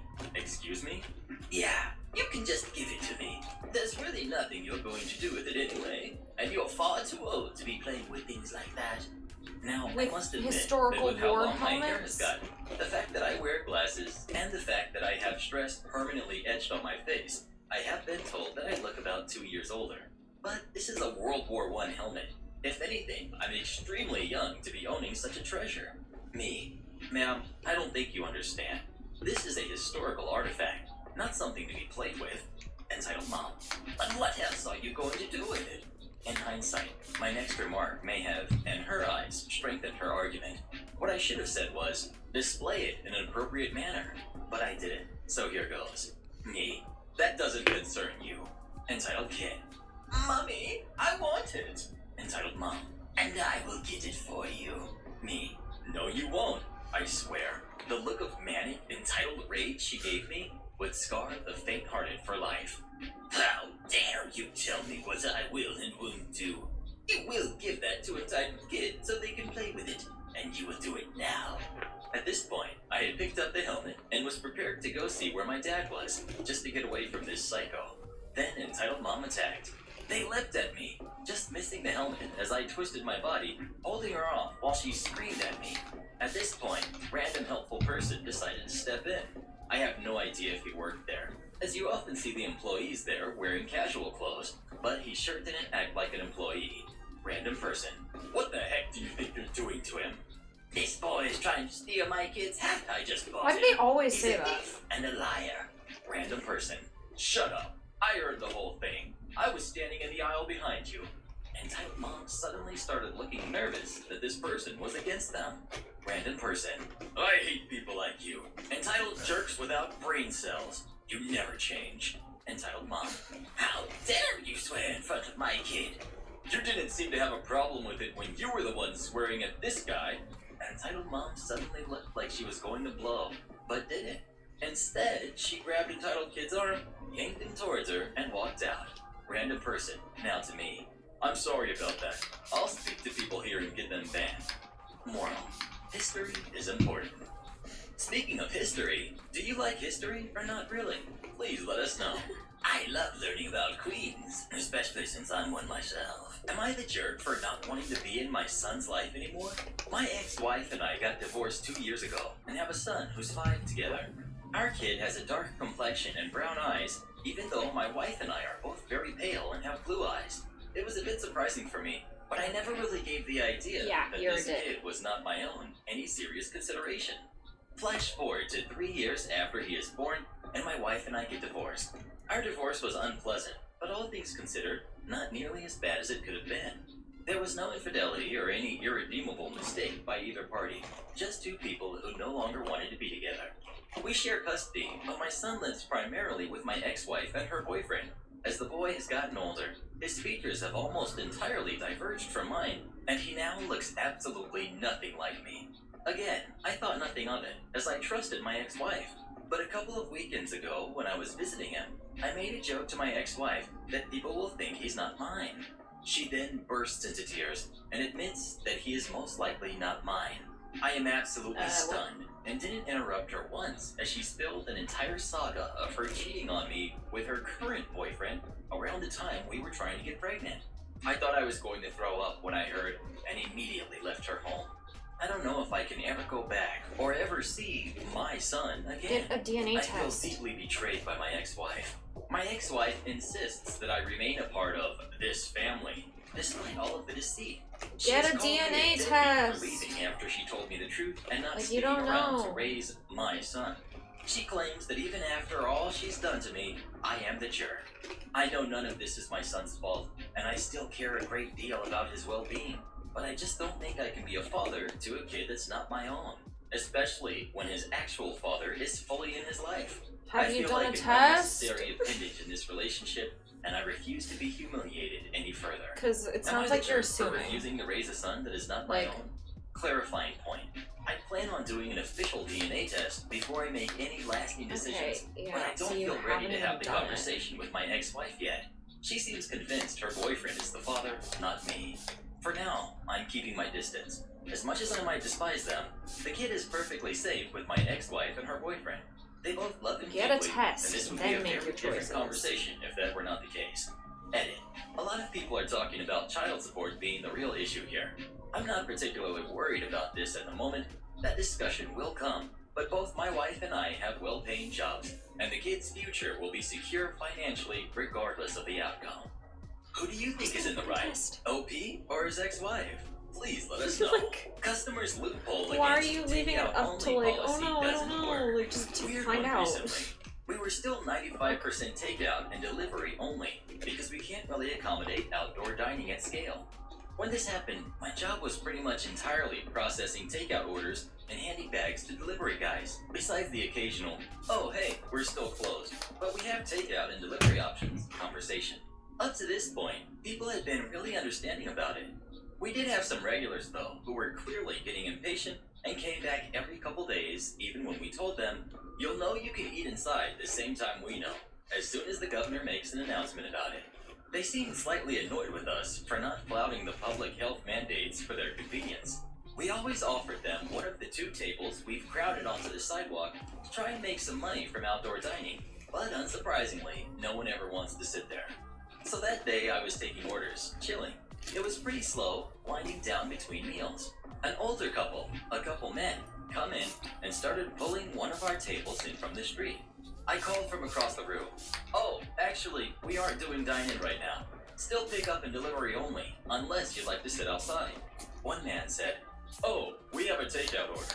But his husband kept pulling the table inside, and the other one was going back for the chairs. It was really hot out, so I figured maybe they had only just called in for the order and wanted a place to sit in the air conditioning while we prepared their food.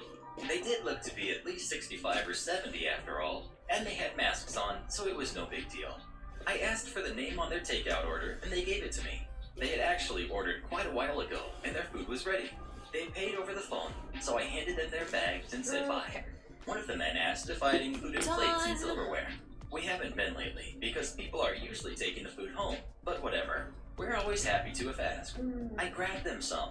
Yeah, I should have seen what was coming at this point. So of course, that's when it got weird. They carried the bag over to their inside table, unpacked it, laid out their plates and silverware, and started eating the takeout food in the restaurant. Oh my I god. couldn't believe it at first. I thought I must be misunderstanding, and there's no way they could be that brazen. Especially since not only do we have signs around and no tables out, but these health mandates are in place especially to protect older guys like them. I stood up and said, excuse me gentlemen, you can't eat in the restaurant. We can set you up with outdoor dining if you want, otherwise you have to leave now. They stared blankly at me and, the gall of these guys, they went, no, it's a takeout order. We have a bag. You saw us. They thought they were so smart with this loophole. The other guy even said, it's not like we're getting any service. You didn't even offer us water or anything. So I sighed Oh my and God. explained, whether it's takeout from here or a sandwich from the gas What? station, we can't have people eating inside our establishment right now. I don't make the rules, so trust me. Nothing is gained from making your case with me. What? Please I'm gonna just open the come window back when we since open. I think It should be any day construction now. stopped. The guys continued ignoring me, and I don't know what they thought that would accomplish. I got up and walked over there and explained, look, it's not safe to have you guys in here eating without masks on right now. Not for us working in here, and definitely not for you either. Please leave. They started giving this impassioned plea about, we haven't had a proper sit-down date in weeks, and we really just Okay. need to get out of the house and share a meal. But it's so hot out. We are so sick of cooking. Now, I understand why they wouldn't want to eat outside on the crowded sidewalk in scorching hot weather. But in that case, they should have just gone home, or sat in the shade in the park, or whatever the rest of the world is doing. Do another at home. curly one. We would be audited Since by they're the pretty state easy. at any moment, and if we're found Just to gotta be brush them out. violating the policies, we'd be fined heavily. And we're already hemorrhaging money from lost business as it is. Plus, if my boss saw me letting people eat inside, he'd just fire me on the spot. Because if we got fined on his watch, his boss would fire him. I explained this to them. When they realized their woe is me sob story wasn't working, their candor changed real quick to, if you can have people eating on the sidewalk, there's no reason you can't have them inside. We're the only ones in here. You're discriminating against us because of our age and because we can't eat comfortably in the heat. The news will hear about this. All the while, they were still eating. As the poet Robert Ritchie said, I was born at night, but not last night. I realized they were planning to argue with me until they had finished their meals so they could stay inside. So eventually, I stopped trying to go back and forth with them and just said, we've completed your transaction. I've asked you to leave. You haven't. Leave now, or I'm going to have to call the police and have you trespass. As I was saying it, I realized I shouldn't have. Because on a regular day, I would have had to check with someone more senior before calling the cops on a customer. But no one more senior in the front of house was coming into work, so now I wasn't sure what to do. I decided to confer with the only real friend I have on the staff. I called into the kitchen for a line cook I'm tight with, who has some busing experience, so kind of front of house. Lenny, there's some guys in here who dragged a table up and they won't leave. Should I call the cops? Lenny is as tall as a house and moonlights for an industrial moving company, so he's got a massive build. I don't know too much about where he comes from. I just know it's pretty impossible to rattle him. He came out, I guess expecting to see some punk kids. Instead, he just sees these old guys eating salads. He looks at me like I was crazy, so I explained what was going on. Then, totally emotionless, Lenny barreled over, picking up their table, still covered in food, walked it right out the door, and dropped it onto the sidewalk. The old guys were fussing and fighting, but however they tried to hold the table down didn't wobble Lenny's grip in the slightest. They ran out to drag it back in, but he locked the door behind them with a spare we keep close by. They pounded on the door for a while and filmed me ignoring them, but eventually they just kicked the table over, with most of their own food that they paid for still on top, and left. They're banned now, more for the colossal mess they made on the sidewalk than anything else, and I bought Lenny a beer after his shift. I like that Speaking he just of picked the restaurants, table up. where are That's you funny. gonna go when things go back to normal? Please let us know. Either Applebee's or Chili's, and I haven't decided yet. Am I the jerk for not letting my roommate use my micro fridge unless she pays for one half of the rent for it?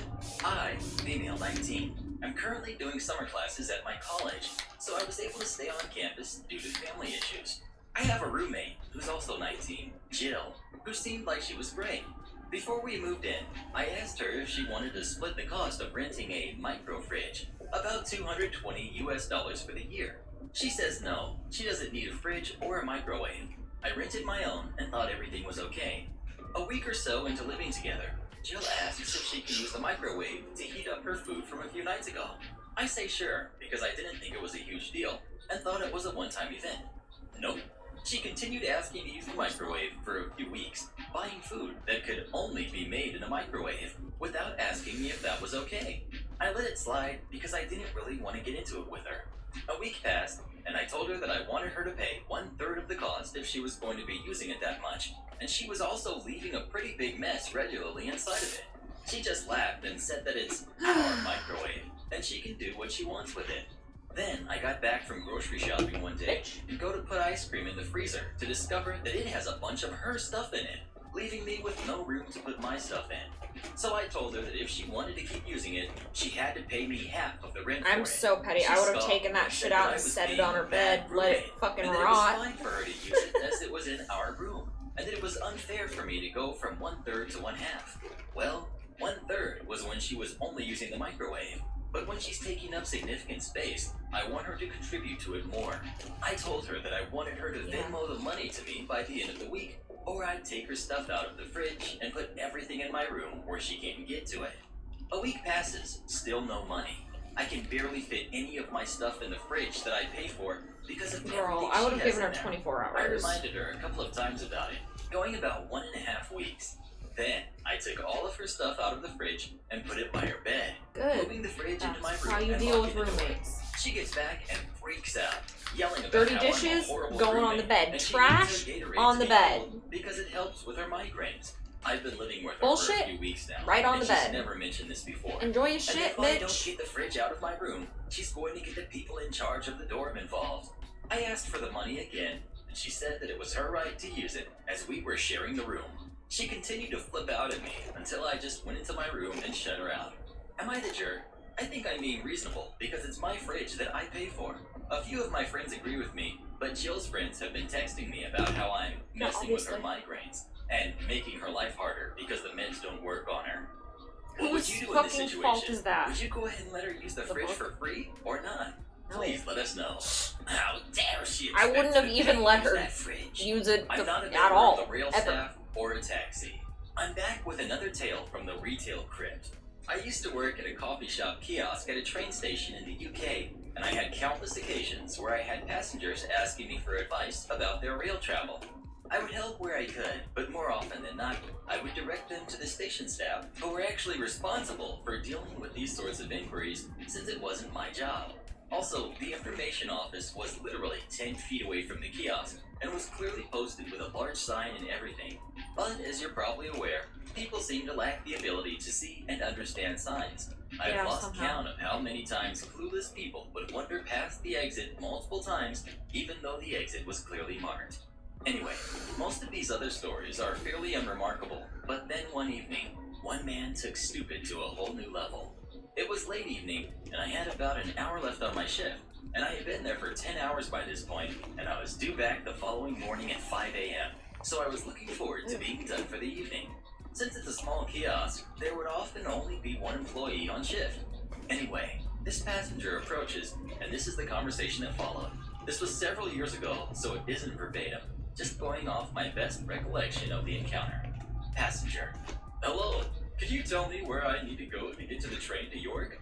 Me: I know you'll need to be on the other side on platform 2, since platform 1 only has London-bound trains, and there should be screens with train departures and staff over there who can help you, but I don't know exactly which train you'll need or what time it leaves. Sorry. Passenger: okay, thanks. I fell asleep on the train and missed my connection. Me: that sucks. Sorry to hear it. I know, right? Can I get a latte? Me: sure. The guy then goes to the fridge to get a sandwich, and I begin making his drink, and I think it's all good. Just another guy who I've helped as best I can, and a customer that I can serve and make the evening a little less dull, since it was usually dead in the hour before closing. As he's in the sandwich fridge, a train pulls in platform 2. The guy looks up at the train and then to me. Is that the train to York? Me: I don't think so. It says Hull on the side, so that's where I think it's headed. Passenger: okay, as he hands me his sandwich to heat. So, do you know when the next train to York is? Me: I'm afraid not. You'll have to speak with the station staff. Passenger: why My can't guy. Me: because I work for a coffee shop. I haven't memorized the train schedule. Sorry. Are you sure you can't help me? I should have arrived by now, and I really don't want to have to wait for a couple more hours. Me: sorry, I don't know. Like I said, the staff station can help you out. By this point, the guy had paid me, and he has his latte, but his sandwich is being heated. So we've entered the awkward few moments of waiting while it heats. We had an LMAO, old panini yeah, grill, that seems and it low would easily enough. take 4 to 5 minutes before it would be ready. Nothing much happened for a couple of minutes when he speaks again. Passenger: how did you get here? Me: I drove.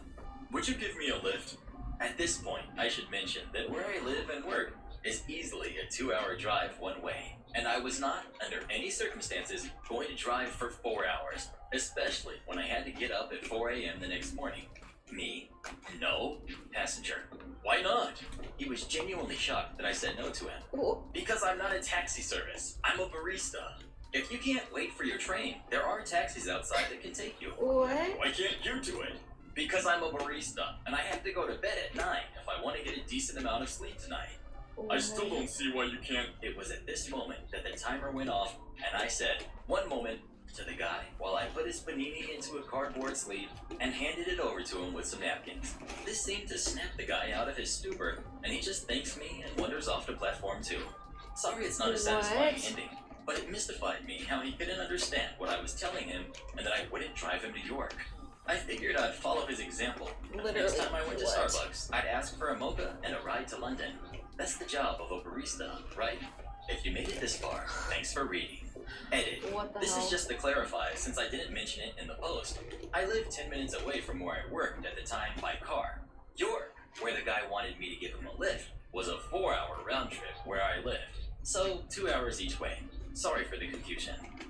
Am I the Yeah, I jerk was for a little not confused wanting by to that, fund actually. my financially struggling pregnant sister's latest venture in entrepreneurship? I learned recently that my sister has a baby on the way, despite the fact that they're struggling to make ends meet. Wonderful, right? Now's really not the best time to be having a baby for multiple reasons, on top of the one that they were already struggling to make ends meet with one kid.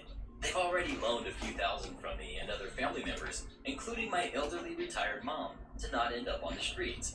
They both work in the restaurant industry and don't make that much. Plus, everything going on has really affected how that's been going too. My sister phoned me this morning and said, I came up with a way to maybe get us out of this debt. And I was like, okay, what did you come up with? She basically excitedly told me about this new e-restaurant idea she and her husband had, but that they needed some money to get it off the ground. It sounded like a crock of crap, but she asked if I could give her $3,000 to get started. I rolled my eyes and told her that Make she a couldn't even GoFundMe. get an IRL restaurant off the ground. Tried in 2013 to open their own place, and eventually handed it over to a friend who was better at business. So there was no way I was helping with this one now. My brother and sister-in-law were supposed to help them manage the business side, but they gave up halfway after seeing the sales at the restaurant sucked. Moreover, my sister-in-law wanted to start her own exercise studio, and my brother had other things to help with. I'm a teacher and do not make that much. I've taught for 25 years and only make $91K. Moreover, I'll be taking the year off if I'm not selected to teach from home, so savings are even more important right now.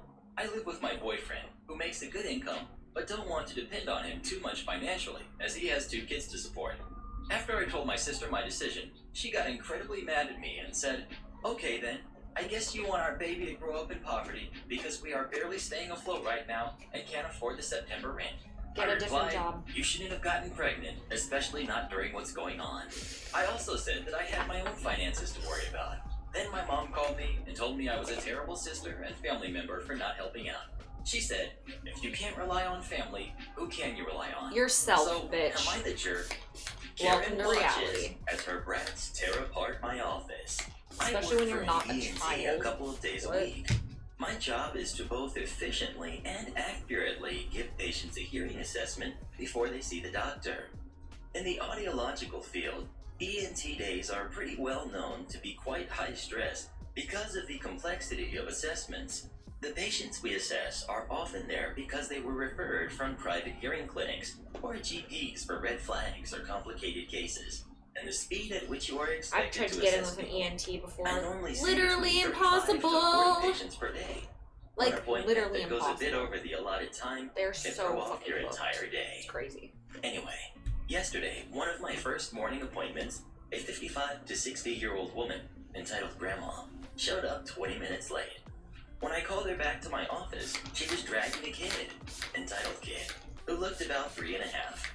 As soon as she let go of his hand, entitled Kid started running around the room, screaming and banging his minion toy on the walls. I asked entitled Grandma if she had brought anyone to watch him while I tested her. Entitled Grandma, my daughter is in the waiting room. Me, okay, can you please take entitled Kid back to her then? It will be easier to do the test alone. No, he wants to play in here. Me, I'm sorry, but this is a doctor's office and I need to assess you. He can't be distracting you or I during the test. Fine, I'll get my daughter. So she goes and gets the daughter, entitled Mom, who brings another kid, a girl who looked about 2, into the room. Entitled Kid 1 is still screaming and running, and Entitled Kid 2 joins in immediately. Oh my I'm god. already upset. They were 20 minutes late, and having to argue about I would've the just kid, canceled the then appointment. fetching Entitled Mom, who was already taking another chunk of my precious time. So I get Entitled Grandma into the sound booth, and Entitled Kid 1 comes running in. Me, I'm sorry, buddy, but you can't be in here. You need to go wait with your mom. Entitled Grandma. No, he can stay. He wants to play in here. No, I already told you. He can't be distracting you or I during this test. And he's not just, hey, stop! Don't touch those wires! Entitled Kid 1 has started pulling out the wires plugged into the booth, and neither Entitled Grandma nor Entitled Mom do anything. I pull his hands away and guide him out of the booth, which he protests by screaming and throwing himself onto the floor. What the I hell? lock eyes with Entitled Mom, and she continues to do nothing. Entitled Kid 2 has found the pediatric assessment toys and has dumped the entire bucket onto the floor. I chose to ignore this for the sake of time. In the hell? While I am attempting Girl, to do assess you have Entitled to do this Grandma, appointment? both Cause brats are causing complete havoc behind kick them me. out. They're grabbing extremely expensive and high-tech instruments off of my shelves. They're taking hearing aid color chips and trying to rip them apart. They're throwing the pediatric toys all over the What? room. They're climbing onto my desk chair and knocking over everything in my desk. All the while, Entitled Mom is sitting there doing absolutely nothing. Casually and Okay, none of placidly you are doing observing the anything. wreckage. I had Kick to them stop out. testing 4 times to stop the entitled brats from ruining equipment probably worth more than the average What? car. Entitled Grandma could hardly hear Kick my 'em out. instructions through the microphone because of the screaming. My blood was just about boiling at this point. But Give it the is kids my a job to be tranquilizer, professional. seriously. Eventually, I finish Entitled Grandma's assessment, and the room is in ruins. Me to Entitled Mom. Your kids need to clean up what they've done. Entitled Mom. Isn't that your job? No. My job is to assess hearing. Your kids made this mess, and now they need to clean it up. I need to take the next patient. Entitled Mom. They don't want to clean up. Listen, this is a doctor's office, not a daycare. You and your kids need to clean this up now while I get ready for the next patient. Girl, call the There are cops. toys in the waiting room that they can play with. So Entitled Mom and the kids do clean up what they've thrown around, but Entitled Kid 2 is still holding one of the pediatric assessment toys as they try to leave the room. Me. She still has a toy in her hand. I need that back. You have a whole bucket of toys. Can't she What keep just even? one? Me. What plan do No, these people have? I need them for assessing other kids. She needs to put it back. Entitled Kid, can I please have the toy back? Of course, being 2, an Entitled Kid doesn't want to. She hides it behind her back and tries to leave, but I hold the door shut. Entitled Mom. You are being selfish. She's only 2 and just wants one toy. Me. Again, this is a doctor's office. The equipment in here is necessary for the work that I do. If you do not give the toy back, I can't imagine the doctor will allow you back to this practice. Entitled Dude, Mom they still shouldn't doesn't be see this allowed as a back problem. already. So I reach down and pry the toy out of her hand. She screams and throws herself onto the floor. I open the door to let them out. Me. Have a nice day. Entitled Mom. Death glare. 2 ladies scream at each other across the checkout lines. You could have handled that a Several lot years fucking ago, better. when I worked in retail, this Like, incident is why? what stands out and is by far the craziest story from my retail experience. The 2 most important characters Alright. of this story. Philo We've wig. got Mom Lady, a woman that Okay, came I'll in spray and it more. always had 5 boys with her. While one kid was in the cart, the others would run around and yell and be underfoot. Kinda makes you reconsider having kids. Deputy woman, lady in her 40s to 50s, and is a deputy in the police It makes department. me reconsider Or raising so she kids in claimed. that way, yeah. This happened in the middle of a fuck? Sunday rush. It's not the and kid's there are fault. 5 It's the cashiers parent. open. It's the fucking All parent. of us are busy. It's My always the designated fucking parent, role bro. was bagger on that fateful day, so I'm doing my stuff for the cashier. Okay, we've got when 1, deputy 2, woman comes 3, through our 4. line. 2 5 rows up, left, guys. We've got Mom 5 Lady left. and 4 Should we kids fucking come just through. wait The them kids out? start running around, yelling, and Try my rolling best across the anyway. floor. Our store manager at that time What time was a is it? tower It's of a man, 5:30. who I'm pretty sure reached 7 feet or so. Alright, well, let me go was for another trying to not hour. step on a rolling See how kid. much we get done. Rolling Kid was at the See exit where we're between at. 2 checkout lanes, so that made stepping around him difficult. Store manager needed See how to I'm be feeling. I'm moving, feeling pretty but his good progress right now. was hindered Like, by the kid constantly rolling where energy-wise he and needed stuff. to put his foot down. Finally, the store So- manager was able to walk around the kid and just do what needed to be done for the cashiers and customers. All the while, the other Yeah. kids are just adding Yeah, I to the have. chaos. This is paraphrased, but is the gist. It's been a Deputy woman long loudly week, bruh. demands. Whose kids are those? Mom Lady, They're mine. Deputy woman, You need to discipline your kids. Mom Lady, How I raise my kids is none of your business. Deputy woman, You can't even get your kids to behave. You deserve to have them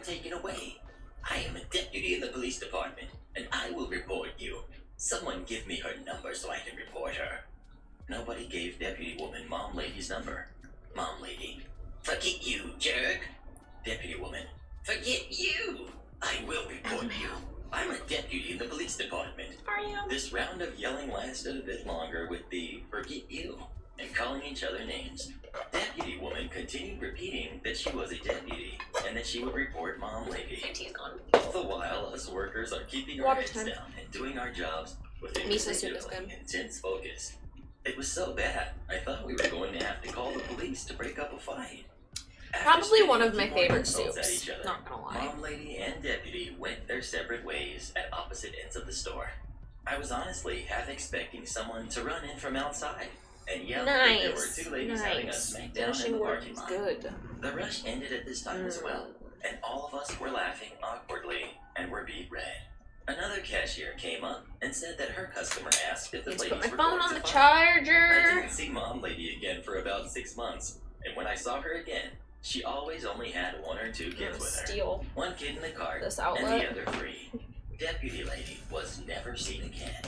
Karen demands I remember her password for her. My parents own a small business. It's what? We are a pack and ship store that also sells stuff for some local artists. We also do some other services, such as faxing, fingerprinting, printing Ooh, / copying, salmon shredding, and and miso notaries. is such a My good siblings, combination. Some friends, and I work at the store.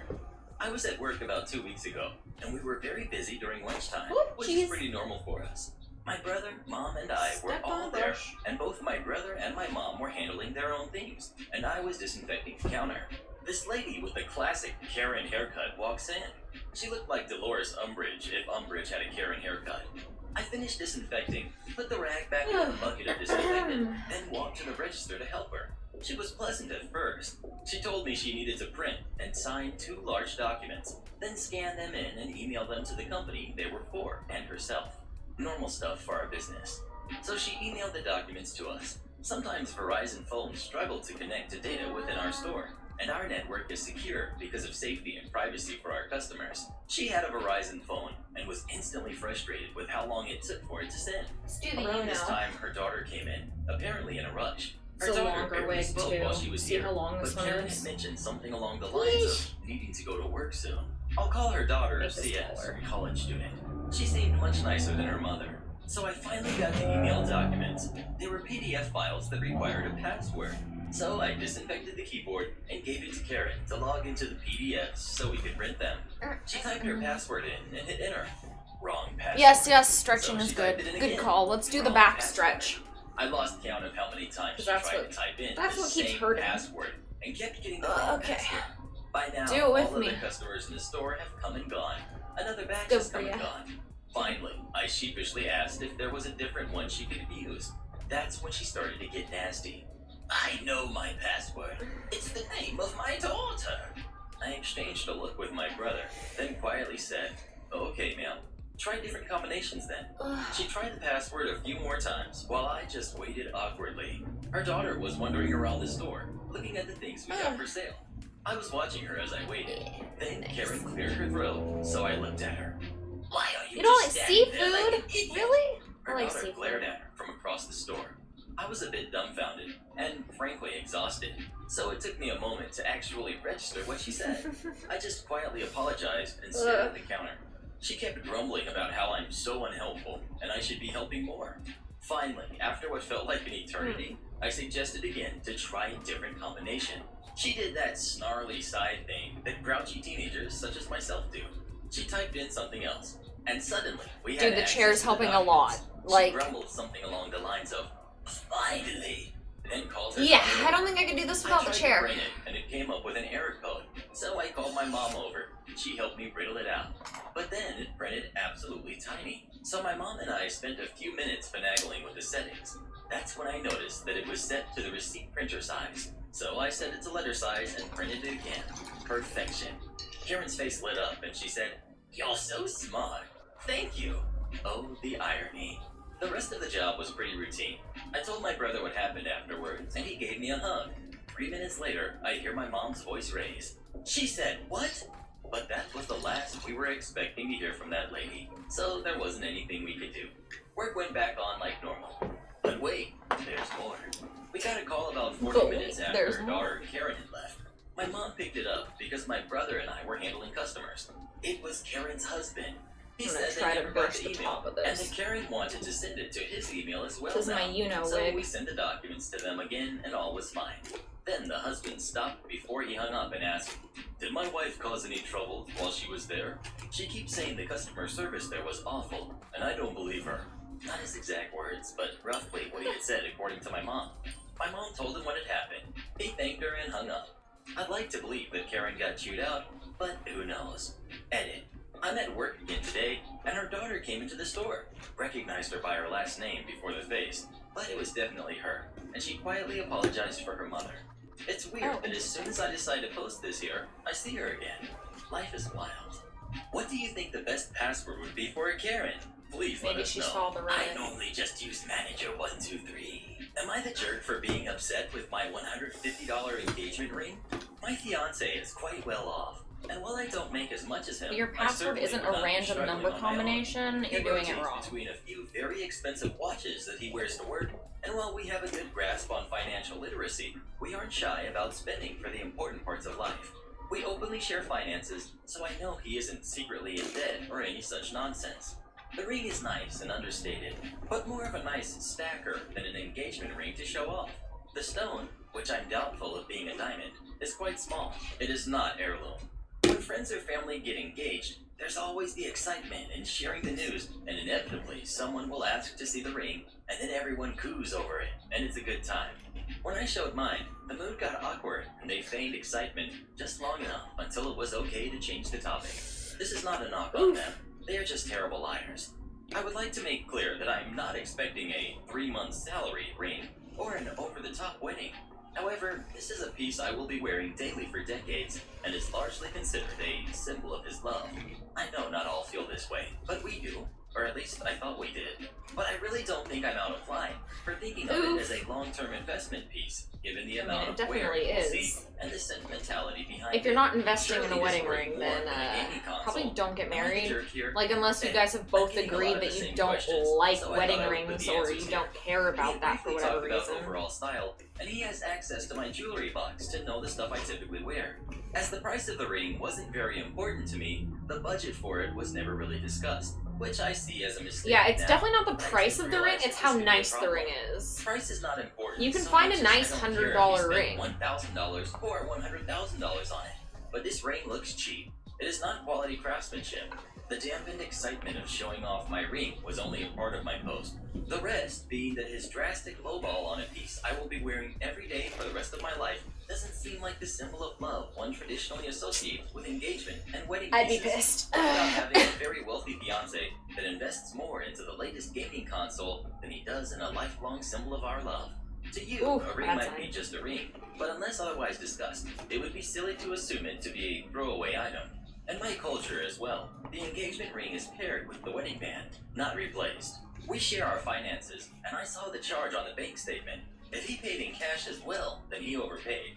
Given that he has bought me more expensive jewelry in the past and sees what I wear on a regular basis, for him to Did he lowball get an important scammed or item this something? much seems pretty far out Maybe he of got left field, scammed. and not something I would have thought I would have needed Maybe he to just got clarify with him. scammed and he's Do not think we very had a longer good at conversation telling about it? what jewelry Obviously, in looks hindsight, like. I should have. I think I'm more hurt with what it says to give your fiance such a low-priced ring when money clearly isn't the issue than the fact that the ring itself was low budget. If we were worse off, and $150 took effort to save for, I would be over the moon at what he got me, and shoving it in everyone's face. However, this is not remotely the case. He has gifted diamond studs and other fine jewelry before, and will spurge a bit more if it's something for the both of us. For Weird. example, a surprise getaway weekend for a holiday. He doesn't throw his money around needlessly, but he isn't stingy. To be blunt, That's weird. it's a cheap ring. And look That's at really cost. weird. I also take exception to the people here acting like being unhappy with the ring means I'm unhappy with the engagement. Nowhere have I ever said this to be the case. Life isn't an all or nothing game. I can be unhappy with the ring while still being madly in love with my fiance and thrilled to spend our lives together. We will be talking about this for sure, but I know this can be a touchy subject and wanted an objective eye on it first. I will update this post after that conversation. Update. He came home and we were settling down, and around dinner I started the conversation with, "Honey, I'd like to talk about the ring." And before I could finish, he just blew up. Started yelling, "Finally! and how I ruined everything by waiting so long. To be brief, he bought a crappy ring from a jeweler who got bad reviews, so that when I got upset over it, he could just dump me under the guise that I was a gold digger. He had apparently been having an affair with a younger model that he's earned, but knew that breaking things off when everyone loved me so much would hurt his optics, so he had to make it my fault. He knew that leaving this pariahship would gain him sympathy, and there was a lot of rhetoric that clearly wasn't his own words, but something he was parodying from what I highly suspect is a much too influential work friend that I've had disagreements with in the past. Changes I had attributed to work stress are glaringly obvious to me now as symptoms of something more malicious under the surface, and I feel really ashamed I didn't see things more clearly earlier, I have no or wasn't words. somehow able to head things off before they got this far. I won't Holy be sticking shit. around to dig any deeper, but I know my now ex-fiance would not have done and said the things he did without being pushed from bad influences behind the scenes. This doesn't mean I forgive him. I think he is incredibly weak and feeble-minded for letting this happen to us, but I also doubt I will be contacting many of our mutual friends as the dust settles. I left in the middle of his tirade around the 15-minute mark and am staying at my mother's. I Good haven't for cried you. yet, and I think I'm still Wow. waiting for it all to suddenly make sense. But I know logically it might not ever. Thank you to everyone who responded to my post and offered your thoughts. I don't think anyone could have predicted what was going to happen That's from crazy. the information I gave. No. And now I'm off until the Not at waterworks all. decide to flow. I definitely and wasn't can have a good expecting that. cry I over definitely it thought all. that was On the a plus weird side, red if flag, there is though. one, is that I don't have to wear this stupid hideous ring anymore.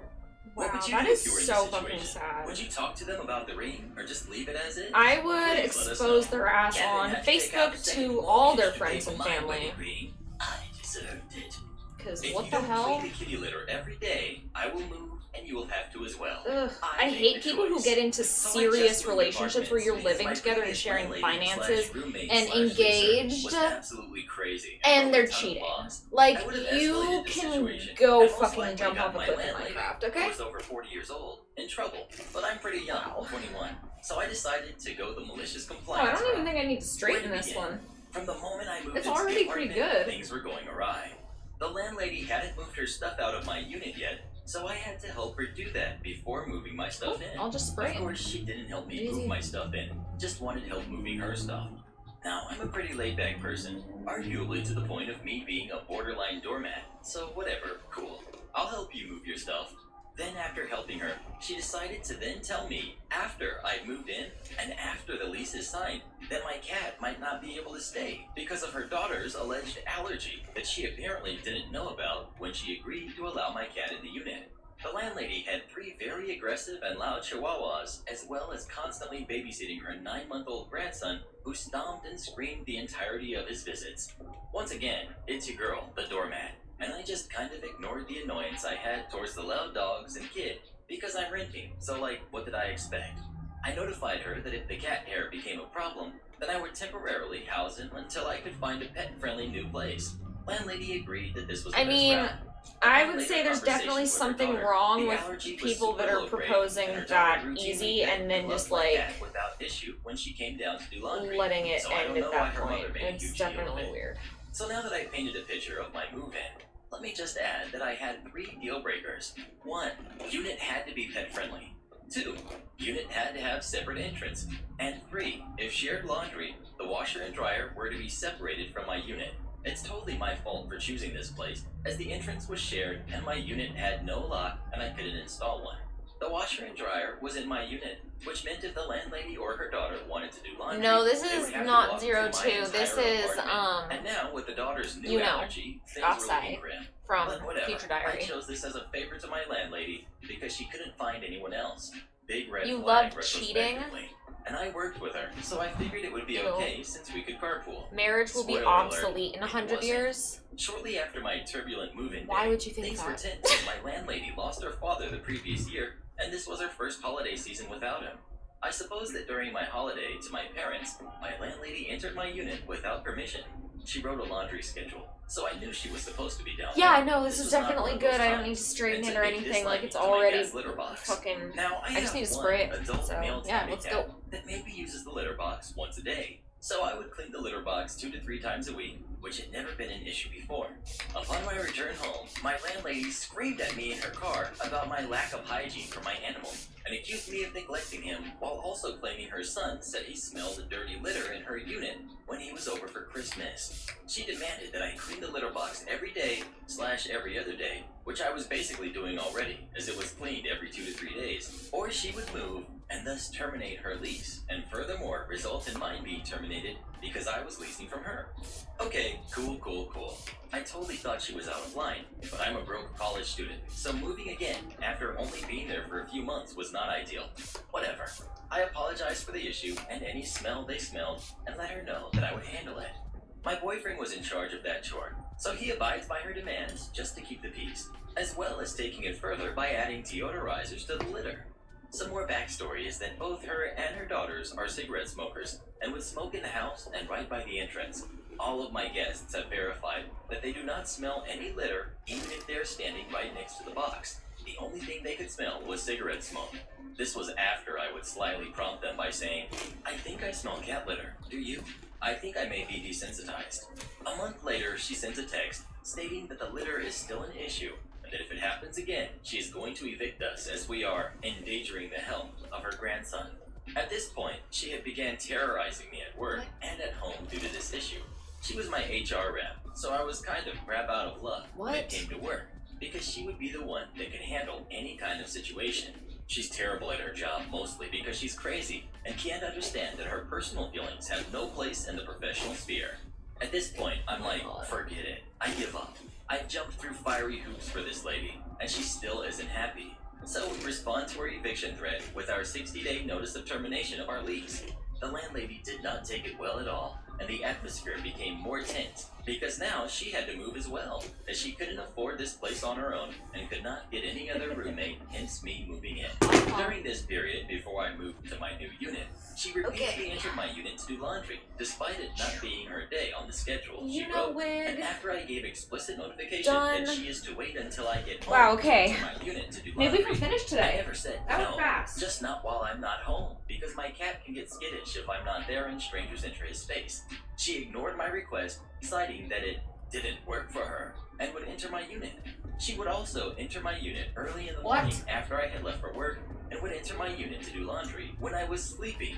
Anyways, me leaving the lease early really messed her up, because she wasn't prepared to move. She was making baseless threats, and I called her bluff.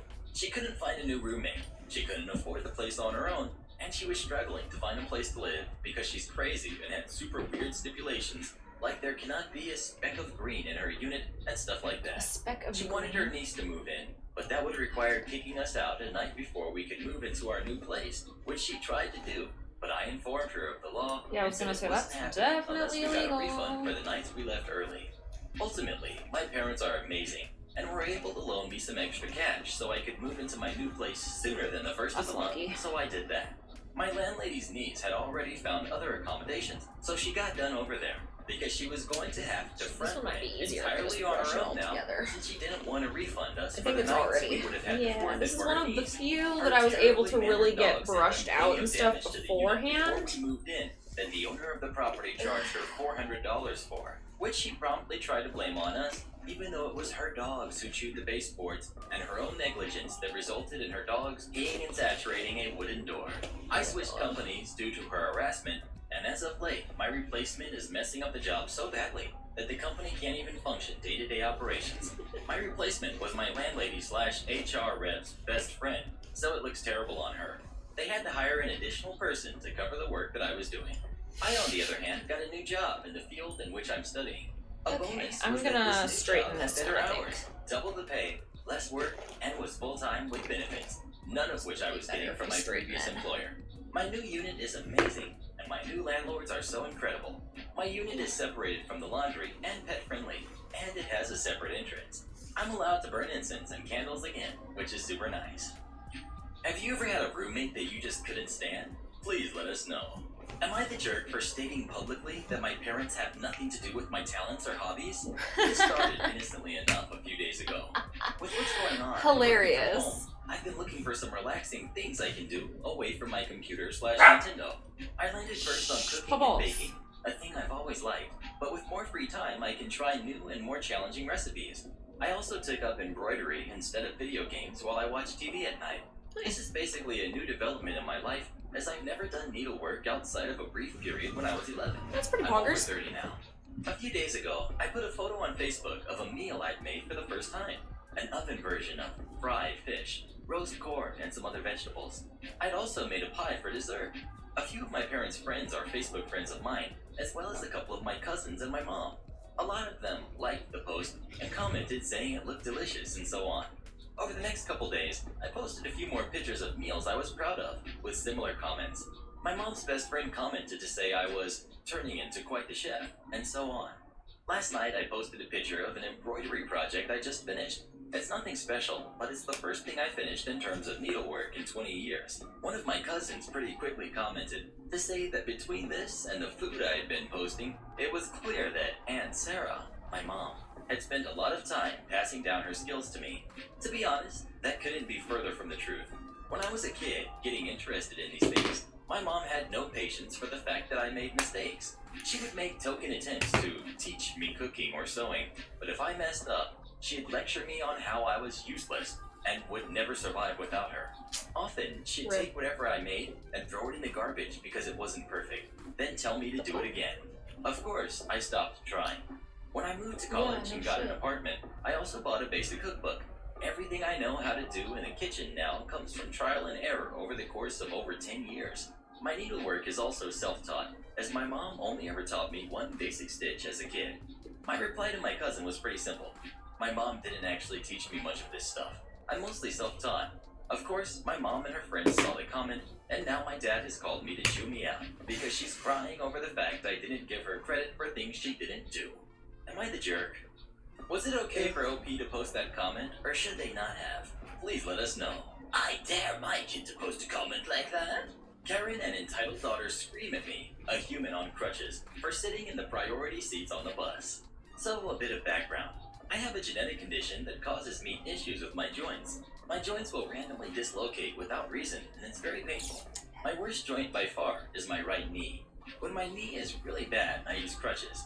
I also can't drive when it's really bad, because, well, it hurts really bad, and I don't think it's a good idea to drive on strong painkillers. On this particular yeah, day, they my literally knee say cut that off on the 4 bottle. times before I had even left the house for work. So I got ready, grabbed my crutches, and headed for the bus stop to get to work. Now onto the cast. We've got me, we've got entitled mom, and we've got entitled mom's daughter. So I managed to get to the bus stop, and while there I texted my boss that I was going to be 15 minutes late as I had to get the bus. But I would be in and I would make the time up at lunch. The bus to work is uneventful and pretty empty as I got on the bus at the start of the line. Work was also uneventful, the usual. My ex-boss having a go at me for my knees coming out. Anyway, the day ends. I'm in a huge amount of pain. I've had a few more issues with my knee and I just want to go home. So I walked the 10 minutes or so to the bus stop. On the way back from work, the bus was always rammed. It's after the bus has been through the city, but too close to the city for people to get off. So when I get on the bus, there is no free seats. Someone kindly offers me their seats as I'm on crutches, and well, it would be stupid and dangerous to be stood up on the bus using crutches. I put my headphones in and start to think about what I want to eat when I get home. And that's when it happens. The entitled mom appears from nowhere. She taps me on the shoulder, and the following happens. Entitled mom. Excuse me, young lady. Those are the priority seats. Can you please get up and let me sit down? Me. Sorry, Those I are can't actually do that. not priority My crutches, seats, as I'm not sure they're how she does seats that. for the elderly and Mom. handicapped. Well, you are younger than me. I doubt you need them anyway. Get up now and give me your seat.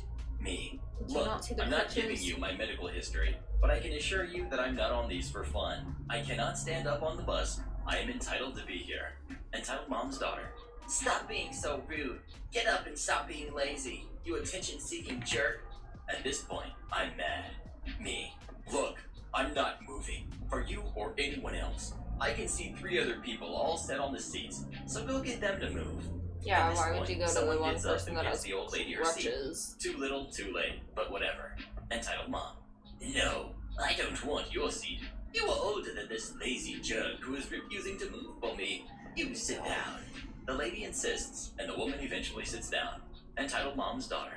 See, it's not that hard to respect the elders. I put my headphones back in and enjoy the rest of my journey home. Lucky they got off at the very end of the route, the stop after mine. So when I get up, I fall and stomp on the woman's foot with my crutch. I hope you enjoyed this. I have a lot more. Old people like to forget that the seats are there for those who are less able to stand, not just the elderly. Yeah, it's Am I for jerk the elderly not because owing my the sister elderly money for are vacation? more Okay, likely so this to be happened in last the night, position and where I'm they're posting unable to because I'm stand. truly baffled Not by just the 'cause entire you're fucking experience. old. I, 21 female, am dating Makes no Howie, sense. 22 male, who comes from a very wealthy family, while I come from a poor family. Since I started dating Howie, I've been blessed with the opportunity to move out, continue schooling, and learn how to manage my finances with the help of Howie and his family. Because of this, I'm more comfortable financially than my sister, Jill, who's 23, which has led me to being able to help her in the past anytime she needs financial assistance. In March, Jill planned and paid for a vacation for spring break, but because of what's going on now, it's caused her to have to reschedule to leave this Friday. Jill has also been receiving $750 a week for unemployment since April. The problem arose when she didn't get her unemployment this week due to some issue with the system, which meant she couldn't go on her trip because she didn't have any money. She also couldn't get any refunds for her flights or hotel, so she was looking at losing $1,000 if she didn't go, which I sympathize with. So last night, Jill messaged Howie on Facebook and basically said, "I need you to loan me $750 for my vacation, and I will pay you back when my unemployment comes in. Also, don't get mad at OP because she doesn't know I'm asking you." When Howie told me this, I was speechless. I never expected her to ever ask him for that kind of money, let alone go behind my back to do it. While Howie may come from a rich family, he does not have unlimited resources and has a strict budget he has to follow every month. Jill is also notorious Yeah, that's for how not you paying stay people back, wealthy if you especially her aren't family. like a Not to millionaire or mention, something. Jill has never once tried to establish a bond of any form with Howie in the 2 years that we've been together. With this being the first time Jill has ever tried to communicate with Howie, it made him feel like she only cared about him for his money and not him as a person. I decided to handle the situation so Howie wouldn't have to. I thought it was best to wait until this morning to respond to her. I sent her a text basically saying that, while I sympathize with your situation, it was wrong for you to go behind my back to ask my boyfriend for that kind of money for a vacation. I am hurt that you didn't even try to talk to me about it, because you know I would do anything to help you, even if that means splitting my last $400 between us so that you can have money to go on your trip. She responded by saying, "If I can't come to you guys, then you shouldn't tell me that you would help me if I ever needed it. Don't worry, I'll never ask you guys for anything again." Now, we've told her in the past that we would help her if she ever needed it, but we meant for emergencies, not like, "Hey, I blew through $1,500 this month, and now I'm broke, so I can't go on my vacation unless you help me." Apparently, that is not how she sees it. So, am I the jerk for this? What do you think? Should Howie go ahead and give her that $750 or not? Please let us know. Of course he should. She needs to go on her vacation. Am I the jerk for not giving back my dog? Over a year ago, I adopted an older dog who was 8 years old from a local rescue center. At the time, I was told that he had been adopted as a 2-year-old, then returned by the family at 7 years old to the center, as included in the contract you sign when you adopt through the center. After being returned to the center, he had been taken to a few homes, but returned within a couple weeks each time. He had been at the center for around a year. Since I adopted him, he has regrown all of his missing fur and no longer has bald spots from scratching so much from his untreated chronic allergies. He is being treated now with a daily pill for the allergies, $60 a month, and joint supplements for his stiff bones.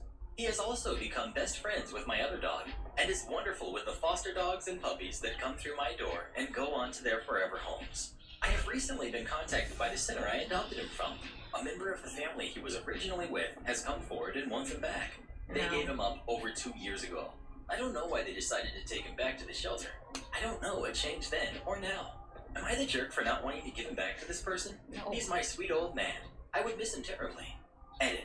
A couple people asked why the center even contacted me. As a foster dog parent, I post pictures of my fosters on Facebook. The old owners saw one and contacted the center with concerns. They said that they wanted him back and they shouldn't be with me because I was obviously unfit to have a dog with this temperament and foster. The center contacted me to make sure he wasn't giving me problems. When I asked why they called me, they told me what the caller had said.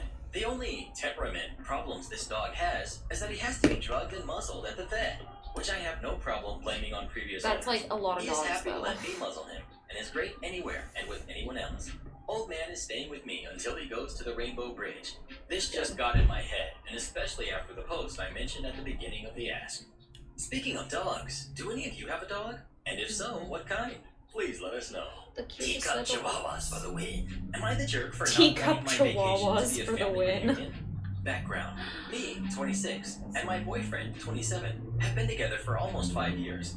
Our last 2 anniversaries, in March, we flew to Florida to stay at my Nana's snowbird condo. She stays there January through April of every year. It's perfect because we only pay flights and activities without paying to stay there. And I adore my Nana. Guys, I'm so as does my excited. boyfriend. I'm so So close. it's been a great way to We spend only a have week 3 together. left. This past trip, my sister and her This is boyfriend, hype. This both is 24, such invited hype. themselves, Oh my even though god. I didn't tell them the Because exact if I dates finish we'd be today, there. that means next Then my week when we parents can booked start flights, on like and all going of through them the came the same dates clothes, we were. getting Even though it was everything my mom's third trip and finished, as many finishing months. up the fucking At first, I room, thought moving it would on be with my fine, as life. I told my mom explicitly that this was my vacation and not a family one, and we'd spend some time together. But the point was mine and my boyfriend's plans are ours alone. She claimed she was okay with it, but we spent half the trip arguing over daily plans and how we weren't spending enough time together as a family. Plus, how late we stay up / sleep, how we need to get outside more, why are we doing this instead of that, etc. My boyfriend and I agreed that next year we would just go ourselves, since the first year when it was just us, plus Nana of course, was absolutely perfect. My mom has already been mentioning how that trip can become a yearly reunion for all of us, since my boyfriend and I now live across the country from them. I haven't outright told her no yet. We've been fighting about an upcoming trip in 2 weeks, so didn't see the need to fight about one in 8 months also. And I've just been changing the subject when it comes up. I fully intend to have that discussion once this other argument-free trip is over.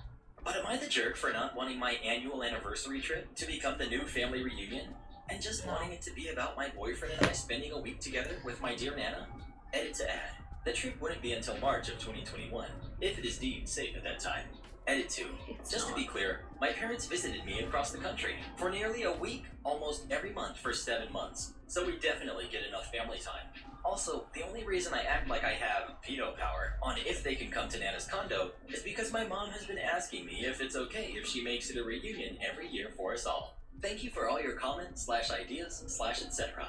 I'll post an update with how the conversation goes. My father's third wife rips up the carpet to try to force him to spend his inheritance. I've had a very rocky relationship with my father. He was very hard to deal with and blamed all of his issues on everyone else in his life. I haven't had much of a relationship with him as an adult, but boy, did he meet his match with his third wife. They met in 1999 on ICQ through the random meet feature. At the time, they were both married to their previous spouses. The 4 of them started an innocent enough couples friendship.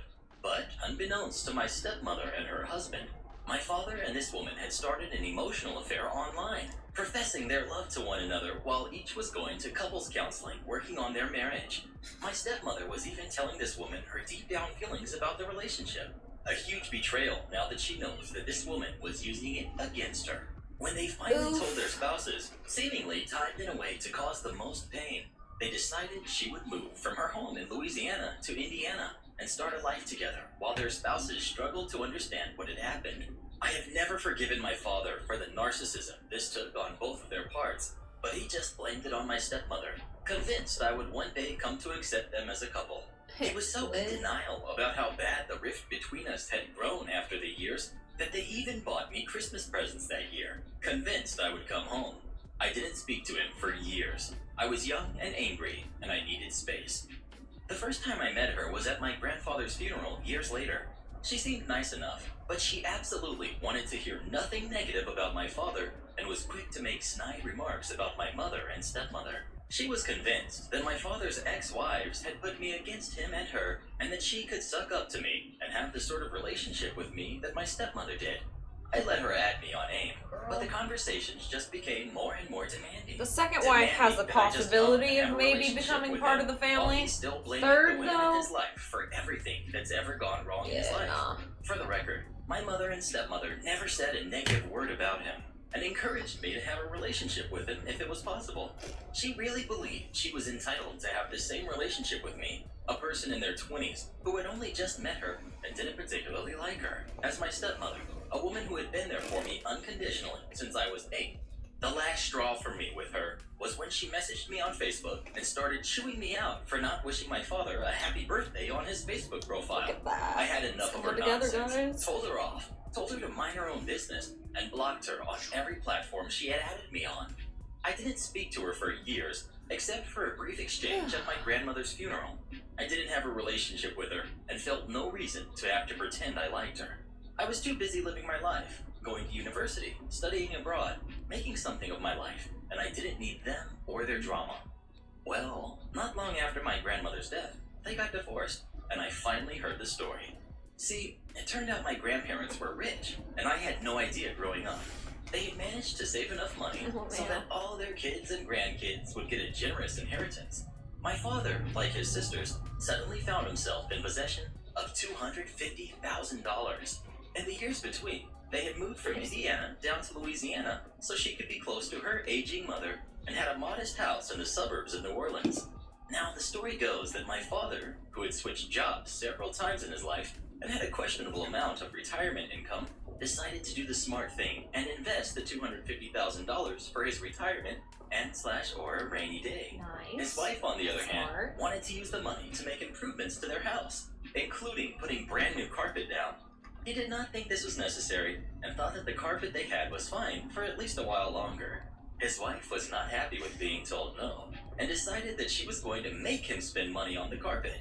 So one day while he was at work, she ripped up all the carpet in the house, thinking that, with no carpet in the house, he would have to buy new carpet. No. He came home that day to bare floors all over the house. From what I hear, she put on her best surprise Pikachu face when he immediately moved out and basically told her to buzz off. They divorced not long after. As the story was being told to me, I looked at the person telling it and said, I never thought I would encounter someone more manipulative than my father, but it seems he met his match. They really did deserve each other. That's funny. As an addendum, she contacted my stepmother again not long after they separated, crying about how horrible my father was treating her and acting like this wasn't the same person who already betrayed my stepmother years earlier. It was like she thought they could go back to being old buds. My stepmother told her where to take that BS. None of us have heard from her since. Speaking of carpets, what do you like better, carpets or hard floors? Definitely Please hard let us floors. know. Fuck We like hard carpet. floors. Our cats always destroy the carpet. Am I the jerk for kicking my cousin off of my sister's wedding Zoom call? Yes, ma'am. My older sister and her fiance were planning for over a year for their wedding to be this month.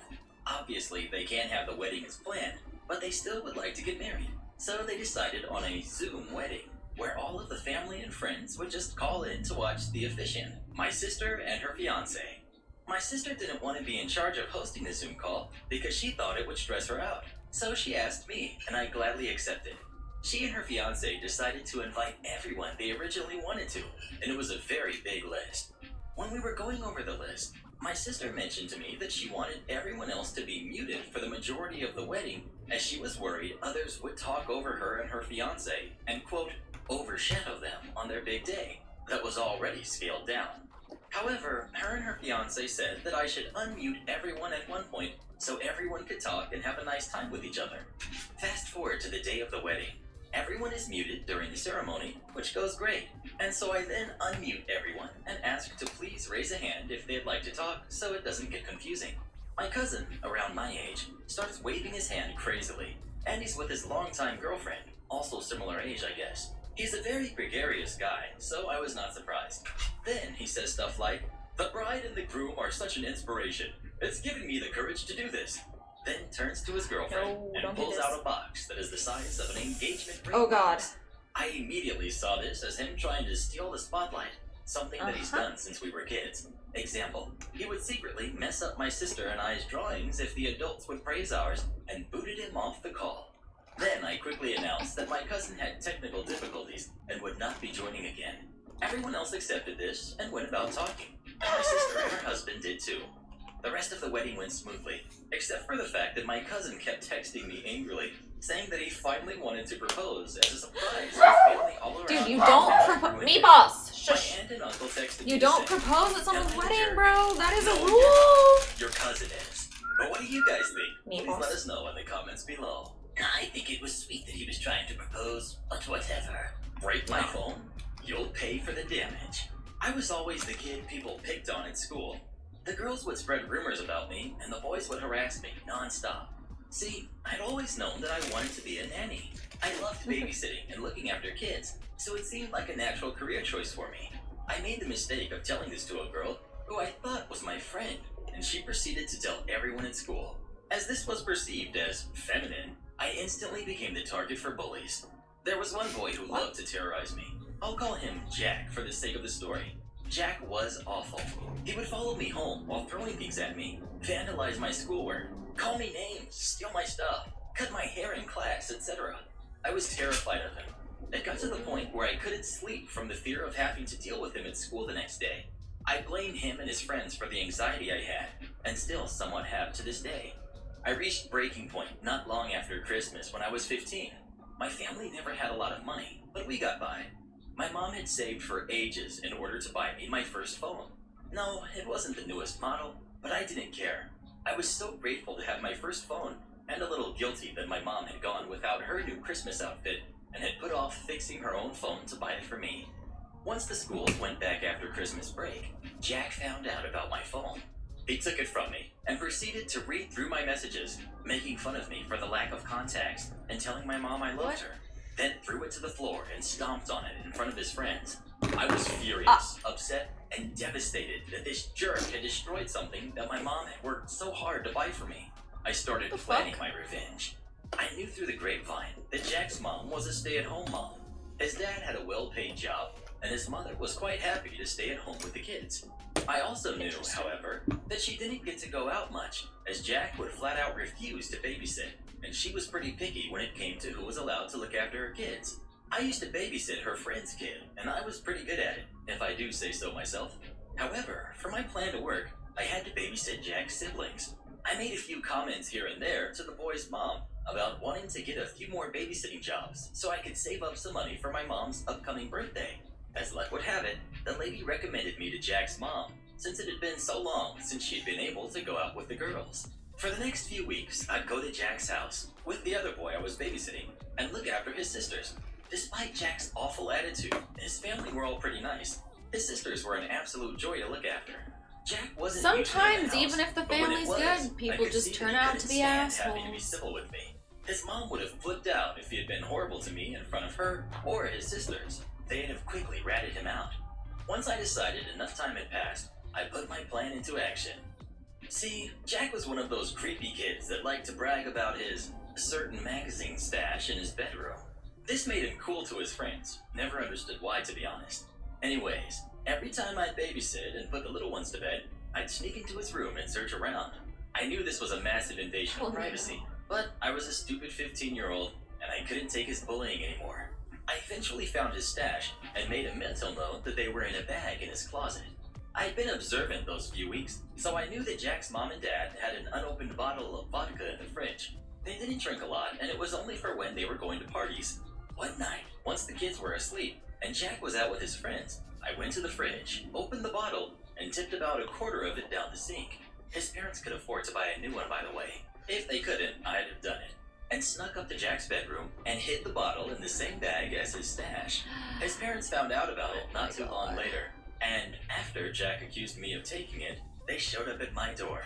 They weren't angry because they still didn't know who had taken it, so they asked me some questions. I denied everything, but was polite and even offered to help them look for it in case it had been misplaced. They thanked me, but told me that it was fine. They'd find it, and oh boy, did they find it. I was called over the next day to take the little ones to the park for an hour or so in order for them to have a talk with Jack.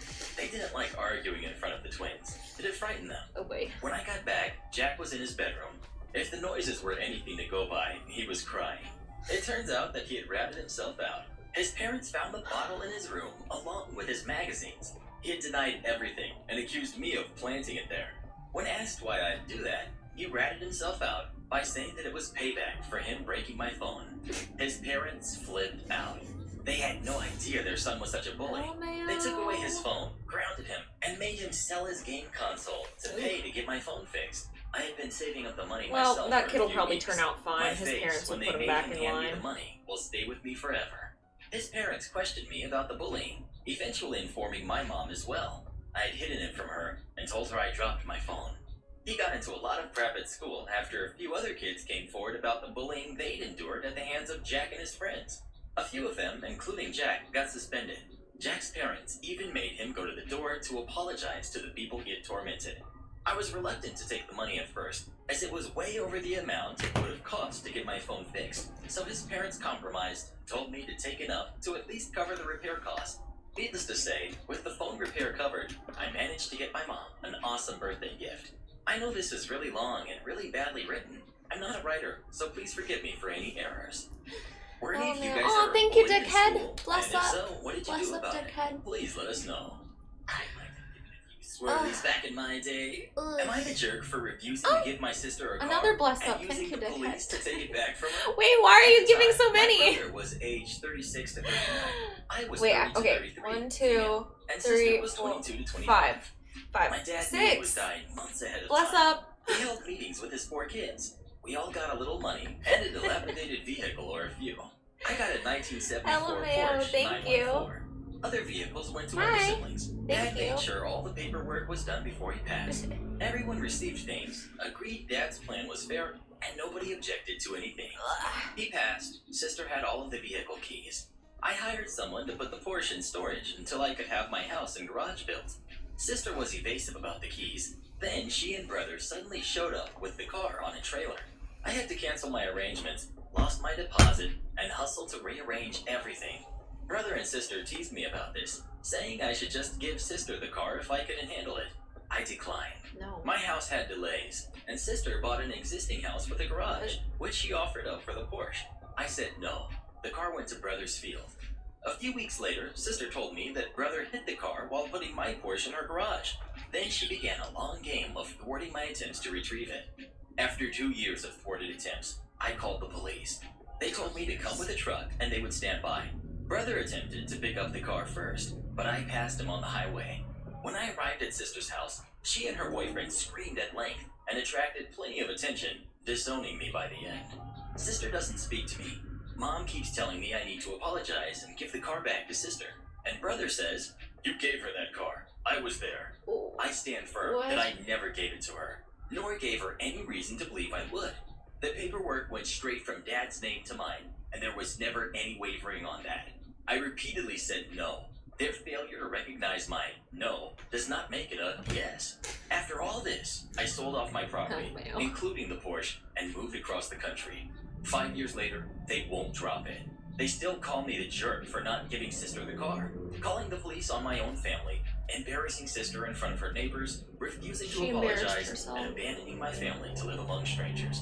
So, of course, I think I'm not the jerk. Okay. But what do you think? Fuck What that do you think? family. Would you have done the same thing if you were in this situation or not? Please let us know. Oh, I love calling the police on people, especially my family. The long game. This story comes from my boss, who lives in the small town where it occurred. To set the stage, many decades ago, Barney and Betty immigrated from Europe and bought a farm. A few years later, they had kids and sponsored Wilma from the old country as a nanny. She met Fred, a local boy, fell in love and got married. Wilma stayed on as the nanny, and Fred worked as a farmhand. Their kids and Barney and Betty's kids grew up together, and it was pretty much a big blended family. Cute. Years go by, and Barney and Betty decide to sell the farm fields to Farmer Frank, but kept the land the house was on. Doggy. They made enough Can you off just the wait, sale to build Bubbles? a nice new house and rezone the property lines. They broke up the lot into 2 parcels, one for the new house and one for the existing house, which they gifted to Fred and Wilma as a recognition of the Aw. years of dedicated and loving service. Both houses Cute. shared a well and a septic field. More time went by. Barney and Betty passed away, and their house was inherited by their son, Bam Bam. Fred also passed away, and Wilma stayed in the house. She was an angel. Everyone in the town knew and loved her. She was like the town's grandmother. She was So- active in the church and liked nothing more than Your crocheting hands are full, for anyone in Bubbles. town who had a baby. Sadly, Wilma passed away too, and her house was inherited by her daughter, Pebbles. She was well established in a nearby metropolitan city and made the decision to sell the house. And so it begins. To give you a better idea of the setup, here is a rough diagram. The parcel for sale is the yellow bit, which backs onto the protected parkland and is bordered by Bam Bam's land and Farmer Frank's fields. It was purchased by a builder from the city, who we'll call Jerk. The name suits him. He wanted it as a country getaway, and he already had a place in the city. He got approval to improve the place, and his plans were to convert the barn into a multi-car garage with a man cave and an apartment in what was the loft. He started by tearing down the house, with plans to replace it with a bigger, more modern house. The house was torn down, and the new build was started. The lower part of the yellow represents a very narrow driveway. Between that driveway and Farmer Frank's field was a drainage culvert, so the contractors started parking their vehicles on Bam Bam's lot. Bam Bam asked the contractors not to do it, but they didn't stop. So he approached Jerk, and the conversation didn't go well. Jerk was an entitled big shot, dealing with what he thought was a country bumpkin. To give you an idea, Jerk once went to a local diner and asked for the wine list. He was aggressive and disrespectful, and this pretty much set the tone for all future interactions. And asked for the Bam wine Bam had list. enough. That's not like that These weird. contractor trucks were tearing up his ground, so one weekend he built a fence along the border between his house and Jerk's. It wasn't a complicated fence. He just got a buddy with a post hole digger on his bobcat, sunk posts, and strung planks between them. This caused no end of trouble with the build. There was no room to park in the yellow for the contractors without getting in each other's way, and they couldn't park in the driveway, which was only wide enough for one vehicle at a time. Contractors were upset. They had a long walk from the road to the build site and had to carry tools and equipment back and forth. Either Sucks to that or suck. take turns dropping materials, waiting hours for the carpenters to finish unloading the lumber so that the plumbers could unload the pipes. Jerk was furious and came stomping over to Bam Bam, demanding that he dismantle the fence. Bam Bam told him to go to heck. Then, a day later, Bam Bam saw that someone had removed some of the fence, and the contractor's trucks were back on his land. Okay, thought Bam Bam, let's play. The following weekend, Bam Bam irrigated the area where the contractors were parking. Irrigated it long and continuously. He probably had to get a water delivery to make it happen, as the well had a limited capacity. On Monday, the first contractor to arrive turned off Jerk's driveway to go through the fence, and immediately sank up to his axles in mud. Did I mention that Bam Bam owned the local service station and knew every tow truck company within 100 miles? As it turned out, everyone they called was too busy to pull the truck out, and they had to call a tow truck from the city, almost 2 hours away. You can now see how the relationship between Bam Bam and Jerk became somewhat less than neighborly. Time went by, and Jerk's house was completed. It was a low-maintenance setup with interlocking brick over the compound. Tall hedges Don't separated park Jerk on from people's Bam Bam. property, They y'all. kept out of each other's way, but they certainly weren't pals. Jerk's kids would come up on the weekend and have a party now and then, but Bam Bam put up with it. One This issue wig's that looking arose good. was when Jerk decided to fill a small swimming Thank you, pool that he had dickhead. installed. This drew the well Thank dry you, thank and you. caused some sand to be pulled into the water treatment equipment. When Bam Bam approached Jerk about the cost of the repair via email, Jerk basically replied that it was Bam Bam's problem. The same when the septic holding tank needed to be pumped. Bam Bam offered to split the cost of the Thank pumping, you. and Jerk refused to part with a dime. Okay. Years passed, and Jerk decided to list the house for sale. That's when Bam Bam made his move. He cut the water and capped the septic line leading to Jerk's house. Then he informed the real estate agent of what he had done. Well, that induced a thunderstorm. For sure, there's no way Jerk could sell a house that had no water or any way to dispose of waste. He couldn't build a septic field on his property. It was too small. He approached Farmer Frank to buy some of his land, but was rebuffed. His only option would have been to install a septic holding tank, but the only place to put it would have been right in the middle of his compound, and septic tanks can be aromatic. It would also have meant removing the in-ground pool. Jerk tried to argue in court that he was entitled to access the well water and the septic field, but Bam Bam won, arguing that Wilma and Fred were given water and septic as a courtesy, and that there was no contractual obligation to provide Jerk either well water or septic access. There was nothing in the deed to Wilma and Fred that could be grandfathered in, and Jerk's emails refusing to pay for maintenance to either system was the nail in the coffin. The property sat vacant and unusable for months. The price dropped through the floor, and the few people that expressed an interest in the property approached Bam Bam with varying offers of cash to restore service. Bam Bam declined. No offers were made to Jerk for the house. Finally, Jerk did receive an offer from a numbered corporation, an offer that was about a quarter of the asking price, as is, with a statement that the buyer was aware that there was no water or septic service to the property. Without much choice, Jerk accepted the offer. And that's how Bam Bam bought himself a beautiful, modern country home at a steal of a price. He attached the LMAO. water and septic in an afternoon and moved his furniture down the driveway. He rented out his old house with extra money and had the numbered company negotiate with himself for an arrangement for perpetual use of his well and septic, Yay. thereby jacking the value of the house up by a factor of 4. Later, That's if he decides hilarious. to sell it, he'll be making a massive profit. Bam Bam now enjoys a country paradise and is the social king of the hill in his town. All because Jerk decided to be a jerk. Am I the jerk for borrowing my husband from our room tonight? So here's the Bruh. situation. I'm a nurse. I All right. work 50 hours a week in pediatric Let's see, it's ICU. 6:30. Cry at least once a week because it's hard. My I have salary 3 pays our left. bills, all of them. My And they're the husband is hardest 25. ones. He has I a think I'm degree, gonna but isn't try- looking for a job. Here, I'm He gonna- works 2 days a week. Pause that. So, yeah, I've got 3 left. They're harder ones. I think I need to go get some, like, dinner and stuff, like, get real food. So, I think I'm gonna go get real food, and then I'm gonna go hard and try to finish these tonight. So then tomorrow and stuff, this weekend, I can work on, like, getting the desk out. And I'm gonna try to find a new spot to put all of the stuff I'm donating so that it's not taking up room in here. And then hopefully I can get, like, something for underneath my desk that I can put together, because I need something under there, a little chest of drawers or something to put the makeup in, and then I can kind of start cleaning up in here next week, and we can go through the rest of the closet.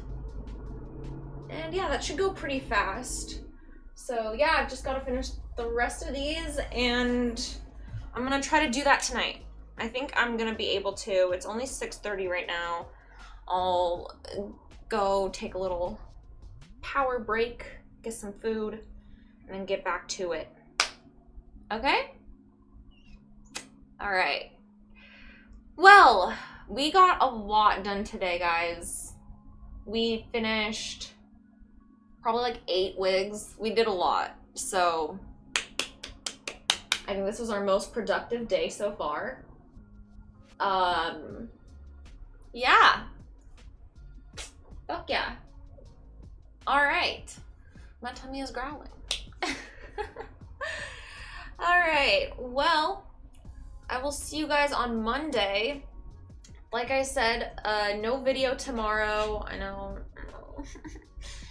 But next week, we're gonna finish this shit. And then I'm gonna have a video for you guys. So I'll see you guys Monday. We'll be back. Start bright and early. And we'll do this. We'll start. It'll look different in here, I promise. It'll look a lot more clean in here than it does right now. Okay? Maybe if I have time, I'll put the bed together. But if not, we'll probably start with that. So, yay. Aw, thank you. Thanks, Peterman. Aw. Yay. Happy 9 months. All right, let's see. Anything else I want to say? I don't think so. Just speed race until the end of this shit. All right. Thank you, guys. I appreciate you. Yeah. Thank you to everybody who hung out with me.